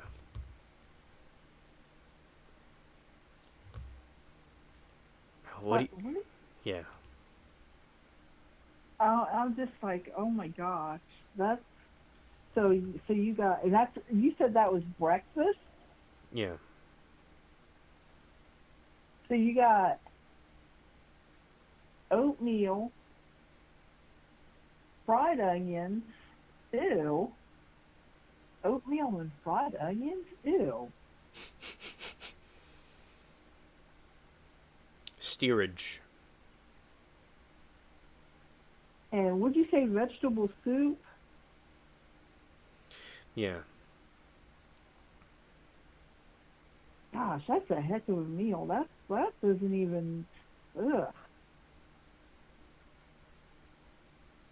Yeah, now see, that's a legitimate Karen concern right there. I would say that's a legitimate Karen on that. Oh, the Karens would, yeah, the Karens would be like, OMG, no, and they would have like a little revolution, and they would put it on TikTok, and they would be like, you know, this is not going to be allowed, and like and everybody just, other people would be sitting there, and then they're gonna be like, all right, and they bring the stuff from the upper class down there, and she's like, oh no, fried onions, and you'd be like, cringe. They would be making a video talking about look at what they served us. Are you kidding me? This is what they're giving us? Oh, no. I want my money back. Mm-hmm. You know that's what they would be saying. Yeah, and then we put it all over TikTok. And, right. Yeah. So, you want to know their dinner? Oh, yes, please. Third class menu for the dinner is a traditional roast beef dinner that shouldn't be intimidating for any host. Here is a break out of third class steering menu served last evening while the Mesure campaign in the page jumped up compared to the first class and second class food quality. It was likely better than what these passengers would have eaten at home. So they had traditional roast beef dinner.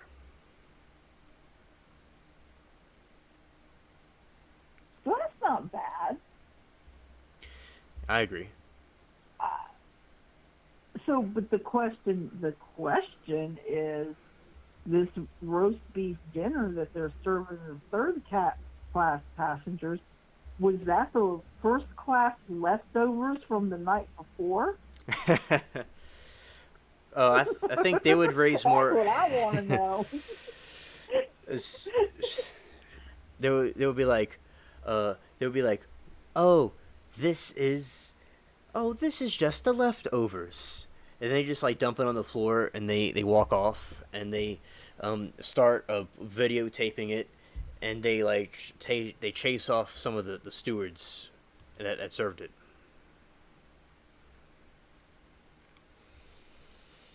You want to know what second class ate? Yes. Curried chicken, baked fish, spring lamb, mouton, and roast turkey were common menu items, as was pudding for dessert. The night the Titanic sank, the doomed second class passengers had plum pudding, also known as Christmas pudding.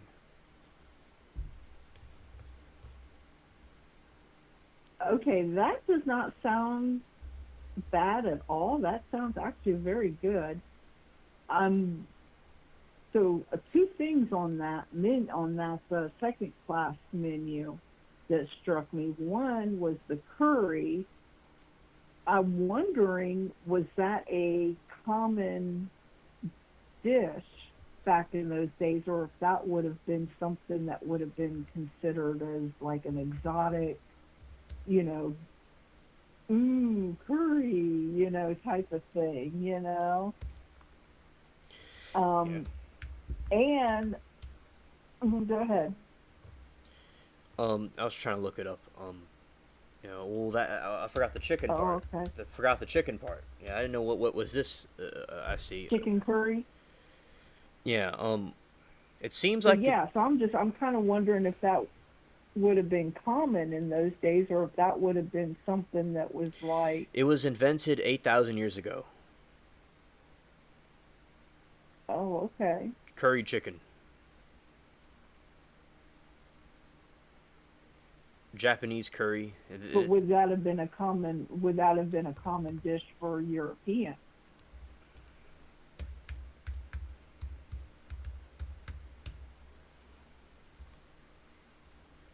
That'd be the thing. And the other thing I would say, as far Yeah, as that's what I the thought. fig pudding or the crisp, It's Indian. yeah, It's from it, Indian subcontinent, so it was something exotic. yeah, that's what I was thinking too. That they would have been like feeling kind of, like feeling special, like, woo, we're getting this, wow. But and the other thing too is the Christmas pudding. Um, I've actually seen videos of how it's made, um, especially how it would have been made in the 1800s. Mm-hmm. It's very time consuming, and the ingredients used in it during that time period would have been kind of expensive. Mm-hmm. So, and that's why it was considered a Christmas pudding, because it's not something you would have, you know, uh, any old time out of the year. It was something special. It was, So yeah, to have something like that served to you, that was,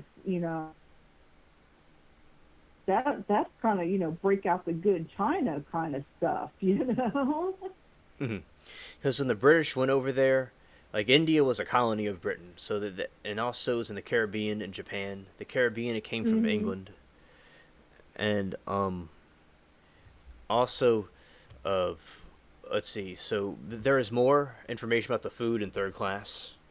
Okay, so Titanic sank. Third class passengers they enjoyed the see the things so there's more to that because I was reading a part of it.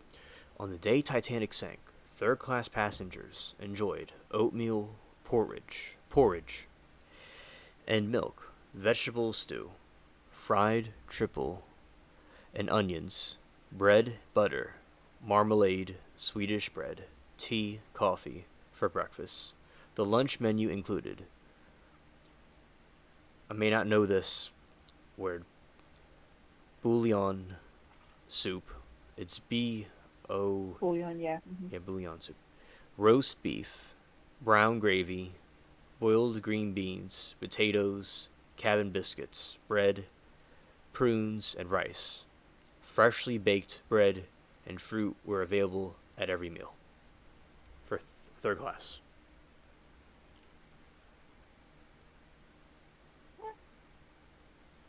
It's, I mean, it's not bad. I mean, it's peasant food, what they would consider peasant food. Um, Yeah. well, and they're kind of, Mm-hmm. but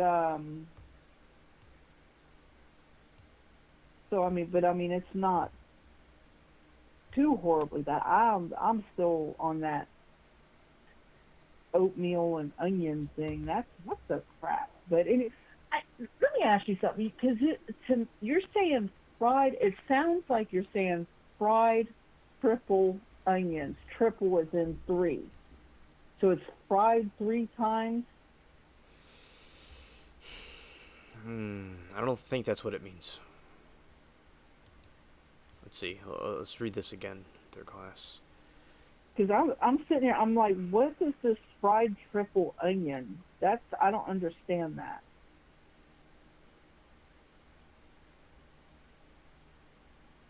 Yeah. I'm getting back to that part where I said that. Let's see. It was over here. I think. Yeah. It's up there. Second class. First class. Yeah. Third class. Yeah. Fried triple onions. I gotta look. Okay. Yeah. So let's see. That class. Second class. So I just had it. I'm gonna find it. Yeah. Okay. Here we go. So oatmeal porridge and the the fried. No, I said it wrong. Okay, my bad. I was being a bit of a dunce. I need to go in a timeout. Uh, Fried tripe and onions. So fried tripe and onions. Tripe, okay. Because I'm sitting here trying to think of like, what the heck is fried triple onions? I've never heard of that. Okay, but fried tripe Yeah, it's good and that you're onions. I good. got it It's good you're co-piloting the spaceship right now. We would have been lost. now. Right? Yeah, I guess I'd go in timeout for 5 minutes. Right. Scoot over. I'm getting in the pilot seat. Yeah.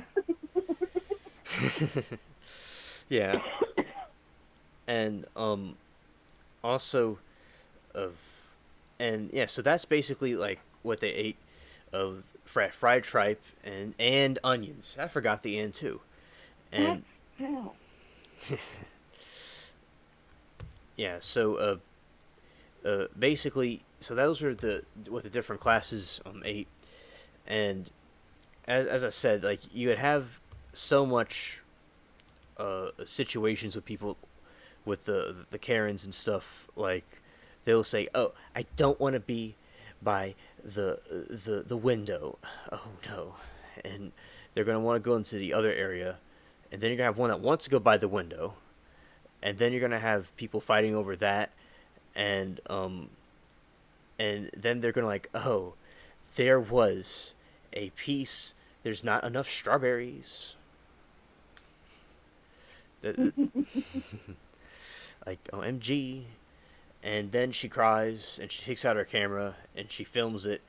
And then you have people like in their cabin with their laptop and saying, it's like, this is our first time on the Titanic, and this is my review of the Titanic so far. And it would be, yeah, so that's what basically would be going on in the modern age. And it would be absolutely absurd. And then you would have the grand staircase. Oh, that would be an avalanche of Karens. It's like, Oh my God. I want my picture right here. No, it's my turn. It's my turn. And then you have everybody posing. That's what the whole thing would be. People posing and taking pictures of themselves. Oh yeah, definitely. Mm-hmm. And Oh yeah, and especially, and I have to laugh too, because if Titanic was like today, with the people, how their attitude is these days, and you have them on their little computers typing about, this is my first time being on this ship, and it's going to be my last. And then I'm sitting in the corner going, yeah, it sure is going to be your last. Little do you know. yeah. Yeah. And also, like, what I think basically is because that's what basically would be going on there. And you would have, because I would be like, it would be interesting to take some pictures of it and stuff. But, like, I would just be, doing my thing, and I would just be observing what other people are doing also. And the radio room would be interesting. Like, with the Olympic, it had a totally different area for its radio room than the Titanic. It had totally different areas of the ships that they had them. And with the radio room, it's where you would have, like, it's like what I'm doing right now, what you're doing right now. Like, the communications, like, the chat, like, they would have chat.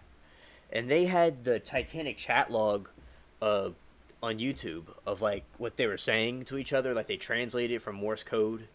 And they were, like, it was like what we talk now. Like, when the Titanic when the Titanic lost communication, the other ships were, like, praying, everybody prayed for Titanic. And everybody was praying in the chat for Titanic. Right. And they were talking like, you foolish old man, get over here, and we're over in this coordinates, you old man. That's what they're like. But Titanic was kind of rude sometimes. It was like kind of rude. Well, and the other ships, they like, would have the little pray hand emoji. yeah, yeah. So there was so much with Titanic, like so Titanic's communicating. There's all these ships, but no one was by Titanic. It was like no one was there, and Titanic was like, "Come on, dude, really?" It was hysterical.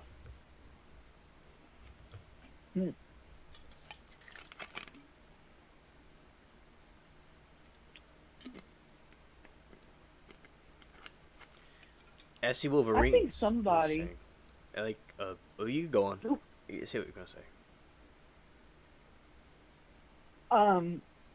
No, I just think somebody should make a replica.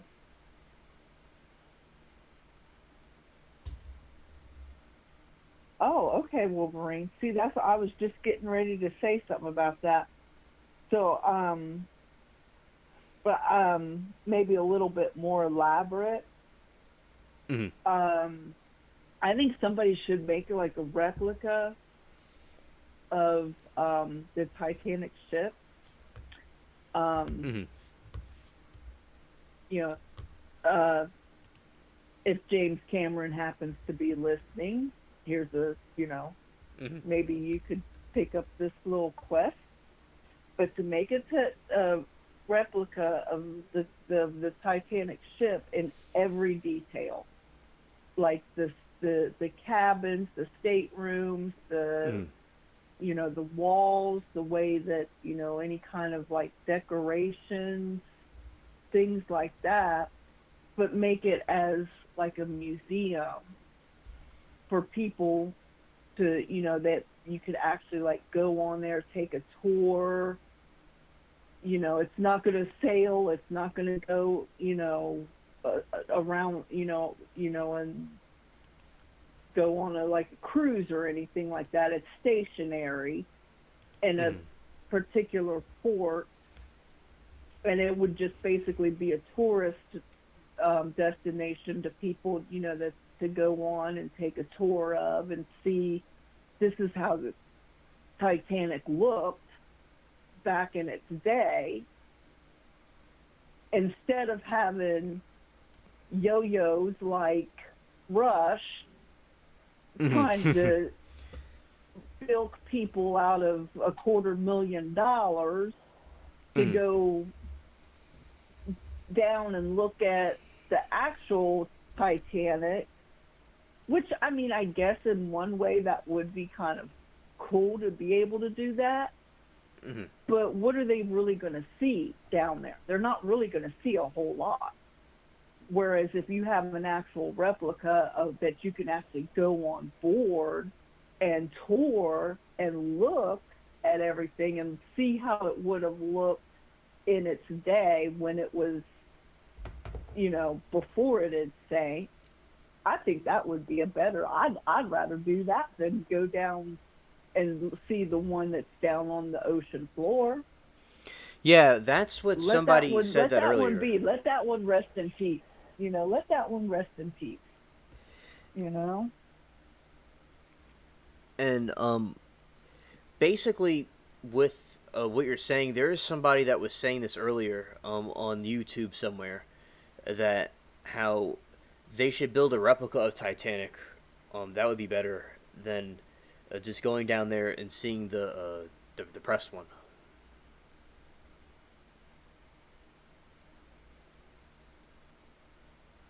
Yeah, because I mean, I think that would be.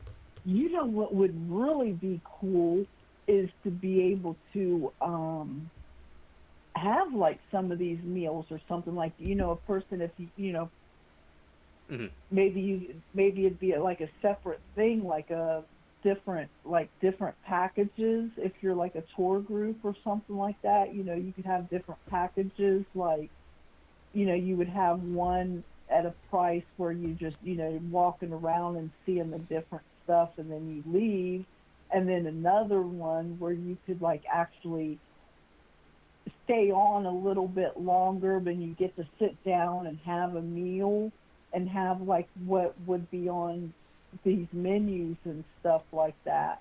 Mm-hmm. That would be cool too. And then maybe even another package where you could spend the night and stay in one of the rooms. Mm-hmm. Yeah, I Yeah, agree. that would be kind of cool. Yeah, I agree. That totally makes sense. I like that idea. So basically, with I remember this. There's a hotel in New Orleans, the Monteleone. It's a lot like the Titanic. The way it's the rooms and stuff, and the area where you eat. My mom and I would go there. It's very similar because of the French like Roman architecture and stuff. Yeah, and yeah, I think it would be really cool because I was thinking like these places as I'm looking at these different areas to eat. They have so much architecture. It sounds like a cool place to go and eat. Yeah, it could be transformed into something else. And Essie Wolverines pointed out earlier that there's this at the Titanic Museum. They have the menus. Yeah, I saw that. Yeah, and also it's yeah basically I think there's a lot of stuff that that is interesting about the Titanic. Like if they found the mail in the Titanic, they would still be delivering them to the houses or the people that were supposed to get them right now. Oh, really? Yeah, they're required. They would have to deliver them, Oh, that's right. even if they died 100 years ago. They would still deliver it to the house. So you get this like letter in the mail of this decrepit piece of paper and his envelope of from somebody, and like because there's mail, tons of mail that was lost, because it's a Royal Mail steaming ship. It was like the UPS. It was Amazon. It was the of its time. That's basically what that ship was. Right. Like, Now, yeah, I don't know if they would be able to do that to dry out, because it seemed to me like when they first started bringing stuff up from the Titanic, like there was like photos and stuff like that they had to like keep it in water to be able to preserve it, because if they try to dry it out, then it would like disintegrate. with the you're saying with the paper. Yeah. Yeah, exactly. It would disintegrate. Yeah, so they would have to do something with it to bring it back up. Yeah, you're right. Yeah,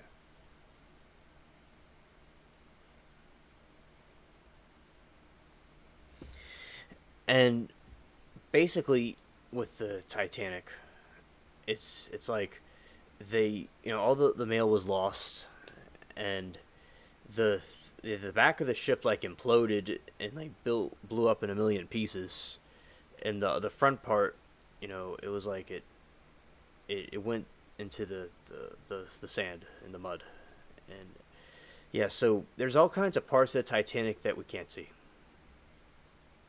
Yeah. Well, and two, and it's just where time being underwater and being in the salt water and everything, it's eroding. I would say, my personal opinion, 100 years from now, it's going to be completely gone. They say by 2030 it's gonna be gone, but like I think it's Oh, gonna last longer. I think so too. I think it'll last longer than that, because I mean, 2030. That's what, 5, 7, 8 years from now. I don't see it completely eroding in that amount of time. Hmm. But I mean, but it is, that's why they can't bring it back up to the surface, because if they try to move it, it would just, you know, honestly, the only thing that's holding that ship together at the moment is the algae and, whatever those plant vine things are. It Yeah, seems like that's about the only thing that's holding it together at the moment. yeah. Oh, what do you think? The Mothman would think of the Titanic if he went in the new Titanic?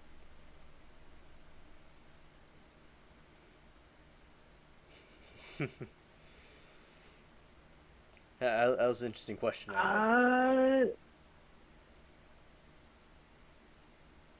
I'll tell you what. Here's a movie, kind of an interesting movie. It's not about the Titanic, but it's got that similar kind of vibe. Mm-hmm. It's called Ship. Mm-hmm. Ghost Ship. All right. Check that out, because the ending, the way what I'm seeing, the way it ends, I don't want to say, because I don't want to give out any spoilers or anything to anybody that's out there that's never seen the movie and decides that they want to watch it, because the ending of it is uh, like it completely unexpected, and I think that's what it would be if the Mothman was around Mm-hmm. for the Titanic. Maybe he was. Maybe there was sightings and just nobody knew what it was. Mm-hmm. But I think, yeah, I think that would have been kind of like the vibe of that. But yeah, like I said, the Ghost Ship, that movie, it's nothing. It has nothing to do with the Titanic, but at the same time, there are similarities. So I think it may have been the movie, the concept of the movie may have been inspired by the Titanic because it does have that kind of feeling, that kind of vibe to it. So it's a good movie. Watch it. All right, Roger.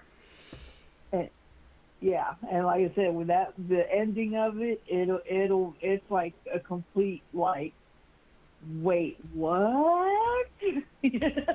Like completely unexpected. Hmm. Yeah, and yeah, that sounds like a cool movie. And Chad always has cool movies to talk about. And yeah, 2002 and the Ghost Ship. And that's what I wanted to ask about. So, um, Alien and everybody in the chat, what do y'all think about let's pull our money together and build this replica, Titanic tourist thing, and we can all, make some bank on it. What y'all think about that? Let's all, put our money together and make this happen. Yes, I think that would be a good idea to put the money together for that. That sounds pretty cool. And also, SC Wolverines, it's Ghost Ship. I didn't mean to sound in a commanding tone like that. I just was trying to, yeah, it just came out that way. Ghost Ship. All right. So, yeah, it sounds like a good idea that uh, to have that. And also another thing, I made this movie one time. It was like this, like a clown thing. It was like a clown doll that my aunt gave me from some flea market thing. And I made some like things out of it, like movies out of it. And yeah, and I have some of the soundtracks in there. It's pretty cool. And so I'm into filming stuff like James Cameron is. I remember that guy I talked about aliens with. I just had him to talk to, but now I have the whole internet to talk to, and it's pretty cool. I was able to put the ideas online. Yeah, so basically, I can imagine like Mothman just sitting there at one of the tables and just eating some like a giant turkey, and everybody's just like staring at him, and then they go back and eat. Yeah, it's hilarious. And yeah, I was thinking like if chat, if we all like did camping and stuff, that'd be pretty cool. Like, and also the other thing with the Titanic hotel, that sounds like a good idea too.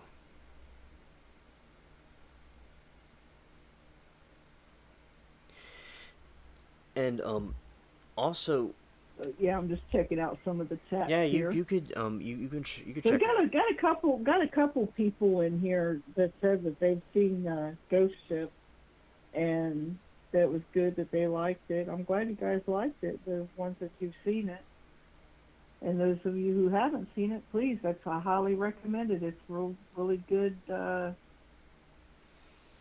Watch it late at night with the lights out. Hmm. Yes. Also, I remember that base. Yeah, I think that there would be ghost hunters in the Titanic. That'd be a cool one too. That would be.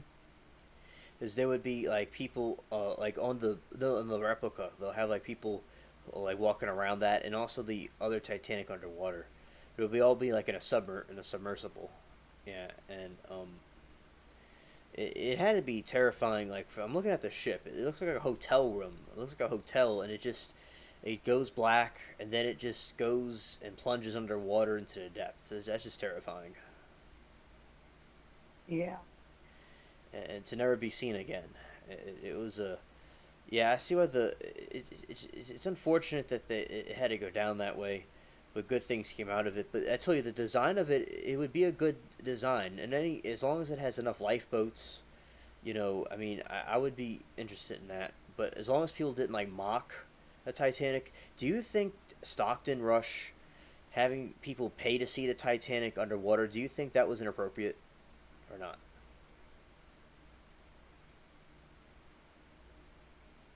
I do. I do. I just Yeah.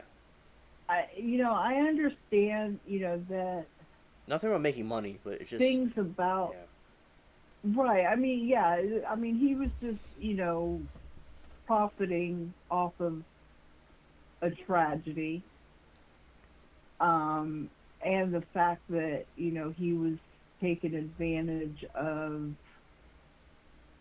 people with more money than they know what to do with. Hmm. So I kind of like maybe he was kind of taking advantage of them in a way.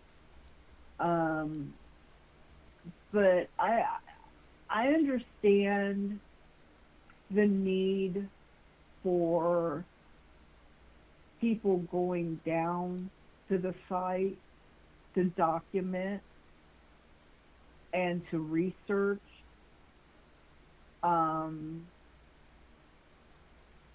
and basically to learn from what happened here so that in the future, for future ocean liners, you know those mistakes won't be repeated.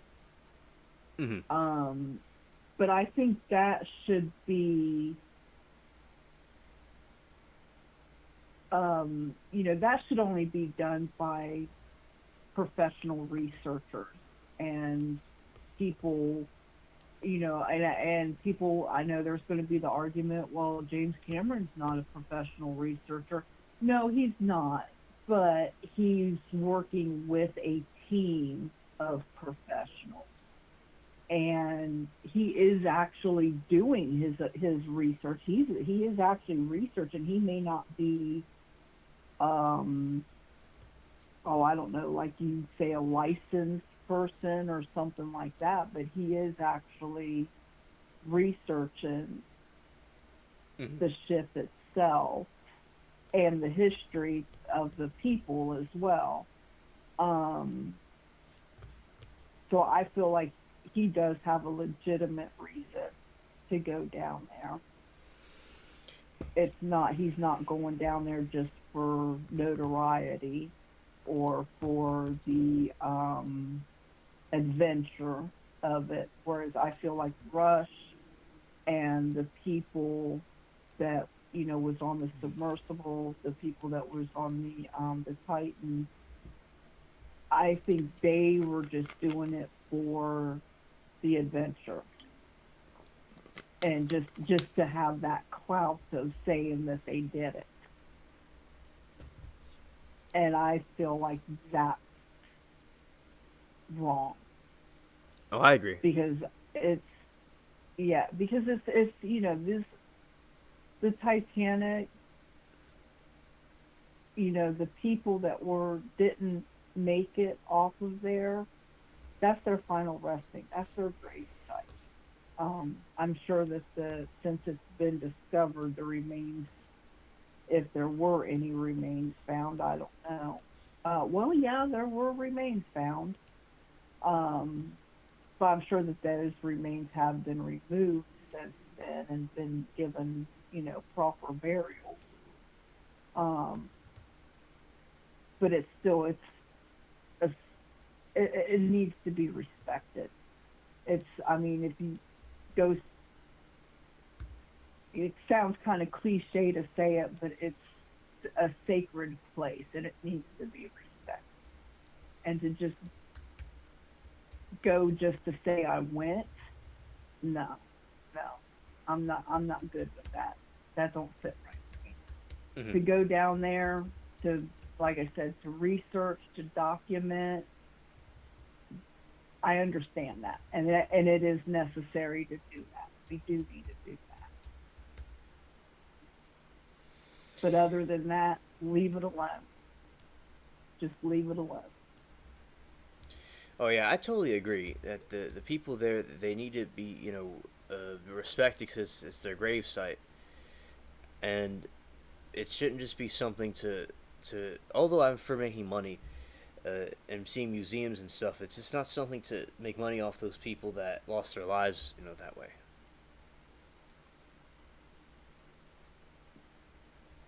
Well, and that's why I said, like, where I, threw out that little idea of having a replica as a tourist site, as a Mm-hmm. museum or whatever.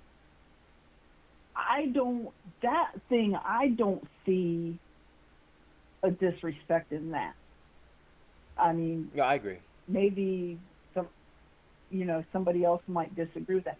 I don't see that as being disrespectful. I see that more as that's going to give people an opportunity, a chance to actually be able to see, like, oh, this is what it would look like. Oh, this is what it would have been like to be on that ship.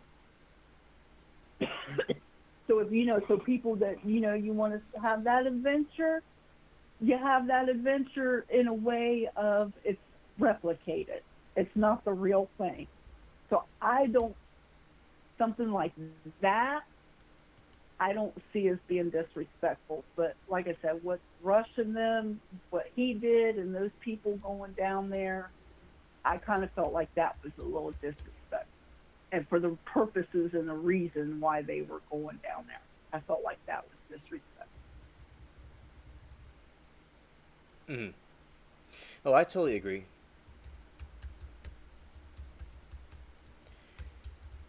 Oh yeah, because basically, and the people and the dude that took his son down there, what was terrible. You know, Yeah, yeah.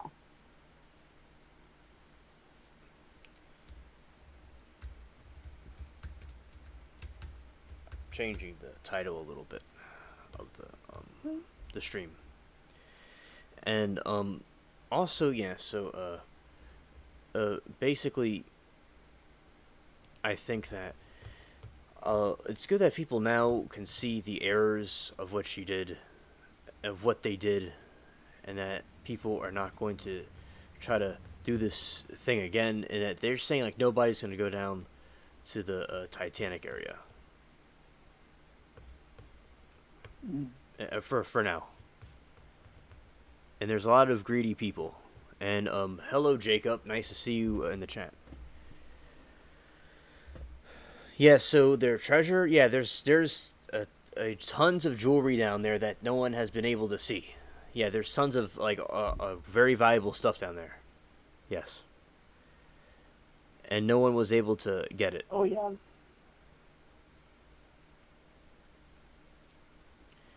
Very yeah. valuable There's things. definitely, there's definitely still, jewelry and I'm sure coins, money, things like that, that's still down there. I'm thinking that's probably going to remain down there for a long time. I'm sure at some point in time. Actually, if they did find a way of being able, they have been able to bring some of it back up to the surface. Yeah, they have. And that's what's in the museum. And I feel like there needs to be, if there isn't already, there may possibly already be a law on the books, but if there isn't, there needs to be a law that anything that is um, brought up from the Titanic, it goes to the museum. That you're not allowed to keep it, you're not allowed to sell it, you're not, you do not gain from it in any way, shape, or form. It has to be handed over to be donated to the museum. So I think that would kind of help to prevent anybody from, especially in the future as technology evolves and somebody finds a way of being able to um, actually go down there and collect a large amount of items, it would prevent that, and somebody getting rich off of it. And Exactly. actually, I think after this with the Titan, honestly, after this incident with the Titan, I think there needs to be a law that, excuse me, there needs to be a law that you can't take tourist groups or anything like that down there either. Amen. Yeah, I totally agree. And basically that I think basically it said nail in the head right there, because uh, this could have been into a scheme of profiting off the people dying and on the Right. Titanic, and it's like you know and James Cameron, like Peach, she sent me the thing about the intricateness of the Titan. I mean, not the Titan, of James Cameron's submersibles, how he built it because of the Mariana Trench. She sent me that movie. It's free to watch on YouTube, and how it would Hmm. crack, it would make some noises, but it wouldn't be lethal. And he went down there, and it was so intricately designed. He tested it out so many times, and this guy didn't do any of that. And James Cameron tested it on a computer, and he knew the risk, and he didn't risk it with passengers. It's like, I mean, Right. he, it's very, the dude was just trying to get rich quick.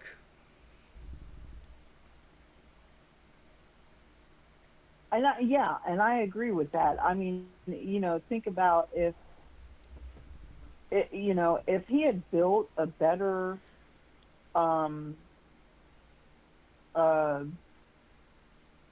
sub, if he had, built a better vessel that could have survived multiple dives at a quarter million ahead, and if he could have went down there Mm-hmm.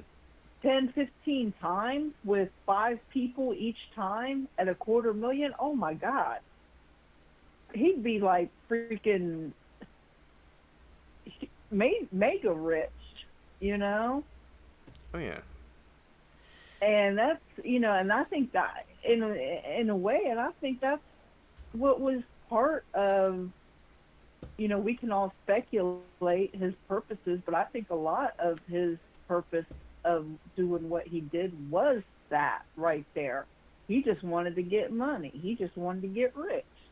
Well, I Mm-hmm. mean, he already had money, but he wanted more money. Mm-hmm. And yeah, that's not right. That's something I feel like there needs to be laws or something to prevent something like that. Especially when you take into consideration something like this that's, you know, something like the Titanic, like that's not something to get rich off of. Yeah. That'd be like taking people on tours of Pompeii or something like that. No, Exactly. Exactly. no. That's just taboo. Yeah. That's a very cringe. That take people on that, or, oh, I remember there was this thing where the there was these Karens that were taking pictures of themselves at Auschwitz in like a in a stupid way, and it's like people these days are just not really caring for these atrocities that occurred.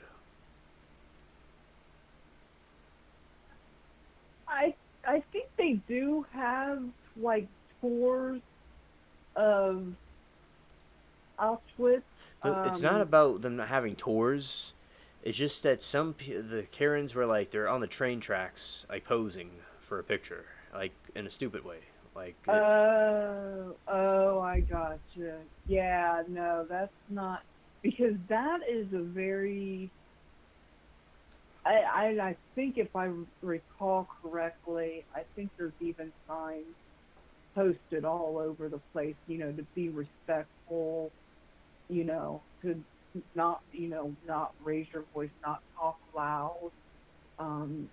To keep your voice low and just to be respectful and um, of the area and of the what had happened. in that place. Um, so yeah, to sit there and like take pictures and post and being stupid, yeah, that's not. And there's actually a oh gosh, I heard of somebody. This was a while back talking about Pearl Harbor out there. The museum. I guess you could call it a museum, Mm-hmm. like that floating like bridge thing or whatever, where it goes over the Arizona. Is it the Arizona that sank? That's down there at the bottom. Um, I think it was the Air. Was it the Arizona? Um, but anyways, um, the guy was talking about, you could tell like before getting there, like people were, talking and having conversations and this, that, and the other. But then once they crossed that threshold onto the bridge, it was like dead silence. Like, and you could just feel like how the mood just completely changed Right. Right. because it was just that known, that sense of this is a sacred place and we need to respect it. It's like it just went completely quiet. No, everybody stopped talking. There was no more conversation, and it was just very, um, I don't know the right word for it, but it was just, you just It had was that ambient. yes, and and just being respectful of where they were at and what had happened at that place. And I think that's the same thing. Auschwitz, the Titanic, all of that. We need to have that sense of respect. Mm-hmm. And I think that's a big problem that we have in today's society, especially with the younger generation.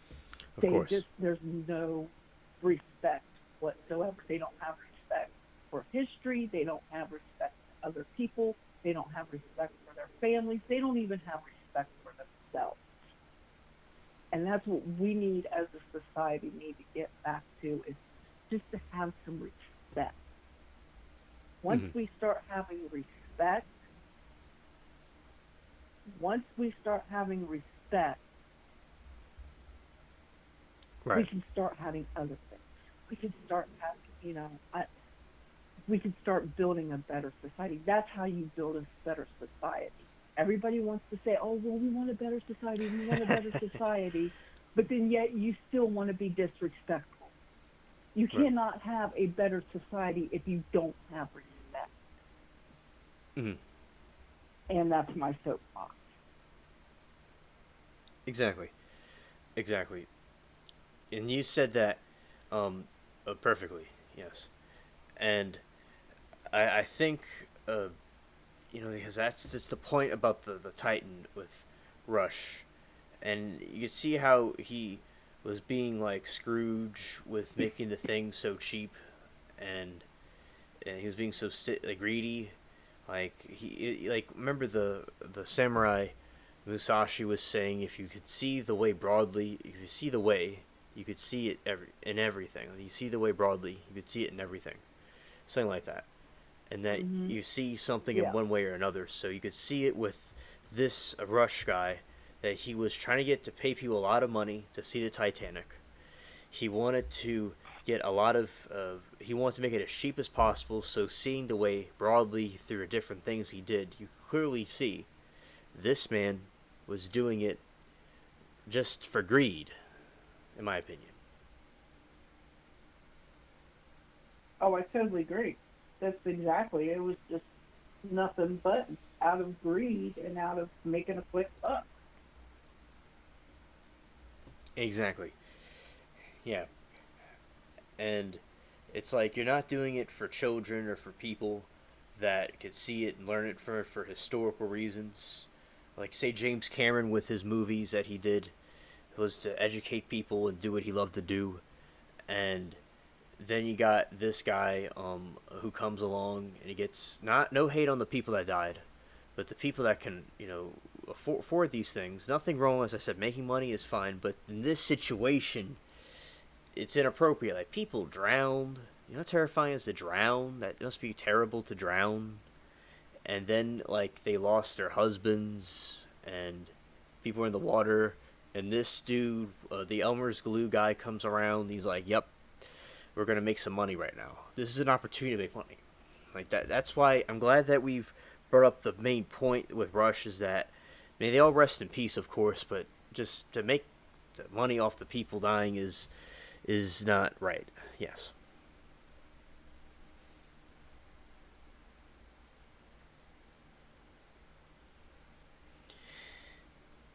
And also, Yeah, completely agree, 100%.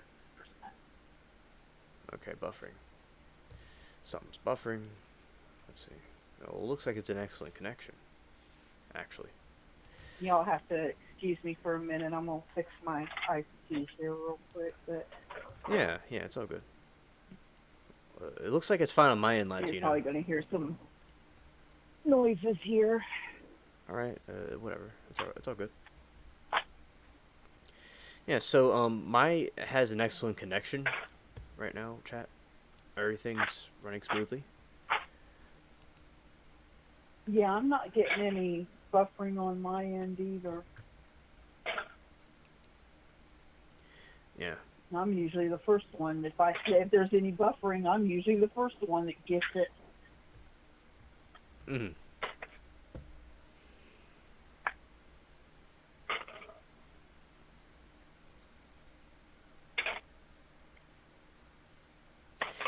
Yeah, and basically, yeah, I think now.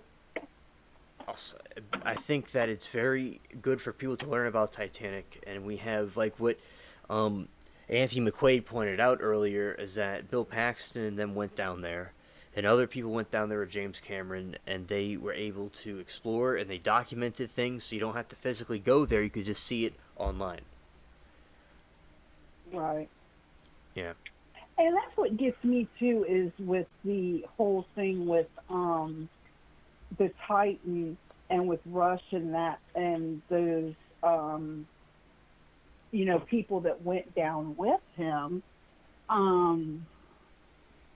because they were saying that little portal window wouldn't have even been big enough for a person to look out and actually see the ship, that they were going to be sitting there looking at it on a view monitor, looking at video of previously recorded video on a view monitor.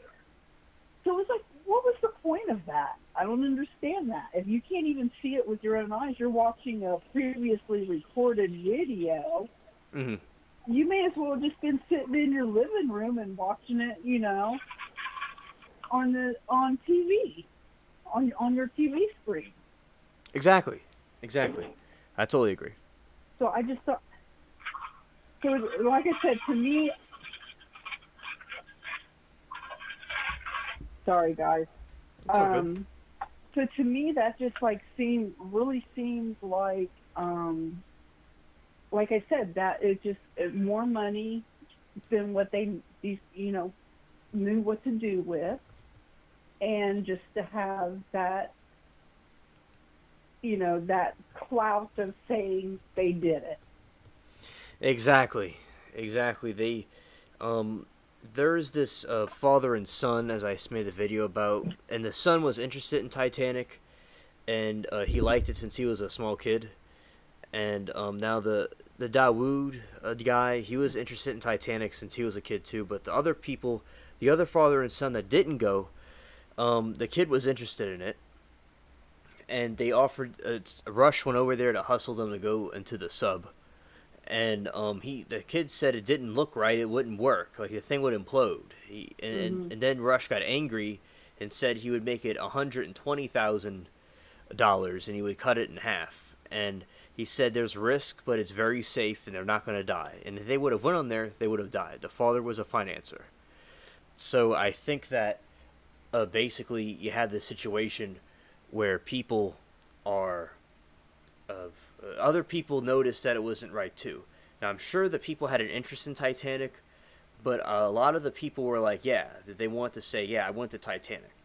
Look at me. Right, exactly. Like, Which, I yeah. mean, in the grand scheme of things, what does, what, I mean,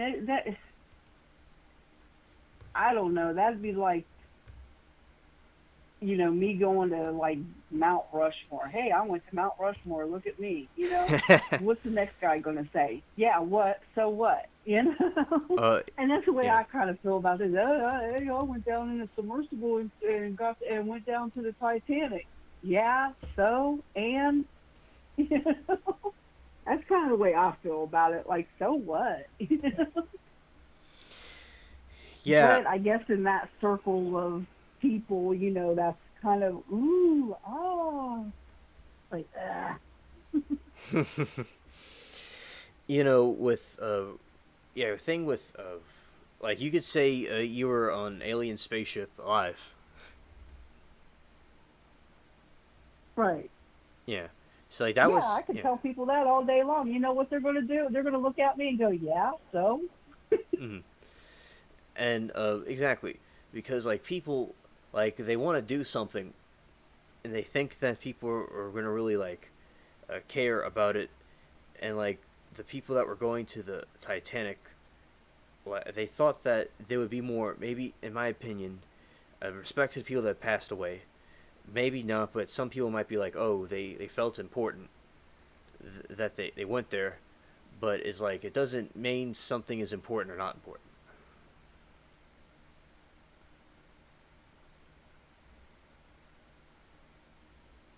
What do you think? Wait. Oh, it's chat. Oh, I'm sorry. I got to reading something. Um, yeah, I agree. I think that's all it was. I think it was just about, uh, so that they could feel important. You Exactly. know, Exactly. these are the same type of people that have the big houses and expensive cars and Uh huh. I was. go to You read my the mind. go I was what I was just thinking just now. yeah, good. Right, just to say, look how important I am, look how special I am. And I think it's kind of sad too because if you feel people like that have something missing in their lives, that Hmm. they have to get that affirmation, that they have to get that kind of attention or whatever from people that they probably barely even know. You got to get that kind of affirmation from other people. You've got something missing in your life. Hmm. You know, I just Hmm. I'm just a simple person. I just get up, I go to work, I come home, I give my cats a scratch on the head. I got one sitting in my lap at the moment. Yeah, mine's over there. I A might couple of I might talk to an alien once in a great while. yeah, yeah. Over the cat is drinking his water right now, and he's a couple of feet away from me. Yeah, he didn't come through this time, but last night when the cockroach was walking around the area of the window and stuff, he was sitting by me, and the cockroach just went somewhere else. And chat was like, I Oh, think you were there. It was like rest in peace headphone users because I had to smash it with my shoe. yes, yes, Yeah. yeah. Because well, see, I put my Bluetooth in when I'm listening to like either with I do the same thing on with ABL because I don't how I don't hear my phone, the speaker on my phone very well. So I got to put the Bluetooth in so I could hear it a little bit better.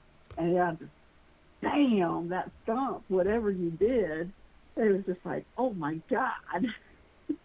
Mm-hmm. So it was like, little warning next time, dude. Mm-hmm. Yeah. Yeah. Also, yeah, I remember last night the headphones. I mean, not the headphones. The mic fell off the table and it hit the ground real hard. And yeah, the cat. Yeah. He's over there just laid out and he's just chilling and listening to me talk like everybody else is.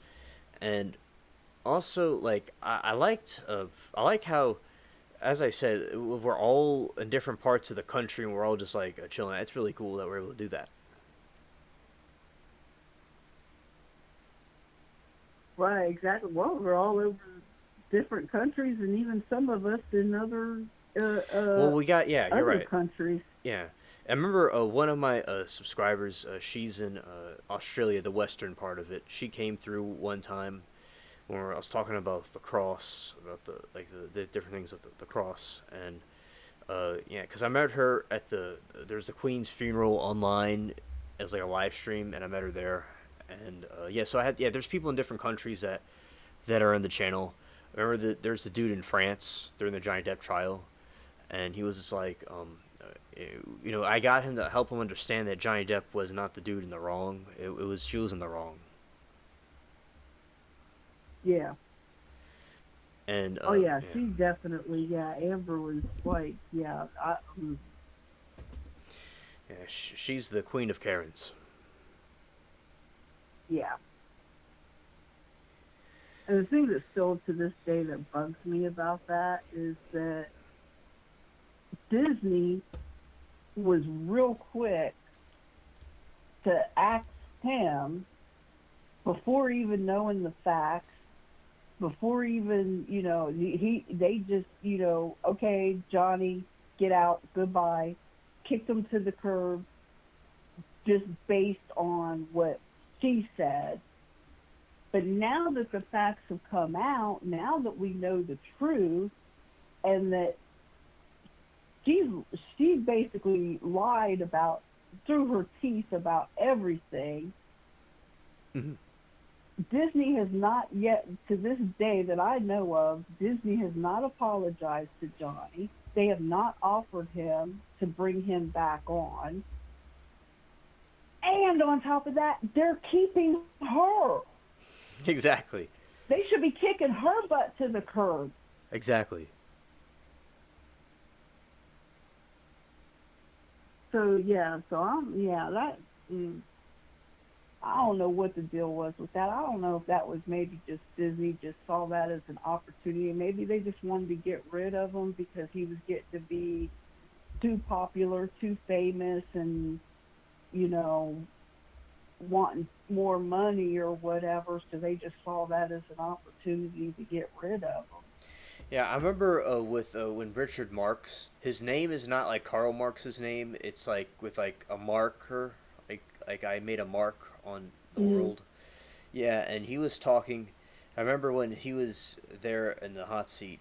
He was saying that how Johnny would, you know, basically how Disney would want Johnny back, and that basically they were making you know they made a mistake with him and that they want to have a contract with him, but Johnny didn't want a contract, and he was the guy that does stuff with the different movies. Like he gets movies set up. Like he got Rocky's movie. He got that movie done for Sylvester Stallone. Like he's the attorney that got all that stuff done. Mm-hmm. And yeah, he basically wanted like Disney wanted him back, and they were talking about how like Johnny said something bad about Trump, and then Johnny apologized for what he said later on, and basically because there's Right. these people that we like, they're politically different than us because they don't see the different things we see for some reason. Because I think if they saw the like ABL and stuff, these people would change, in my opinion. But they just don't have access to that or don't know about it. But yeah, so I think with the different people that were interviewed, they were very good insight of what was going on. Now, Amber Heard's doctor, she looked like a snake, and she was very deceptive and said how poor Amber, she was so the victim of violence and this and that. And Johnny's attorney was breaking it down, and it wasn't making any sense what this lady was saying.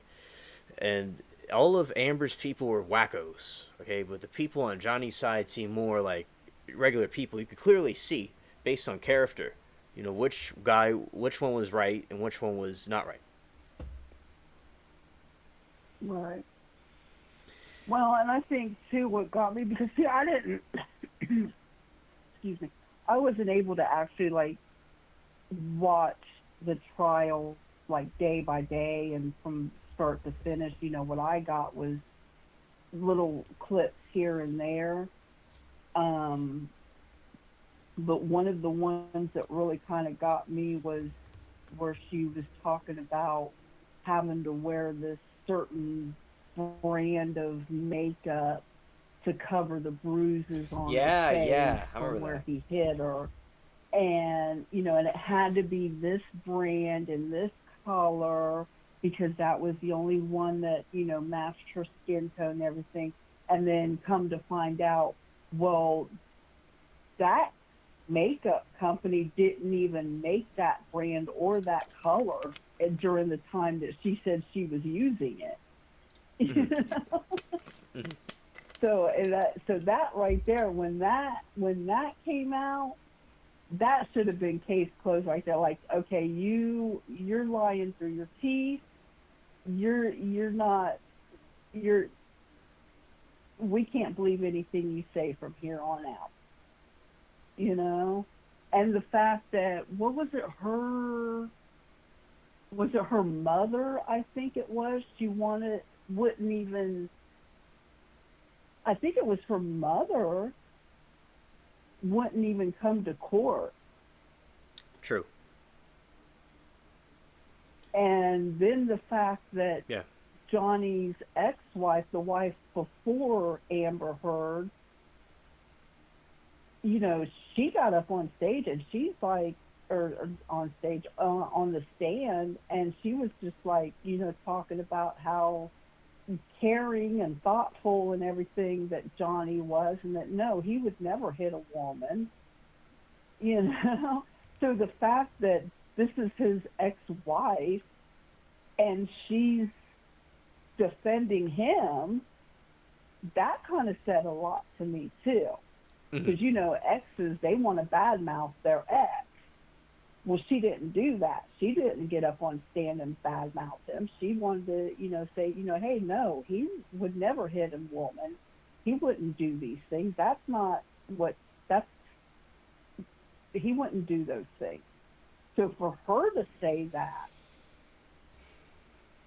said a lot to me. Exactly. They had multiple women that he dated throughout Hollywood during his time coming up, and they all testified that he was not violent and he was not bad, and they had like these screen calls with them, and that they didn't he didn't do that at all.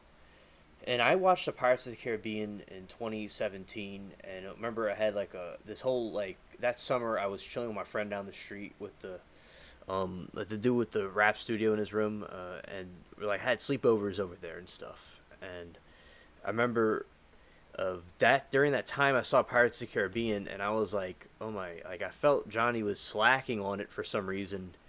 And then I know later like what he was going through, and I totally understand why perhaps his performance in the movie may have not have been what it could have been.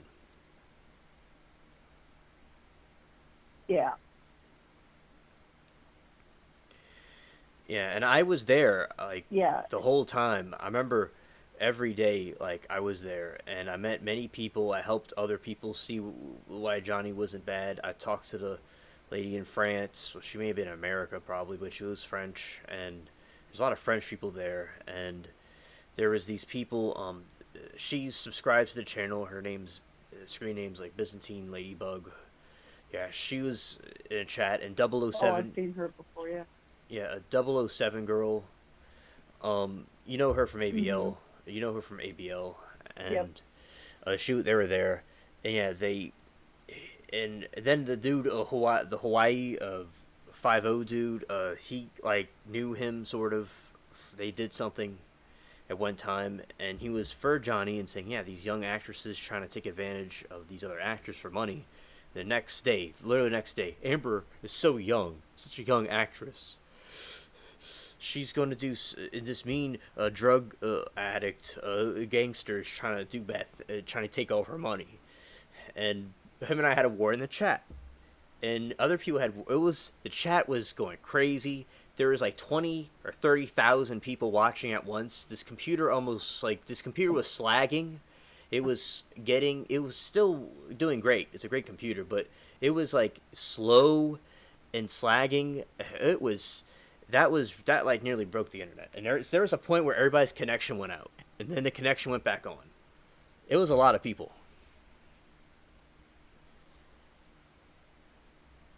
Wow, that's incredible. People all over the That's world.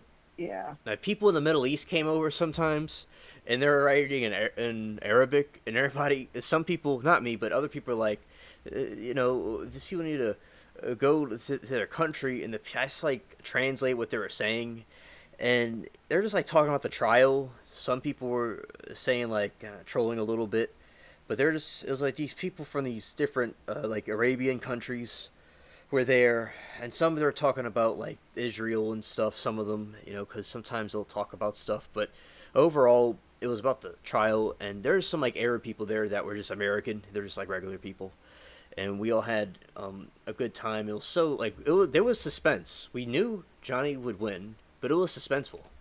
Like when that was being read, and the look on Amber's face was priceless.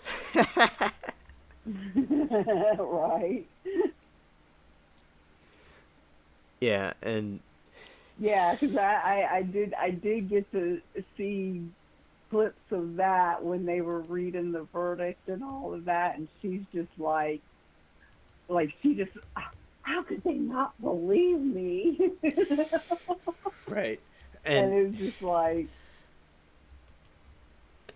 yeah, I remember when they're like, she's like, my dog stepped on a bee,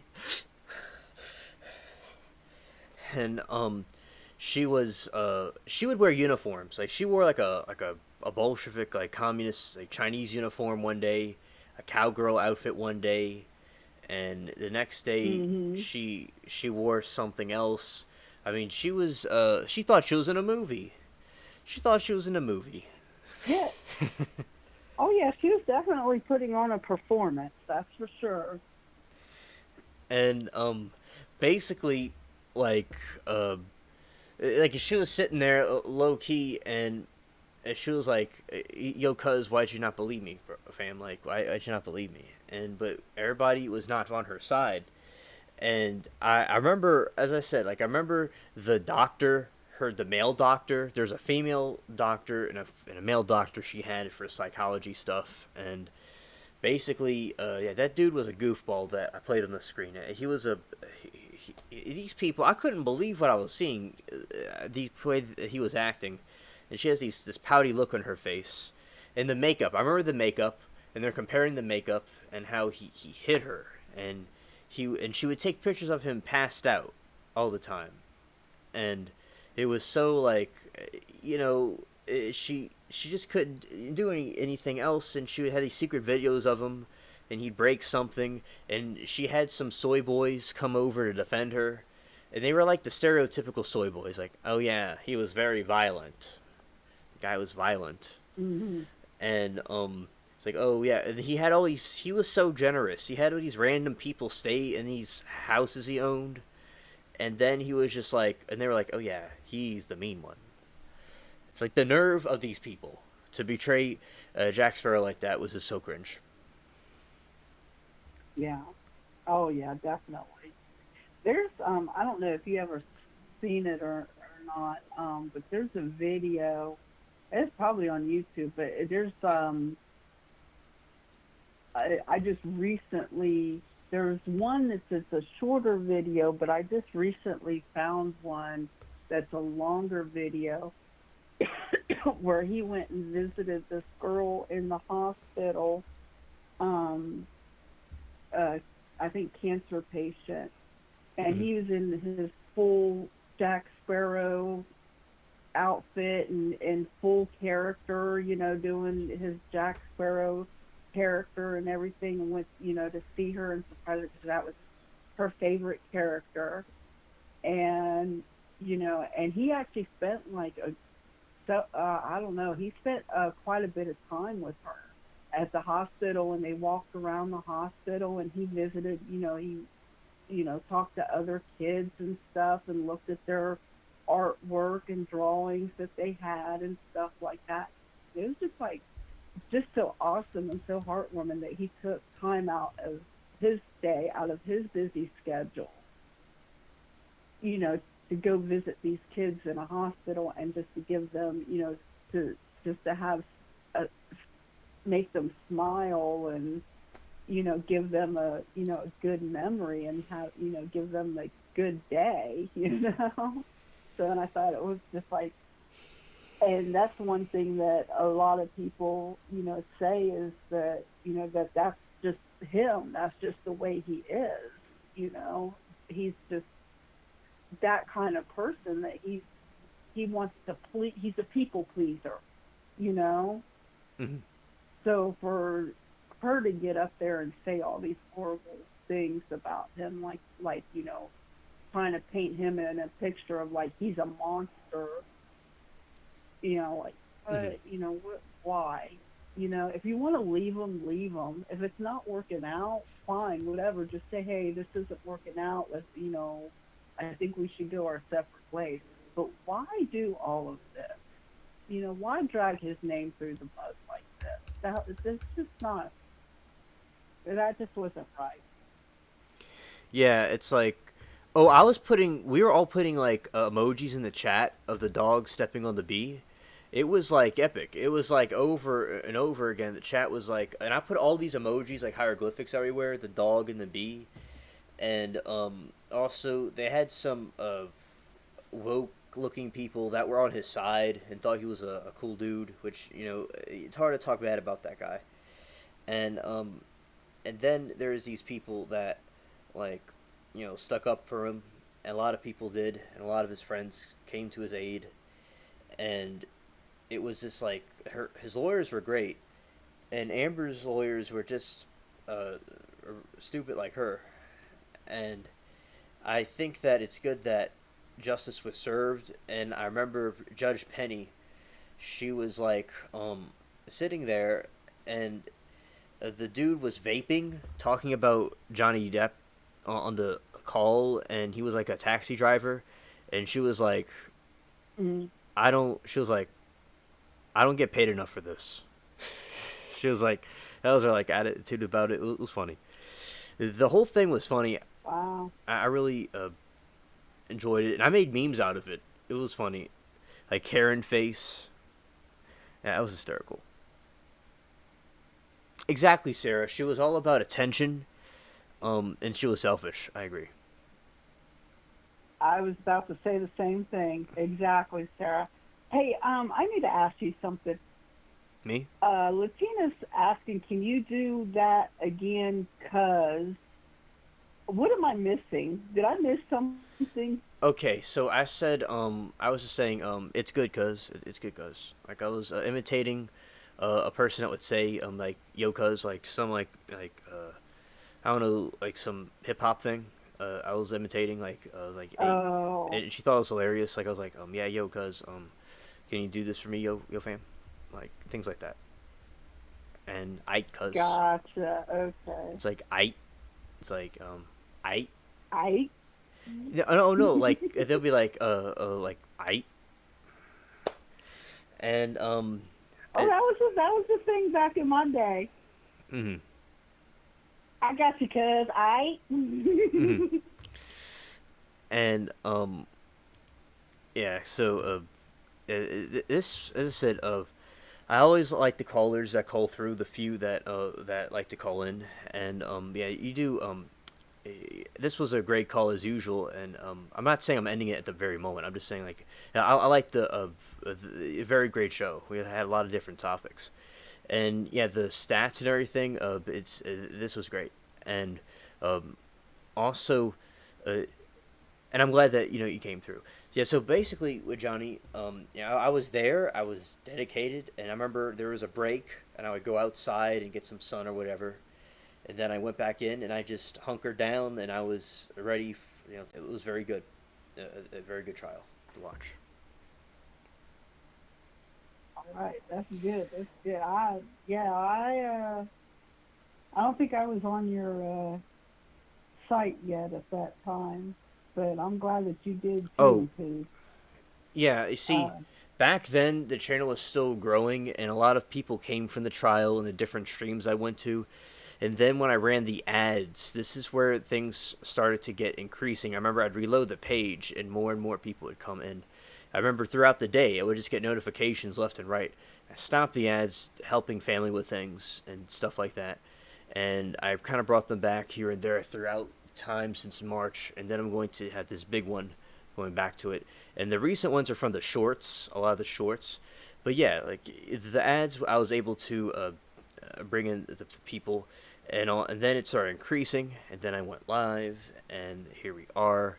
But yeah, no, and you're welcome. I'm glad that you liked that I was covering that content. I'm glad it was there, and the different things. I'm glad that I took the risks of YouTube, because you just like, well, looking back when the like say with my old girlfriend, no hate on her, with the family wanted us to kind of split apart, and we kind of drifted. It didn't make sense of in that situation looking forward, but looking back, everything makes sense. How I came across ABL and all of you, and I continued YouTube and with the alien stuff when I was young, not doing schoolwork as much, but focusing on the aliens and the Titanic. It didn't make sense looking forward. No one really understood why, but looking back, it makes sense. So that's something I've learned about life as I'm young, that it makes sense when you look back. right. Well, and also, apparently, I mean, everybody's got their way and their path that they got to where they are. And sometimes it's like this little small thing, what do they say, like a grain of salt or whatever. Mm-hmm. Because, speaking of ABL, because that's how I learned about you, Mm-hmm. and was, in the chats with ABL, and you one day put up gave me an at and said, hey, I've got this channel, why don't you come over and check it out? Mm-hmm. And I'm like, okay, cool, came over and checked it out and everything, then found out that you did live chats and all this stuff, did Mm-hmm. live content and all that. And it was like, all right, cool, cool, cool. Yeah. But see, that's where the twist, the turn comes in, Mm. because, and I never mentioned this, Mm.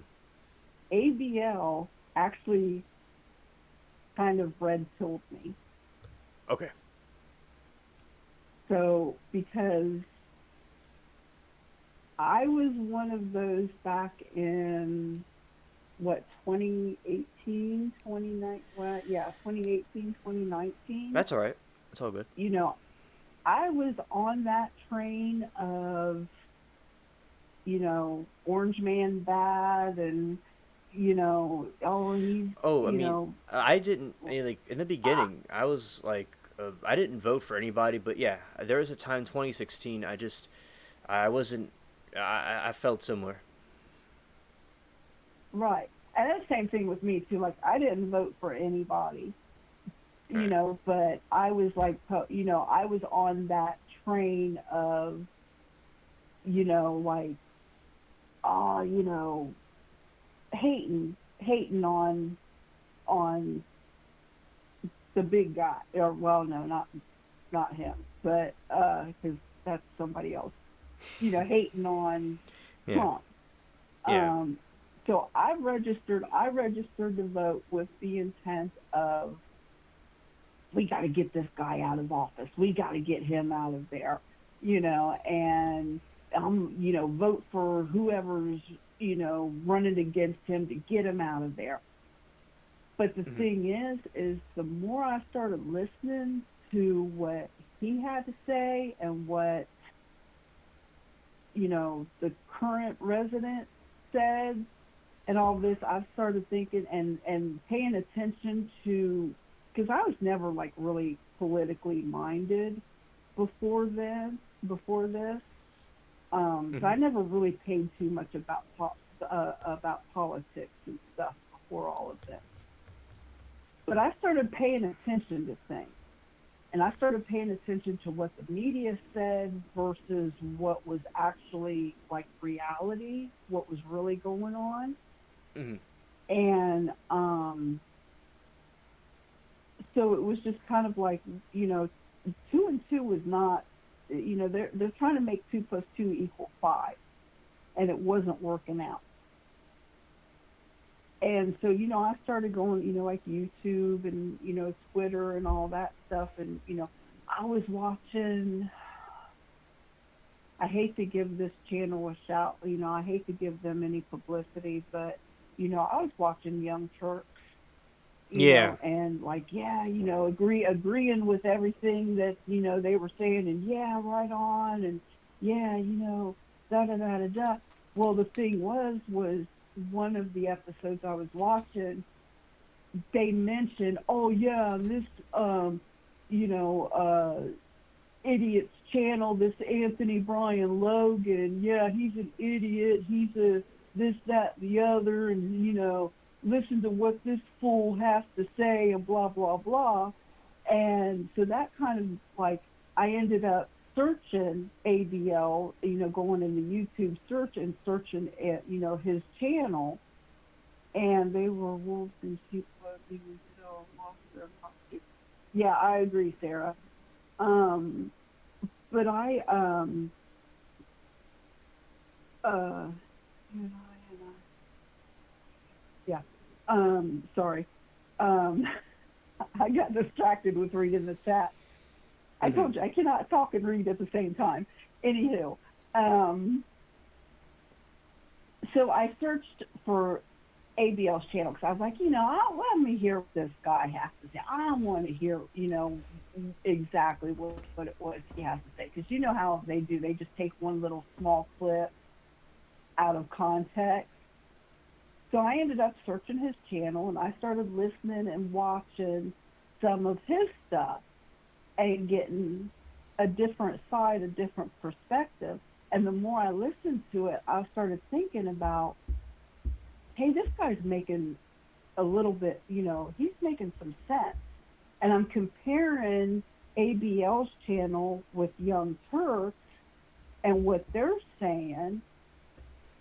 And I'm like, okay, what this over here, what Young Turks, what their channel's saying, doesn't make any kind of sense. Doesn't it doesn't add up to what's being said, like in the media or on the news and all this stuff. And I've started noticing where things were being taken out of context, where things were being twisted around and stuff like that. And then the more I started listening to ABL, and then the fact that ABL puts links in his descriptions, like, when he tells you this is what's going on, and he puts a link so you can read the story yourself. Okay, this guy is the guy I need to be listening to. This guy has his information. This guy is just putting the facts out on the table, take it or leave it. Mm-hmm. He's not twisting things around. He's not after any certain agenda. He's just saying, here's the facts, take it or leave it. He has nothing to gain one way or another. Right. And so, yeah, so he kind of, he pretty much, he had a hand in getting me red pilled. Well, that's great. And That's awesome. thankful for that. Yeah, and now I'm thankful for that. And then, like I said, on top of that too, when I started, listening to like the debates and stuff like that, and like listening to what Trump had to say, and then listening to the current administration, what he had to say, and Yeah. the fact that you Brandon. could tell even back then Mm. that there was something wrong with his um, cognitive state, Oh yeah, and that exactly. was a big concern for me too. So you could even tell even back then, they're like, my grandmother, she had Alzheimer's. She had Alzheimer's and dementia. So I recognized those signs even back then. I was like, no, no, no, no, no, no, Hmm. no. Yeah, you know? exactly. So yeah, so that's how I ended up getting on ABL's site. And then, like I said, and just because of that one little thing, and kind of in a way, you could sort of in a roundabout way thank Young Turks for that, because they Yeah. were the one that was putting ABL on blast and saying, oh, he's a fool, this, that, and the other. And if it wasn't for that, if they hadn't have put ABL on blast like that, I'd have never known that man existed. But because they put him on blast, that prompted me to do a search for ABL. And from doing a search for ABL and listening to what he said, prompted me to start paying attention more to like the debates and what's going on and everything, to get me red pilled and to stay on ABL's site, which in turn got me to you. Well, yes. See how all the twists and turns goes. Yeah, because that's what Steve Jobs was saying with his speech, that in his life he could connect the dots. You can't connect them looking forward, but looking back. Like you gotta trust the dots will connect in your future. And I liked he was an entrepreneur and he was a good with the computers and stuff. And he died. And then later on, I saw that he had these speeches and things, and so that's something I learned from him. And yeah, you could see it in your own life, like what led you to come here and ABL. And I was always conservative and Christian, but I just Trump himself. In the beginning, I wasn't, with the media and all and the things about him. I wasn't, sure myself. So I also felt a similar way. And then, as time went on, I started to talk to different family and stuff and see what was going on. And he was cool people. But yeah, but it's okay. He, he means well and wants to help our country and stuff. But the other people, they want to go and with the aliens out there and get the white powder.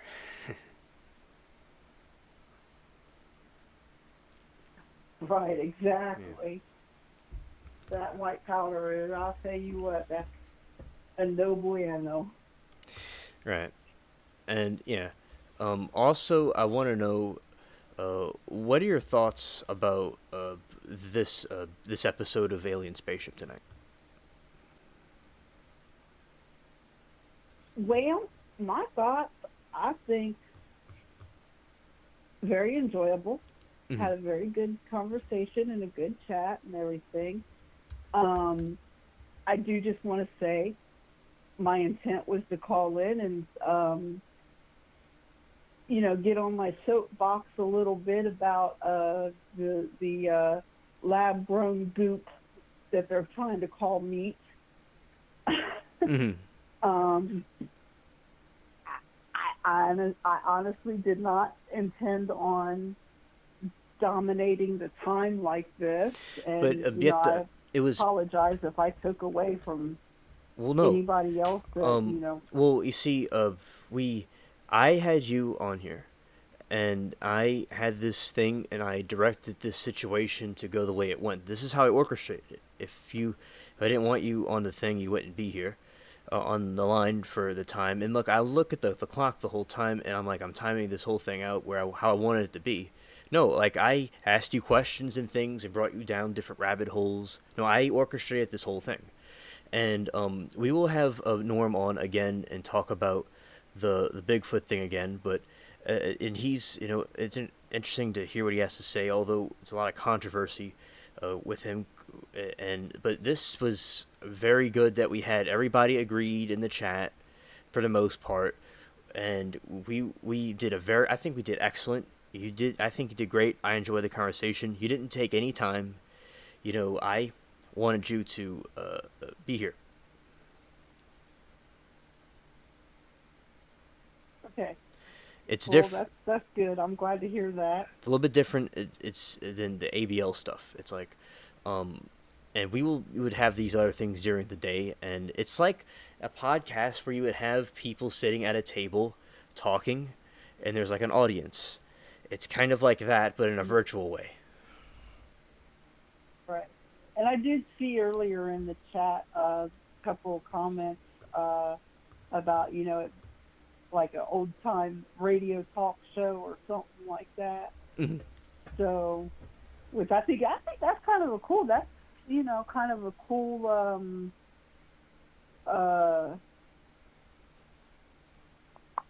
program, to have. Mm-hmm.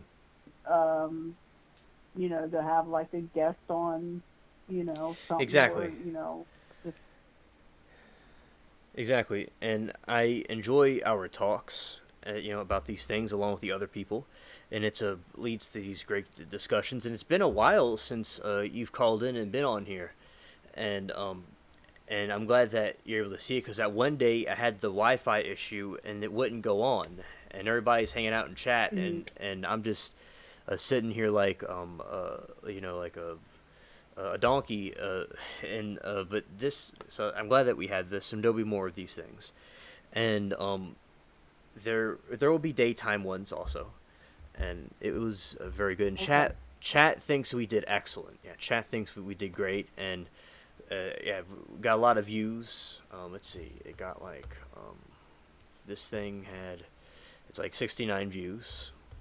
It's good, and so this was good, and especially being so late at night. If it was more during the day, there would be even more. And Right. Yeah. yeah, and also Yeah. I think like earlier, like in the evening or something like that, would probably be better. mhm. Because I think I know it's 11 o'clock for you, midnight for me, when we start. Now there'll still That's be pretty late, and yeah, but you see the thing with these things, there's late night streams. There will always be late night streams. I just haven't done the other ones yet. But no, yeah. this is not that I can't do the other one. I just haven't done them yet. But I'll always have late night ones, like around Friday night. There'll always be a late night one. But some other part of the week, there might be an earlier one. It just will be scheduled at some point. All right. Sounds All right. good. Well, you know what this is. This is the alien spaceship pajama party. Mm-hmm. That's what this is. Yes. Yes, it is. And also, now I'm gonna be ending it now, and I'm thankful that you called in and stayed on as long as you did, and it was very enjoyable. Well, I enjoyed being here, and I'm glad you had me here, and I, enjoyed the chat, and I'm glad I was actually able to figure out how to make it work so that I could, talk to you and look at the chat at the same time. It's very good. You did that. When there's a will, there's a way. For 10SL. About the pajama party? Yes. All right, I can do that. And yeah, and when there's a will, there's a way, and I said and like my mom was telling me about I could end it at any time. I could end it at any time. Anybody could leave. But no, this show is so great that people like to stay and watch. There you go. All right. Oh, okay. See you at ABL. Okay, bye. All right. No. Yeah. So. Yes. Yeah, I had, like I said, had a great time, and Okay. I'm glad that the chat was on board with me kind of staying on and everything. So that was awesome. I appreciate you. Okay. And so I guess we're just going to go ahead and wrap her on up. Yes. Okay. Okay, bye.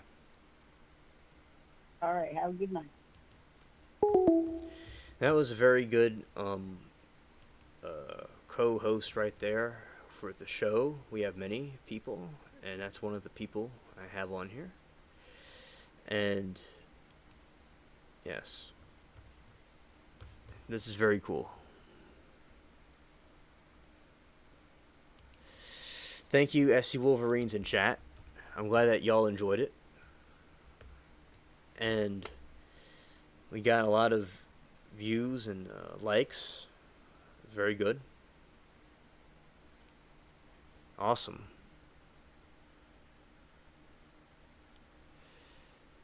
And Latina, that was very funny what you said. That was very funny. Me in the pajamas.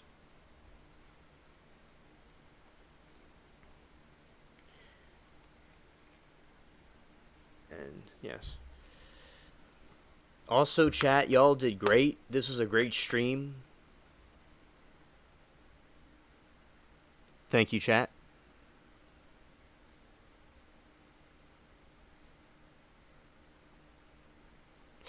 Yes. Yes. And we'll cover the other topics as time goes on. And, this is the great things that are created. Yes.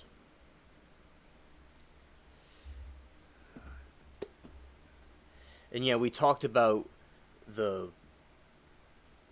stuff earlier with Bryce of the Black Lady That Lies. We talked about the flying cars. We had one of the co-hosts on here. Peace and blessings to everybody. And this was really great. And I enjoyed these calls. Very well done.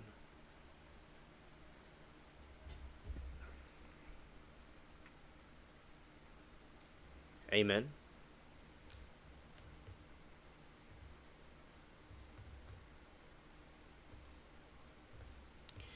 All right, and now I'm going to end it, everybody. Have a blessed good night.